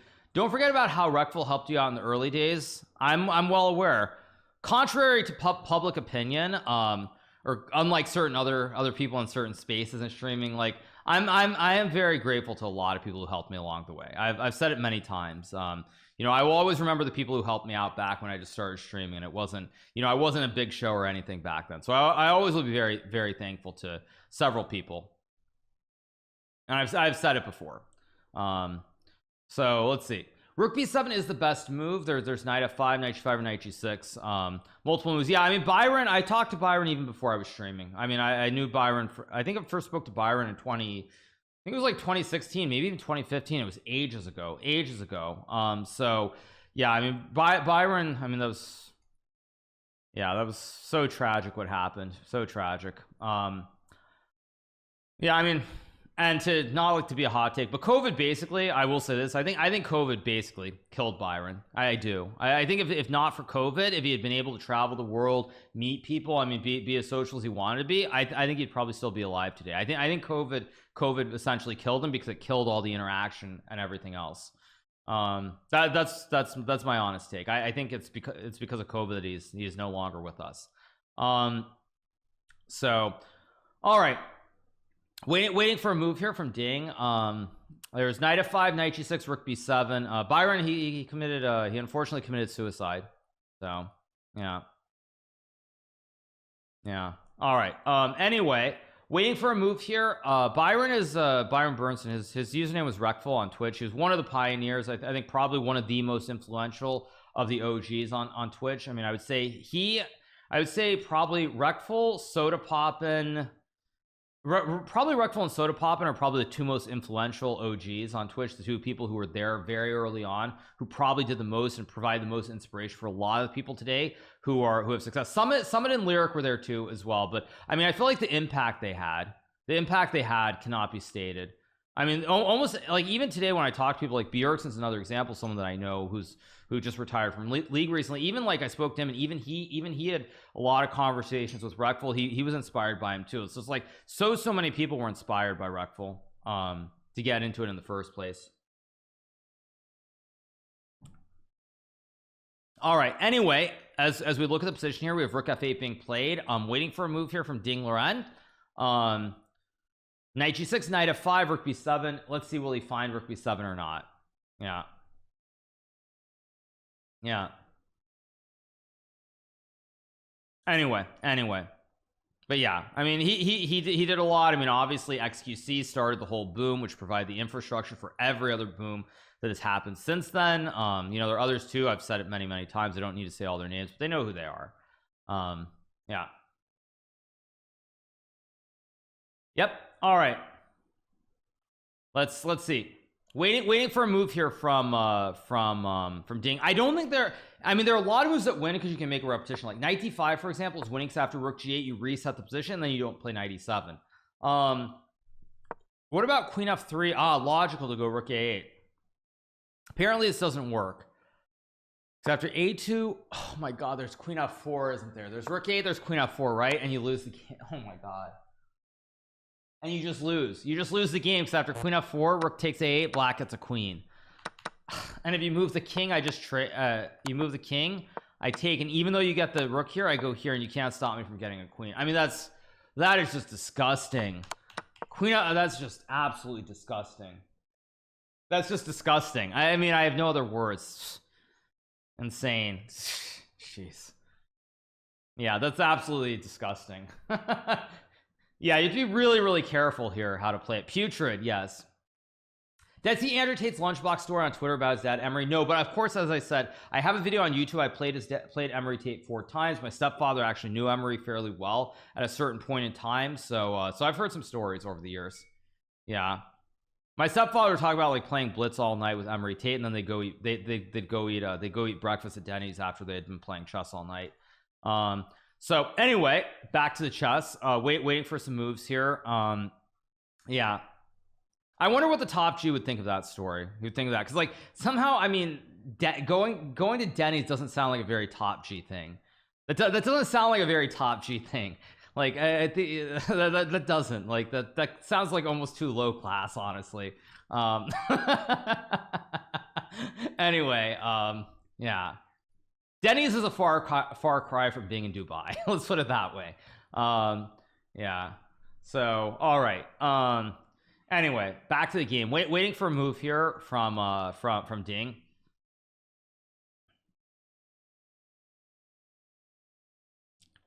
Waiting for a move here from Ding. Still, I mean, queen f3, a2, rook a, queen f4 would be an absolute heartbreaking way to lose the game. I don't think it's going to happen. I mean, rook b7 is possible, but the only way you find rook b7, I think, is if you actually look at queen f3 and rook a8. If you don't look at queen f3, rook a8, then I think it's very hard to play rook b7. That being said, Ding has so much time here that you could think for another 30-40 minutes, and if he plays it, he will just win.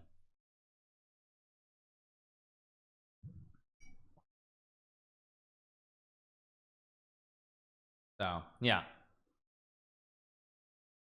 what am I doing when the phone's on the shelf? So basically, I'll tell you guys, so when I play the competitive events, I have my phone right there on the shelf, and it functions as a second cam, so they can see all the monitors, they can see what I'm looking at.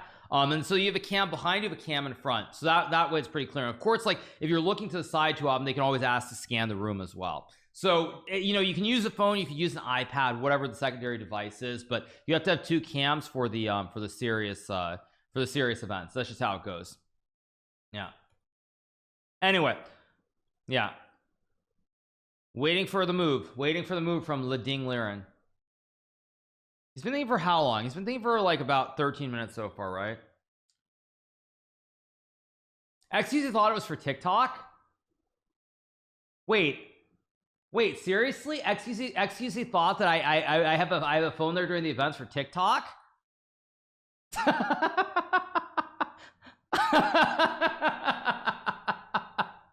Oh my god. Yes, of course, because I'm playing a professional event for lots of prize money, and I'm recording for TikTok. That's like the greatest thing I've ever heard. That's the greatest thing I've ever heard. Hey, maybe I should do that now. Maybe like what I should do is when I'm playing the events, actually instead of being in like the Zoom call, I should actually be streaming on TikTok on my phone while I'm playing against Magnus, right? So that's actually maybe a 5-head move. Because you can stream on TikTok, right? I should actually stream on TikTok. So when I play competitive events, like my second cam is going to be me streaming on TikTok. My first cam is going to be me streaming on Kick. Yeah. Yeah. Yep. Maybe not the worst idea ever. Yeah. Then the judges can watch your TikTok. Exactly. Yeah. Yeah, maybe it is. Maybe it is a genius idea. I never thought of that. I never thought of that.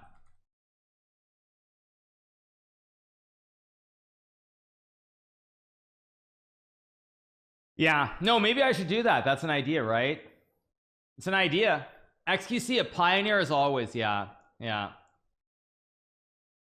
yeah. Almost 7K. We're just chilling, having a good time, you guys. I hope you guys are doing well, enjoying this World Chess Championship match that we're covering. 6.5K. Yeah, the viewership is going through the roof as always. I always knew it would, but yeah, we're just chilling, having a good time, and we'll see how it goes. How's my prep for Norway chess going? My prep for Norway chess is not really going yet. I've done some work, but not a lot. I heard, yeah, there was some people who were saying that Kramnik is apparently working for Jan Nepomniachtchi's team. Kramnik, of course, being the former world chess champion. He beat the founder of chess, the creator, Gary Chess, in a match in 2000 in London. So very, very prominent former world chess champion. Why does this game keep going? Because it's Ding's turn. He still hasn't found the right move yet.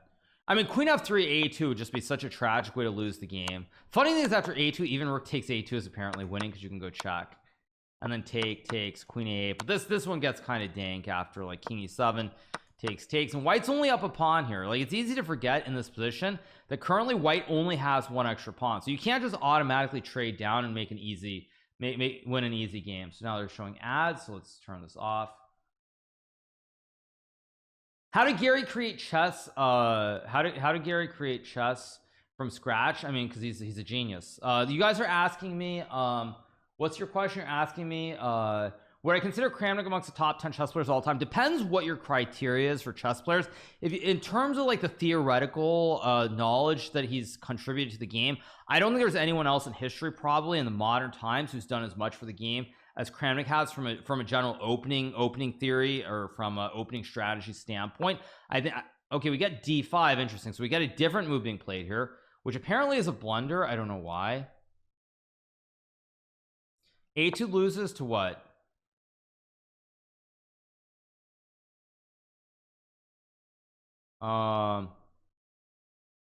Okay, I think Jan is going to go very deep in the tank now because there's so many options for both sides here.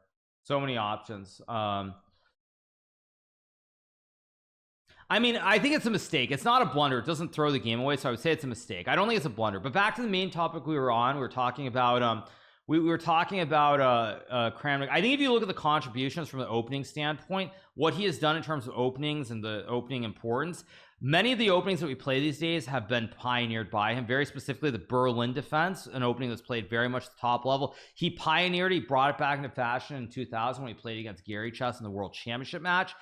He also played the Petrov, which is another opening that a lot of people play these days as well. So he pioneered a lot of these openings. So I think that his general contributions are huge. In terms of like pure performance, is he top 10?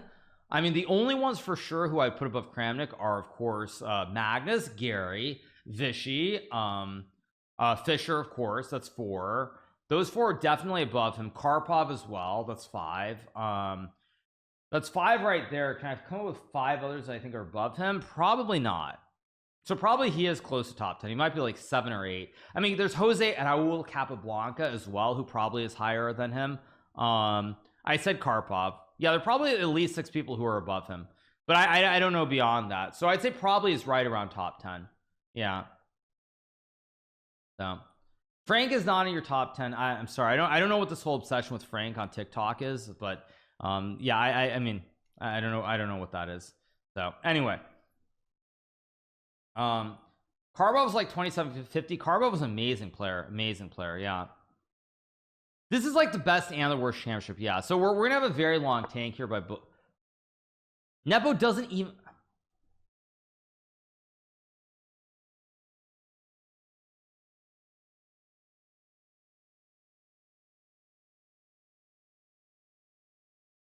How do you not think?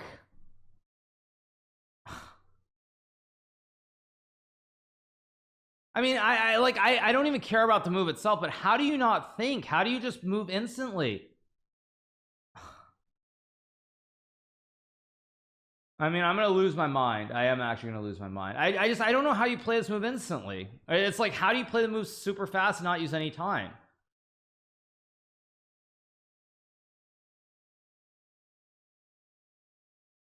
Nepo thinks he's playing rapid. I mean, I guess. I don't know.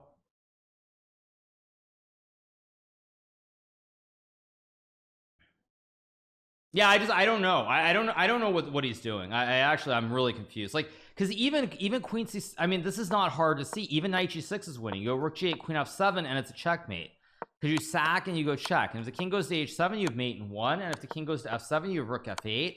Like, this is not hard to spot. I mean, Ding is going to find it for sure. So I'm going to use the Russian one last time, and then I think we're going to see the end of the game pretty soon. Yeah, we're going to see the end of the game pretty soon for sure. All right. Lyric for the sub. Yeah, I mean, I don't know what to say, you guys. I'm literally I'm aghast at this. I just don't know how you do this. I don't understand how you play this fast.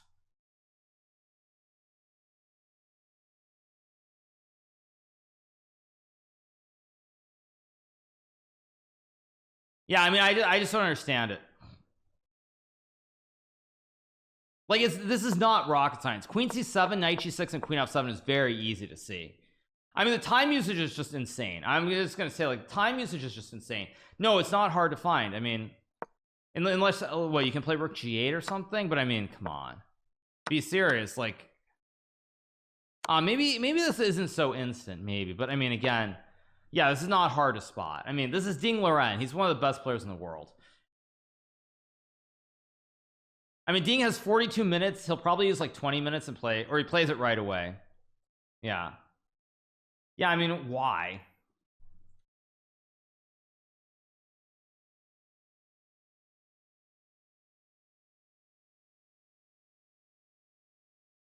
Yeah, I don't know where the mate is, but the mate doesn't matter. I mean, like, yeah.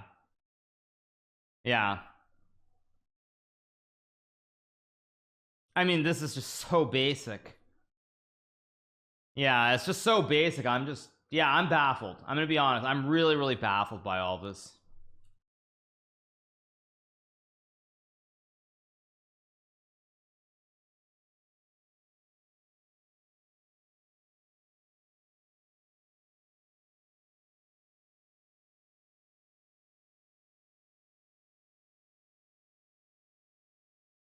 Yeah, I mean, I have nothing to say, you guys. I'm out of words.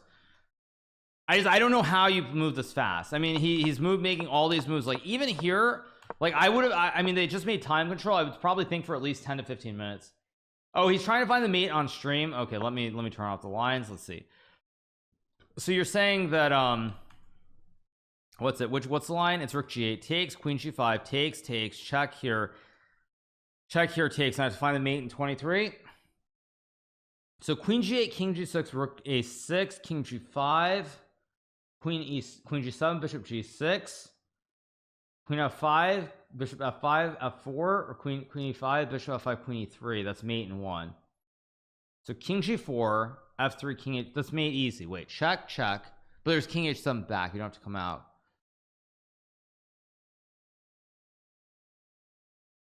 f6. No, I think it's a forced mate. Unless I'm crazy. I think it's just check. Here takes, block, check. If king goes here, then you go f3 and this is mate. If you go king h4, it's mate in one. Go bishop f5, it's queen e3, and then mate in one. Either square checkmate and king h4 checkmate, of course. And if they play king f4, it was queen d4 and rook f6. Yeah, it was check and mate, of course.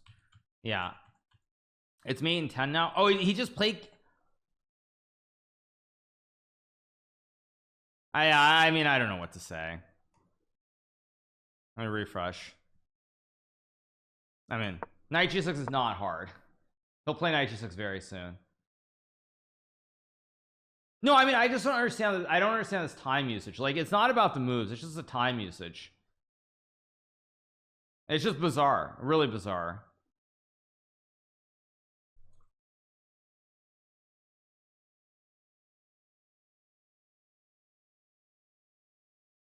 Yeah, he plays knight g6, of course. I mean, it's not hard. Yeah. Yeah. Yeah, it's almost like Nepo can't control himself. Like, he can't. It's like Nepo can't control himself. He can't bring himself to think. That's the problem. It's like he can't bring himself to think. He literally can't sit there and think. He just needs to make a move. No, this will be over very soon. I don't know when it's going to be over. But it's going to be over very soon. Unless Nepo sits at the board for half an hour, this will be over. But he wasn't actually losing. That's the point. This was not a trivial win after d5. Like, it was not trivial at all after queen to d1. I think it was queen to d1. Like, it was not trivial. So yeah, it is what it is. Rook g8 played.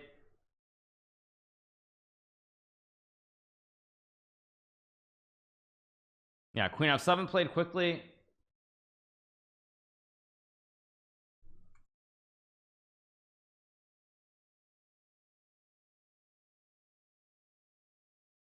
All right, you guys, so I'm probably gonna be calling it a day then, since the game's about to end. So I'm gonna probably call it a day. I'm gonna do a recap, of course, on YouTube, which will be up a little bit later.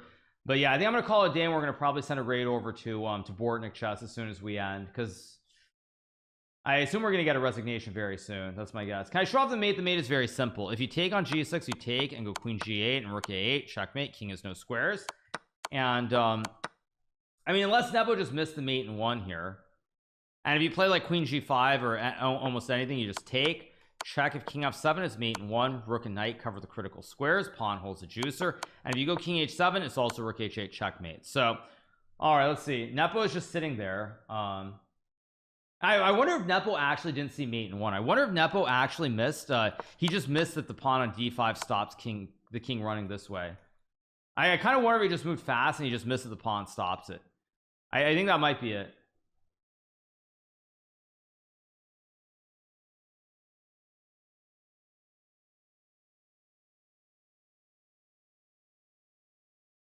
Watch Nepo now sit here and think for 20 minutes. No, I'm not going to cover the press conference, you guys. But watch Nepo just sit here and think for 20 minutes.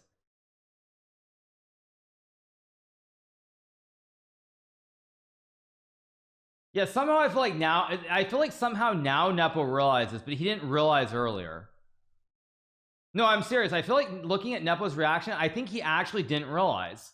I think he just didn't realize there was mate in one when he played it in 2 minutes. I really do believe that when I look at this, just looking at the expression on his face, because he doesn't have the expression of someone who's just like resigned to losing the game. He's now thinking, and it's like yeah, the look on his face is not that of like, oh man, he just played queen f7, I'm completely lost. Yeah, his reaction is yeah, he resigns. Yep. All right, you guys, so Nepo resigns the game. The match is now tied 3-3. So I'm gonna call it a day, you guys. I will be back tomorrow. We will be streaming once again on kick.com. So yeah, I'm gonna call it a day. We'll put up a schedule on Twitter. Of course, you guys can follow everything there. I'm gonna call it a day. We're gonna send the raid over to Bortnik Chess, and I will see all you guys tomorrow. However, I will be doing a recap on YouTube of this game number 6, so make sure to watch my recap there. And I will see all of you guys tomorrow morning, a little bit later, probably around 10 or 11 Eastern time, 4 or 5 p.m. in the afternoon in Europe. So I hope you guys enjoyed this very, very wild and wacky game number 6, and I'll make sure my testosterone levels are up, and I'll be ready to stream tomorrow. So hope you guys enjoyed. Have a great rest of your day, and enjoy Bortnik Chess's stream. See you guys soon. Bye.